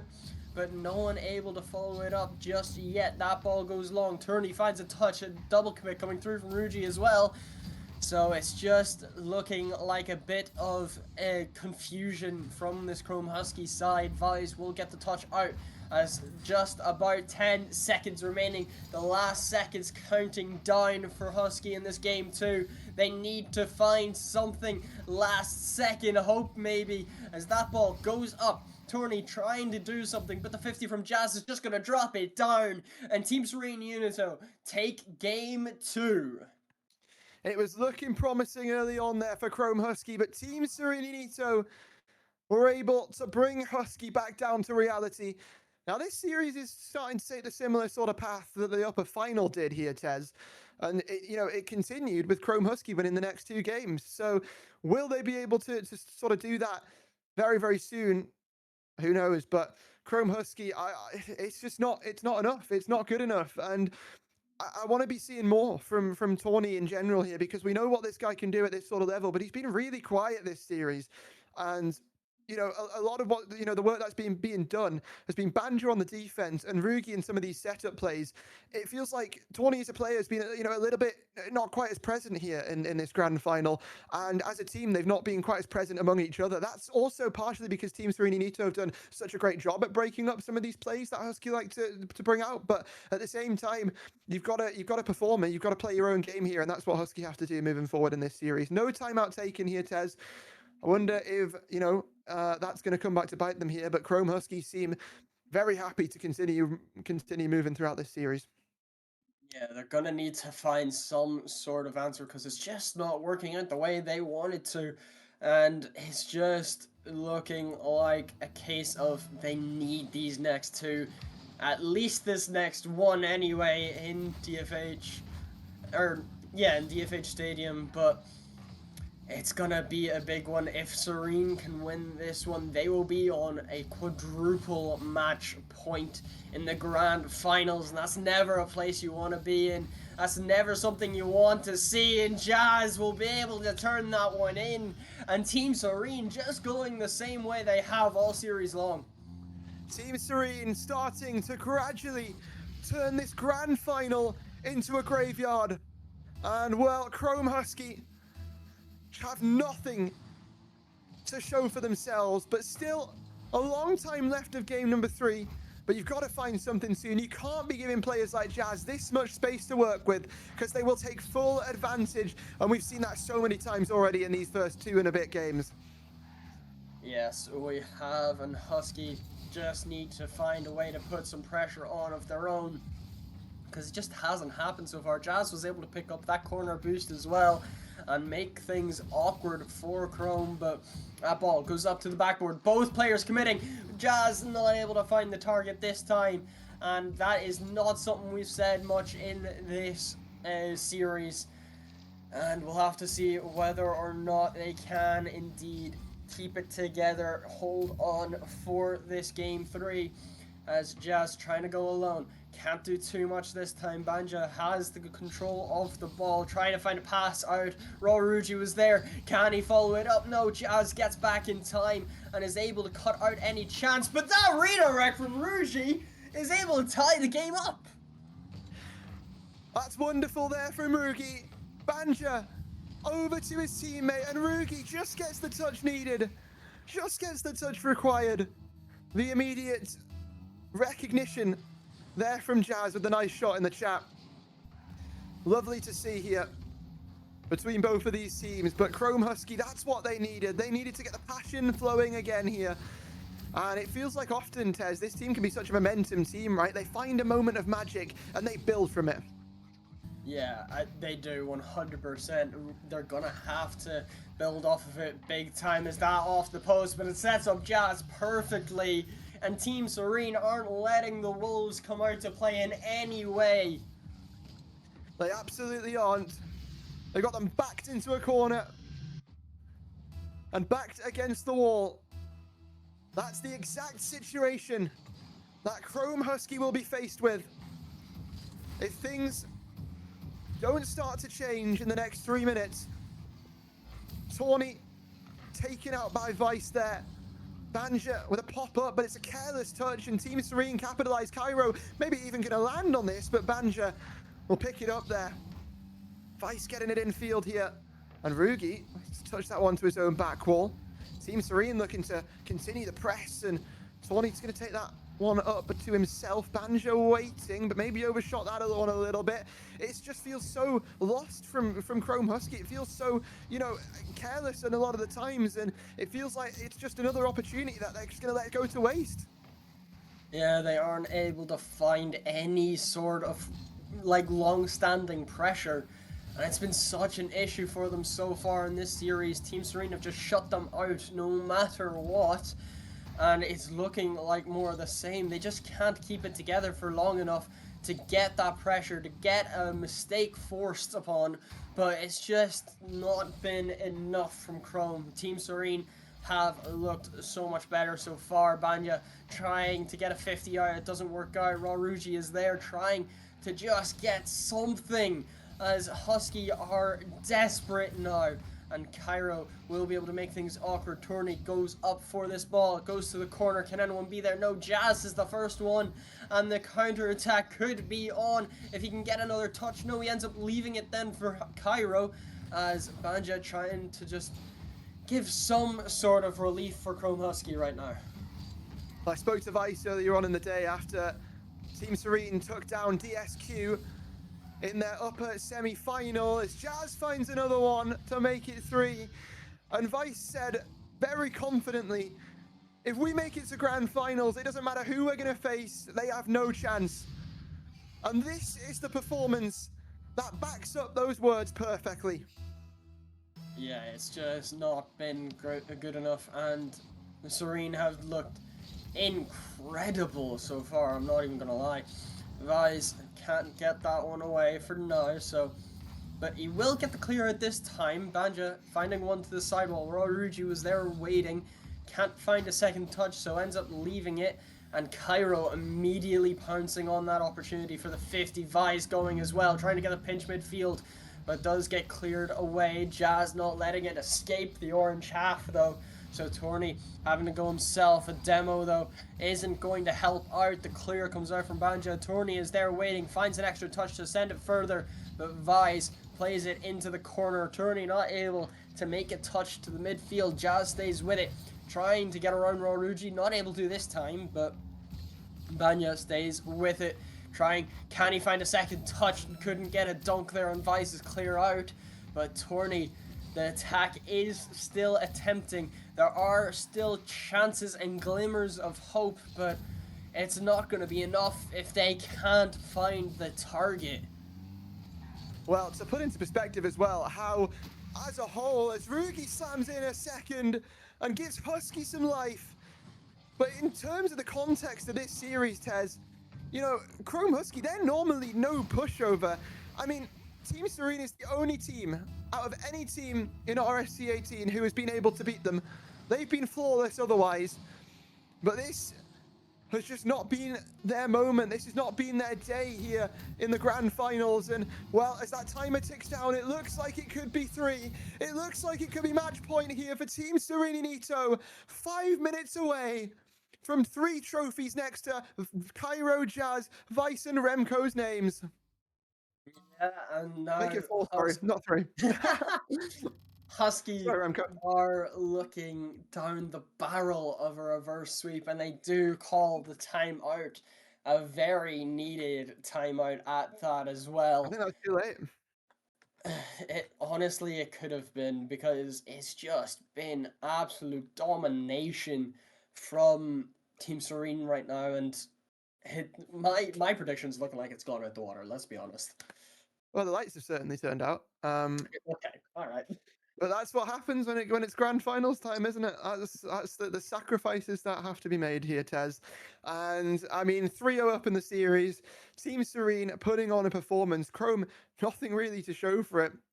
And, you know, this is this Chrome team who stumbled in this exact position last season. They're not going to want to repeat this, but it's almost been, you know, I don't know, an embarrassing way to fall out, right? You have this much of an incredible season, and then you just fall like this to Unito. It wouldn't be a way that I'm sure they'd want to go out, and I'm sure they're going to fight here throughout the next game to make that happen. But I mean, the Coliseum is now where we stand for game number 4. And I'm interested to see if this is going to be where it all ends, or if Chrome are going to utilize their timeout buff and come back with some form of passion. Well, they're gonna need to. The timeout buff is gonna need to be the one for them. Otherwise, it's just not looking like a good day out. Realistically, you need to have been so good, and Husky, this is gonna be a sad way to end their season off. They played so well throughout league play, going 9-1, only losing to Unito, as we've said, but it's just something that they're gonna have to hope and pray that they can come back from, because otherwise it is just not a good day in the office for them, and the way that they're gonna end up losing out is never what you want to see for any player. Yeah, and I think a lot of that could be that factor of fatigue as well. Chrome have had to play that extra series. They've just before this come off the back of a Game 7 series against Brave Arconics. So, you know, they're going to be a little bit fatigued. They're going to be a little bit more, I guess, burned out than this Team Serene side. I spoke to Cairo actually about the idea of burnout ahead of the grand finals. He was saying to me, you know, what do people normally do in sort of playoff runs? Because I know they last a while. It was like, yeah, you know, people usually bring like a pack of Monsters or Red Bulls with them. I was like, yeah, you got any of them? He went, no, I've got some apple juice though. So Cairo and his apple juice might just be enough to get Team Serene a trophy. And if that works, then that absolutely works. And I don't know. He sent me a picture of a Lucasade as well. So Cairo, an apple juice and a Lucasade, and potentially a trophy. Yeah, he could do it, that is for sure, but Utopia Coliseum is waiting, and we'll have to see, can Husky use the timeout buff to their advantage, or will they fall like many gladiators before in Coliseums?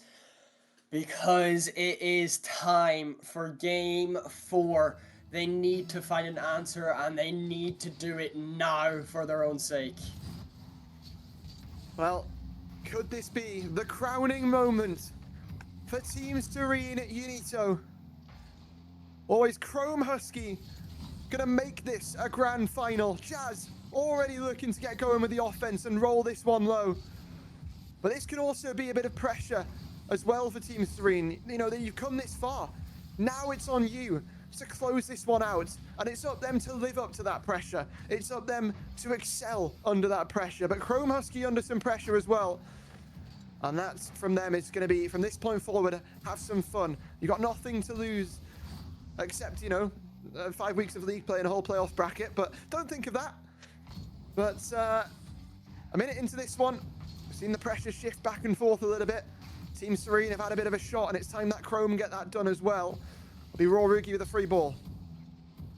Yeah, and Chrome need to do something quickly, and they've got 4 minutes to play in this game.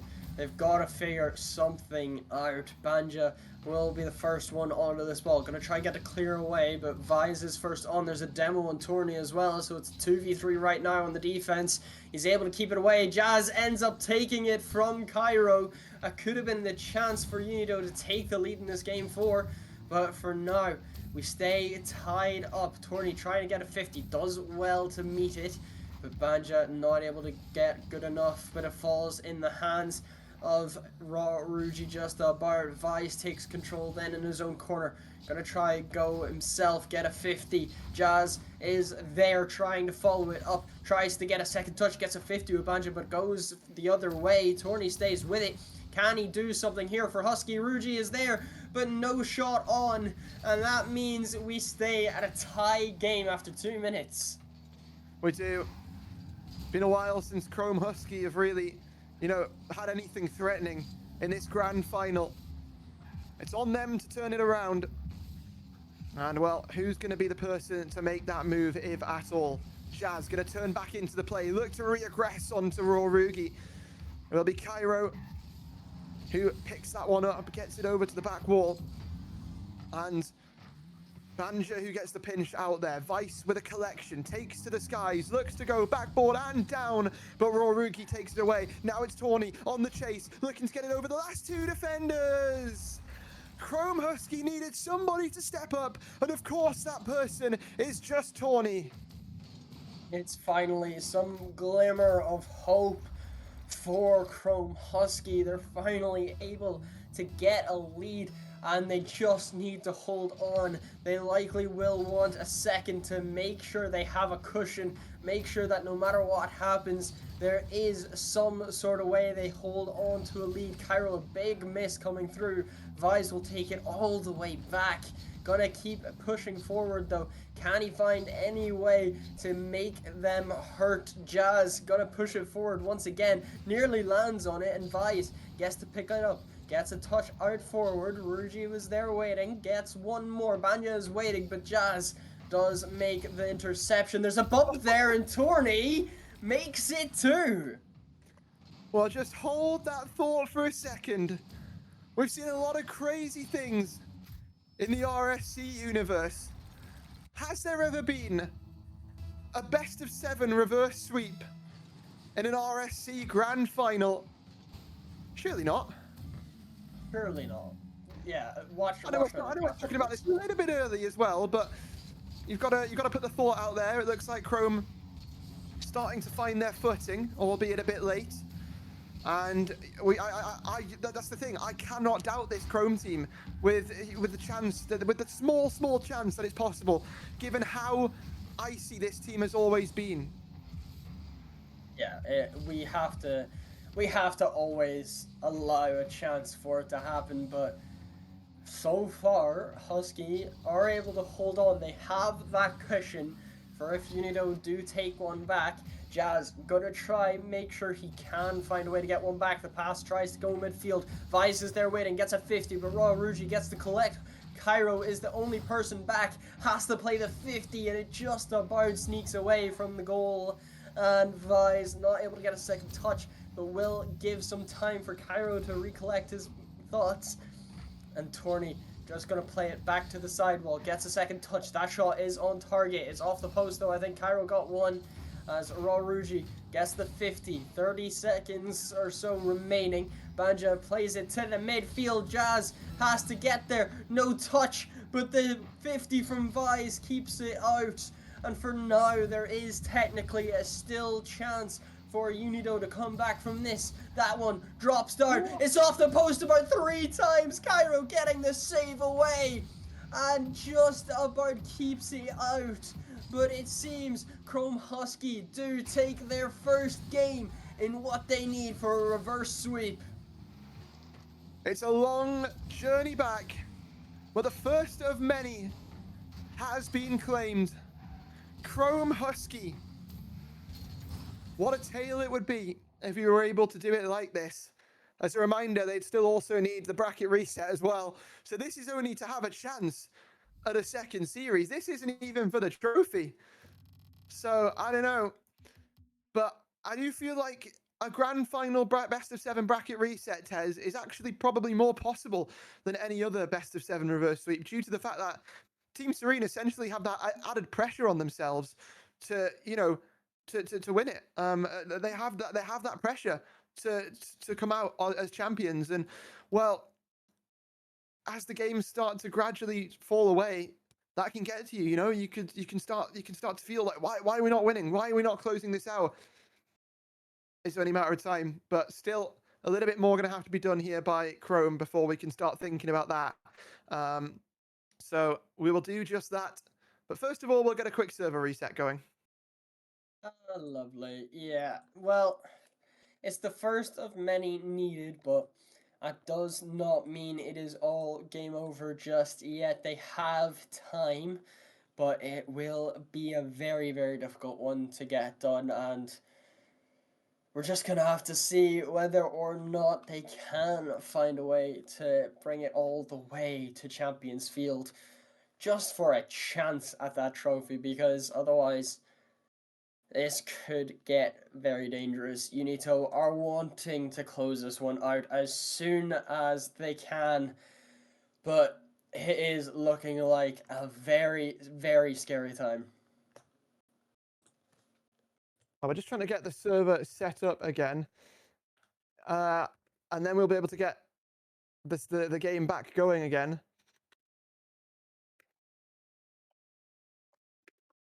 But you gotta love Rocket League servers, haven't you? Yeah. It's always wonderful. It's always wonderful. I think everybody is in a lobby apart from Sweaty. I think we've all just joined the same server and he's by himself. Wonderful. Okay. Well, we'll get Wait, things how did going this as quickly- happen? I don't know. Everybody's sat in a lobby and Sweaty's chilling by himself. How the hell has this happened? I don't know. I don't know. Oh, But yeah. you know what it was? I think someone may have joined before everyone left. Yeah, so we'll wait on everyone to hopefully leave, and then we'll get things going again. But yeah, I don't Okay. know. Tez, it's going to be a good series, no matter how you look at it. I think now that Chrome have got their game win, it's starting to sort of look like this could still have a story left in. It could, yeah, but like at the same time, it is a very long path to even think about that bracket reset for now. Okay, we've got new lobby details. There we go. Oh, okay. All right. Okay, well, Sweet. Would have been nice if we got a ping for those lobby details, but well, you've got me telling you. There you go. I hope that's good enough. Okay. Well, no. Massive respect to Sweaty, everyone. It's his first playoff stream. He's only just joined as a streamer. Tzazik, that is a point. Can you turn on a light, by the way? I genuinely can't see your face. All right, fine. Jeez, why is I Come got on, bro. masters in my DMs asking for it as well. Oh well, I mean, it's deserved. Everyone wants to see the lovely stack of monsters that you've got behind you. Apparently so, yeah. But hey, it doesn't matter too much. Hey, it is a case of Husky need to figure out what was going wrong in those first 3 games. That last game is a glimmer of hope, but still a long ways to go before they can hope to even get a hand on that title. And now with everybody in the lobby, we will just get them to go. And game number 5 will be underway. Game number 5. And Team Serena have a couple more bites at the cherry here before things start to get panicky. But Chrome Husky, well, they're going to hope that that little technical pause hasn't quite killed the momentum. And, well, it's been a little bit of a momentum stall for both of these teams, right? Ball back into the middle. Rugi going to pop it over the top of Vice. Jazz over to this side wall.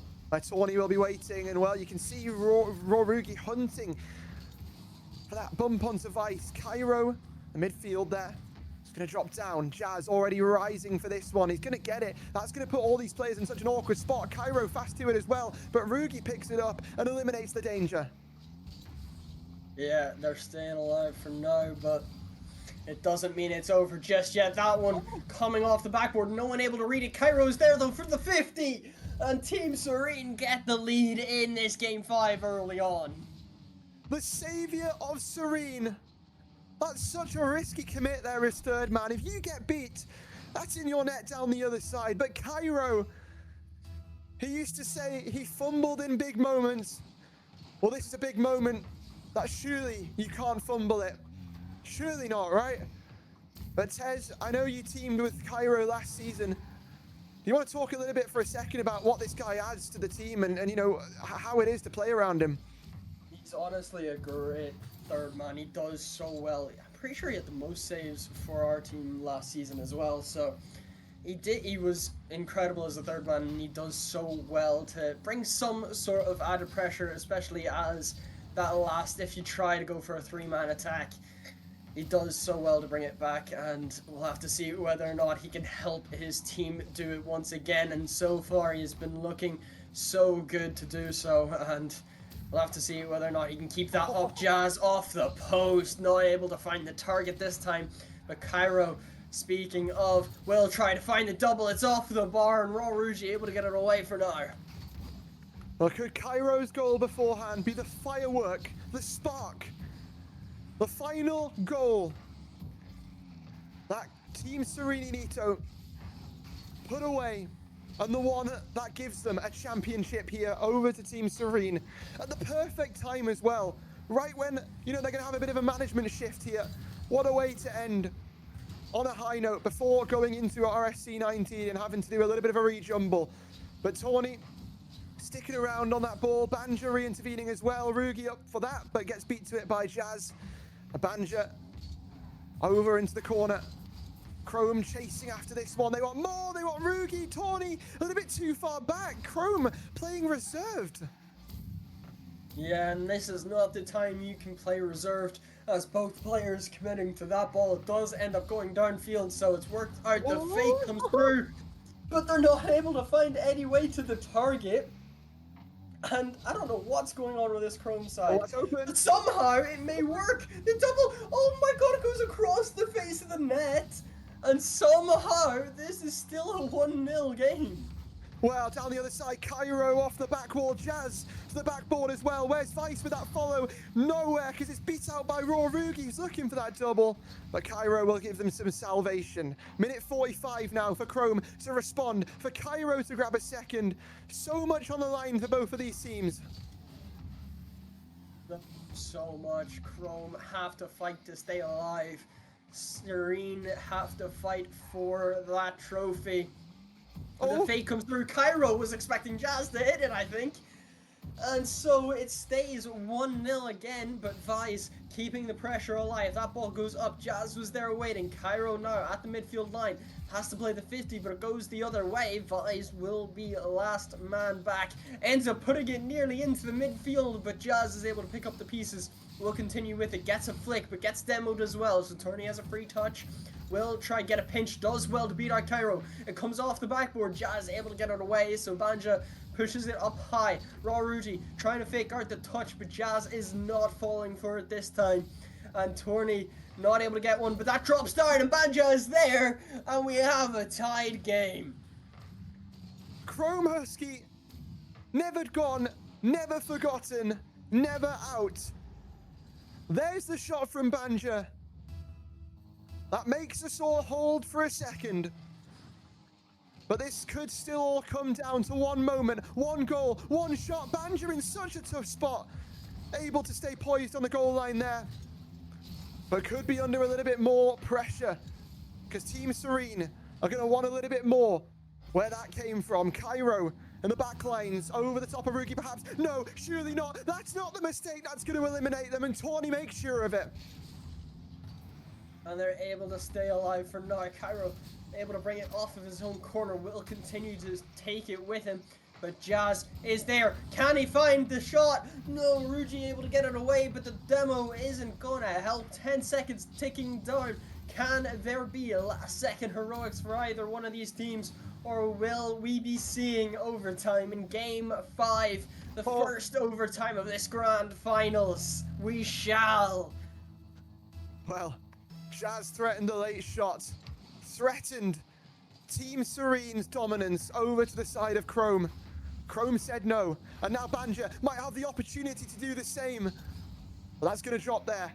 Tawny, a great read. Two players missed it on the defense, but nobody was nearby. Chrome, once again, reserved as ever, being careful. And why wouldn't you be in this situation? You remember the heartbreak of RSC-17, and you don't want that to haunt your dreams again. A demo onto Cairo means that the pressure is going to mount. The double commit there from Vice though, off of the spawn from Cairo. Turney trying to find some sort of pass. It goes finally midfield, but Jazz gets it away. Banja is there, plays it onto the backboard. Raw Rugi trying to be up for it. And now you can see Chrome trying to put on the pressure, trying to be a little less possessive about the ball, or trying to be the aggressor. And that shot is off the post. It's off the bar from Cairo, and somehow that ball stays hurt. Well, down the other side now, Banja will try and capitalize off of Serene's little slip up. Rugi is going to let that one leave there for Cairo, who's got that one in field. Jazz pounces at the opportunity, but the block comes through as well. Vice next up here for Serene. And won't find it either. Chrome having to do a defensive masterclass to try and keep themselves alive. But that's what's needed at this level. Jazz missing that touch there. Tawny just sort of sulking in the shadows below. Chrome want to break through, want to break out. 2 minutes into this overtime. Something's got to give for either of these sides. And Jazz putting Tawny under the big lights. All Team Serene need is one goal, one moment, one shot, and they can't find it. Somehow, this ball is staying out of the Husky net. They are putting on a masterclass on defense, and somehow Serene cannot find a way around it as Jazz gonna play the 50. It can find its way to the midfield. There's a demo. Banja is there. It stays out once again, and Jazz can't turn on it. He has no boost, so Cairo will take it. Gets bumped, so Turney gets a free clear out. Jazz is there waiting though. Will just pop it high. Gets a second touch. Ends up beating out Banja there. Raruji gets one. Cairo with the demo. Can there be some sort of way through for Serene, or will Husky find a way? Spy's getting the save, and somehow we are still in this overtime. 12 shots now from Team Serene Unito, only one of them finding the back of the net. That's got to change, and Jazz might be the person to do it. From the skies to the seas, he will try, but no, kept out. And the tsunami that washed over the entire academy tier is put on hold for the time being as Chrome look to respond. Jazz down, testing Tawny once again, but this man's more than up to the test.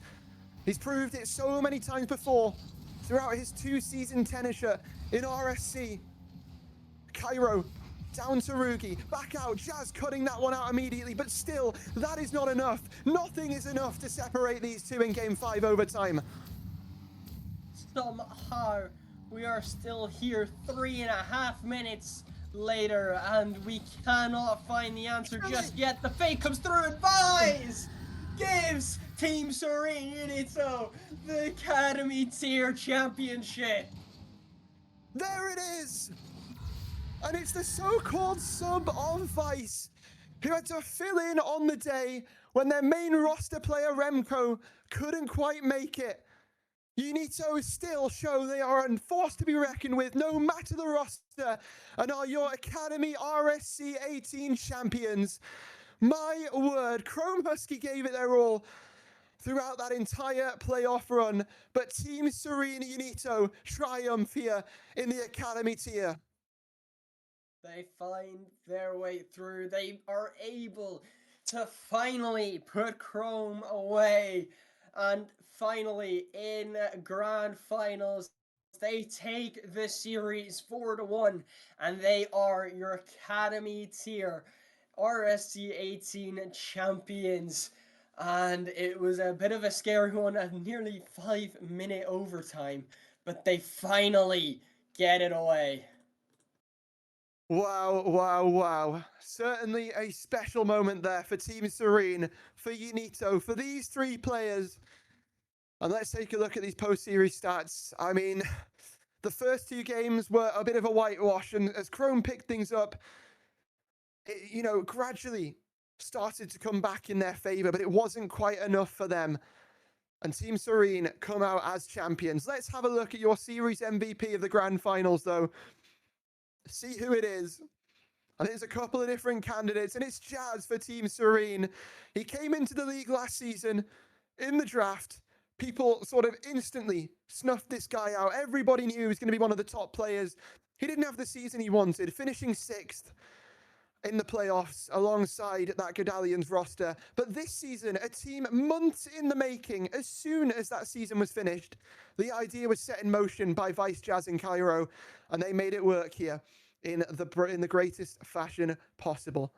An absolutely incredible run across the whole season, only dropping one series in their entire season, and that was a Game 5 loss to 20R. I mean, there's not a lot more you can ask for there, Tez. There's not a lot more you can ask for. And it's been a pleasure, once again, to cast some of my best friends in RSC winning the tier. That is so well played from Team Serene.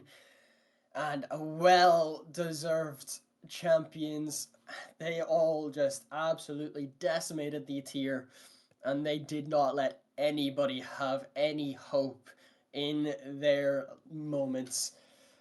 And you have to think it is exactly what they're hoping for. A clean 4... Well, I say clean. A 4-1. They wanted to make it 4-0, but they will take the 4-1 happily, and they will take the championship with pride.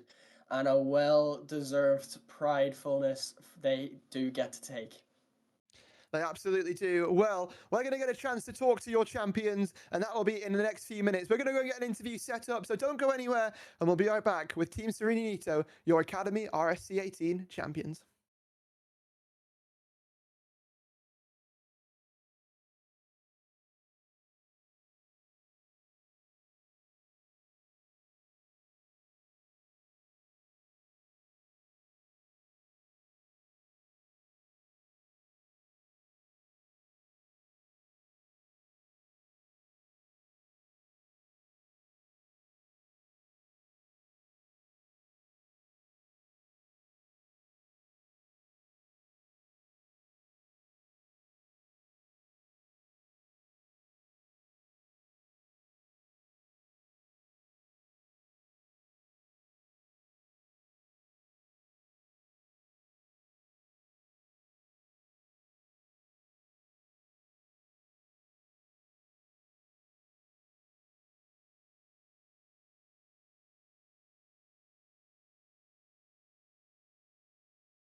Welcome back, everybody, to your Academy Grand Final here in RSC 18, and we have crowned your champions. Team Serene Unito, the first team to pick up a trophy here in RSC 18, and well, what no better fashion to do it, I don't think, right? You look at all the players here, an absolute shift they put in across the season. What a season, what a playoffs run, what a grand final from them as well. I mean, first of all here, guys, I was going to go straight into the interview. We'll do everything else after. I don't even know where to start. I mean, Cairo, I'm going to come straight to you because I remember you telling me at the start of this season, I always choke in big moments. I can never do it when it matters. Do you want to, do you want to like elaborate? Because like, you kind of just did it in like the biggest moment, you know? Speechless. Speechless. Is he here? Oh, he's DM me. He's DM me. He's DM me. My PC just decided to crash. Joker! He's a joker. Okay, well, yeah, I guess he is a choker. All right then. Well, Jazz, I mean, coming to you then instead. How does it feel? You've been, I guess, in the eyes of a lot of people, one of the best players in the tier. Definitely, top 2 in most people's eyes. Top 1 now that JPEG's not here. In the seasons that you've been in RSC. Was there sort of a pressure to live up to, being considered that good? I'd say there's definitely more pressure this season because everybody had us high, but it's easy playing when you have, this team behind you, where even if I play bad, they have my back. So, yeah, we never really talked about, who's best, what's this. We're always just trying to win, and we kind of did that. Very Yeah. PR type answer. It's what I'm known for. It's what I'm known for.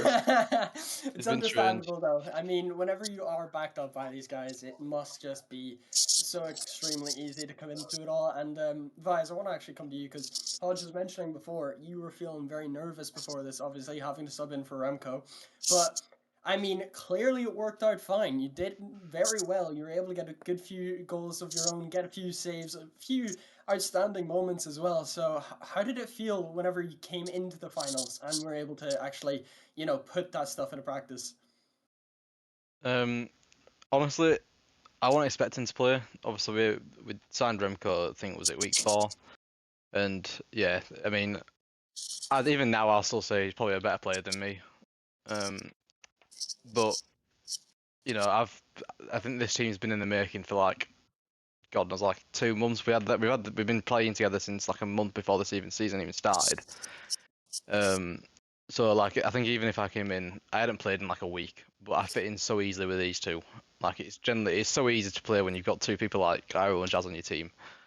But yeah, as I say, I was extremely nervous, like extremely nervous. But I think after that first just got that first win on the board against HQ, it just settled all of them, and I was sort of like I was ready to go, and I was locked in. Yeah, that's all to say really. Yeah, very much so. I'll come back to you, Cairo, because I did ask you a question, then realized your PC had crashed because I didn't read my DMs in time. So hopefully I'm not going to get aired this time.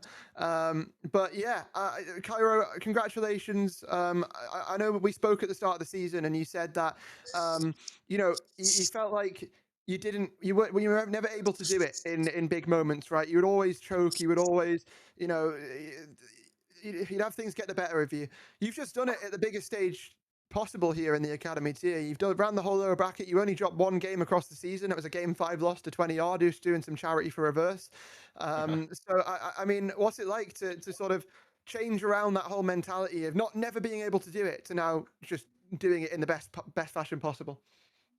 Yeah, well, I mean, last season was, I guess, a learning stone for me this season. I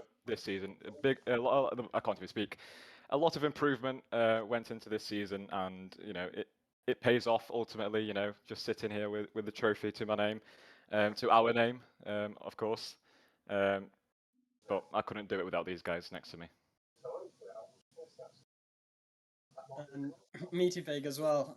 How are you feeling after how that went? Like, I'm sure you're very proud of the boys, and I'm wondering, did you have any doubts in your mind that could have went down? Oh, I have absolutely no doubt whatsoever. I mean, these guys are incredible players. I must say, for so long, me and Kieran have been telling Vice to get off the bench, and the one time he does it, he wins. So finally. But this man is a academy messiah. He is a prophet. He's a fountain of knowledge. He knows everything about this tier. I think before I brought him in, I've never had a bottom tier team make even play-ins, and then since he's joined, I think all of my teams have had a run. So that Vice is just an absolute legend when it comes to this tier. But no, huge props to all the players. I'm so incredibly happy that they got the win, and it was deserved. But yeah, it's all on them. I did nothing. I cheerleaded. Well, the main man of Serene there, giving his props, giving the glaze there to Vice, and you know what? Some could say maybe with success like this on Serene, maybe the management should stick after all. Who knows? Who knows? But moving forward, then I guess Jazz, back over to you. Then since last season, I know. I guess I'll give this one to you and Cairo as a bit of a joint question, because since last season you both finished in the same place. You both sort of crashed out of that lower bracket, might have eliminated each other on the way in that upper bracket, but crashed out to that lower bracket, both finished top 6. I mean, what was the sort of change from last season over to this season? How much did you improve as a player, but also, in learning how to play around a team? I'd say I really improved as a player. I think, like looking back from last season, I definitely think I'm a better player. But like I said, like we started playing together like a long time before the season started, and it just clicked with Cairo. I don't know how to describe that. Like most of the time, we don't even come. We're just like playing, like talking about stuff that isn't even related to Rocket League. But I just play so well. I love Cairo. That's all I'm gonna say. I love Cairo. I can't say anything else. But not Vice. And him too. All my teammates. No, yeah. All my teammates. All my teammates. But everyone has favorites, That's Even Chaos Region. I just like. Yeah. Yeah. Who? Who? Moving on. Vice, sorry, not Vice. Cairo, what about you then? Yeah, I mean, it's basically just going to be repeating what Jazz has said. Ever since that first sort of game that we played together on this team, it just clicked instantly, and it's just so easy to play around Jazz. And yeah, we just fit together like a glove. And it's just all about the time, the patience, and the overall outcome. Speaks for itself. Yeah, it certainly does. It absolutely does. And a massive congratulations to you all there, coming out as champions of the Academy tier. I'll leave the floor up to you all then, one by one, if you want to give any sort of shout outs or whatnot. Because I know there is a certain reverse in chat who is very angry that Cairo hasn't read his DM yet. I'll leave it to you guys first, and I'll go after everyone. Okay. I want to shout out the entire Priv gang. If you know, you know. And I would also like to shout out Yannick from Chrome. And that's all. That's all for me. Well, I guess I'll take the floor next, and my shout-outs, to everyone that I've made friends and attachments to over the course of the 2 seasons. Thank you very much for all the support, all the kind words. I'd like also to shout out the Team Serene team, everyone in the background, Kieran, Meterbig, just a lot of respect and gratitude for what you guys have done for us this season. And of course, everyone in the Priv gang, as said by Jazz. And yeah, I think that's it. Luke, you can go, and then I'll go. Oh, I get a shout out. Yeah, you go. Okay. Shout out. Okay, shout out to my team. My team are amazing. Kieran and Vice, they're amazing people. Shout out to all the other people in the background who help Team Serene, who aren't officially on management. You're amazing. Shout out to these guys for winning because they're amazing. And shout out to all our other players in all the tiers because you make our community great. All right. I'll give a shout out to my 2 other fellow managers, as they have backed me ever since I've joined them.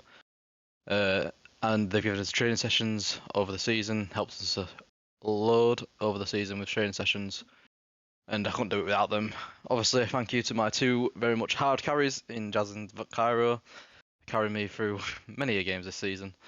As I'm probably sure I've probably got a record for the sub 100-point games for a season.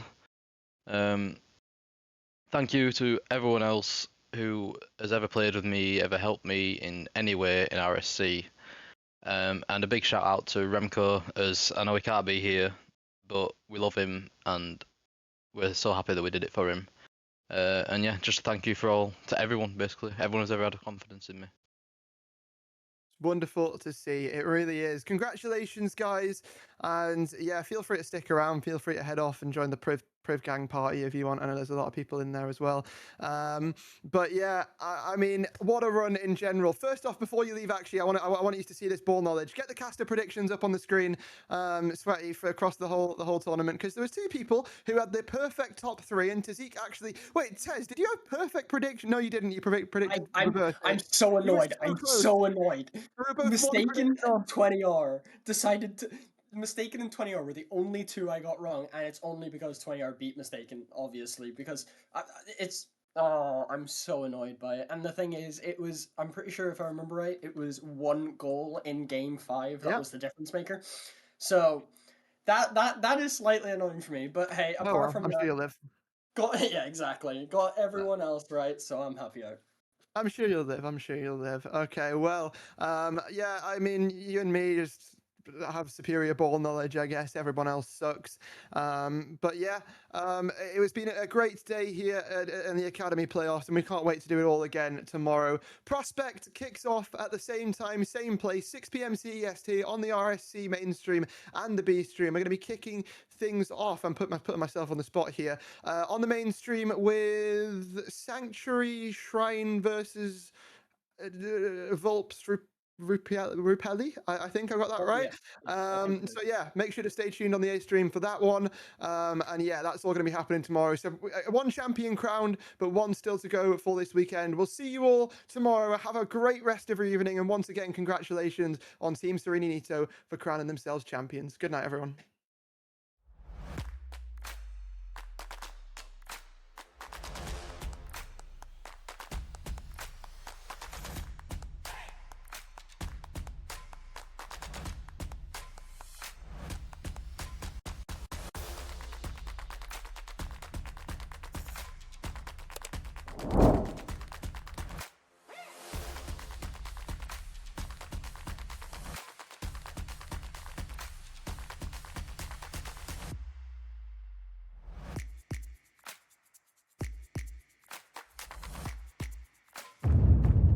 This isn't just merch, it's what teams wear when they mean business.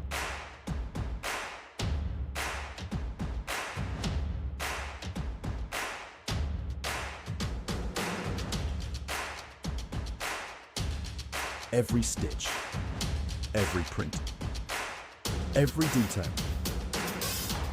made to perform.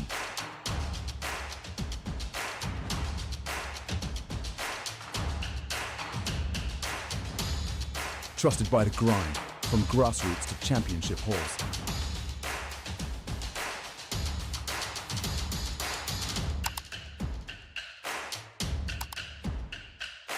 Build your team store. Wear the brand that wins.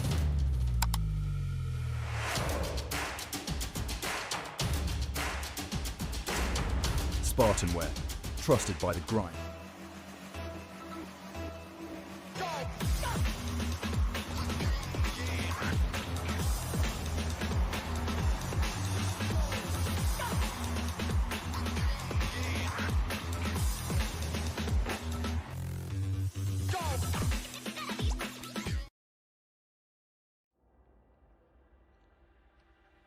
Could set you free,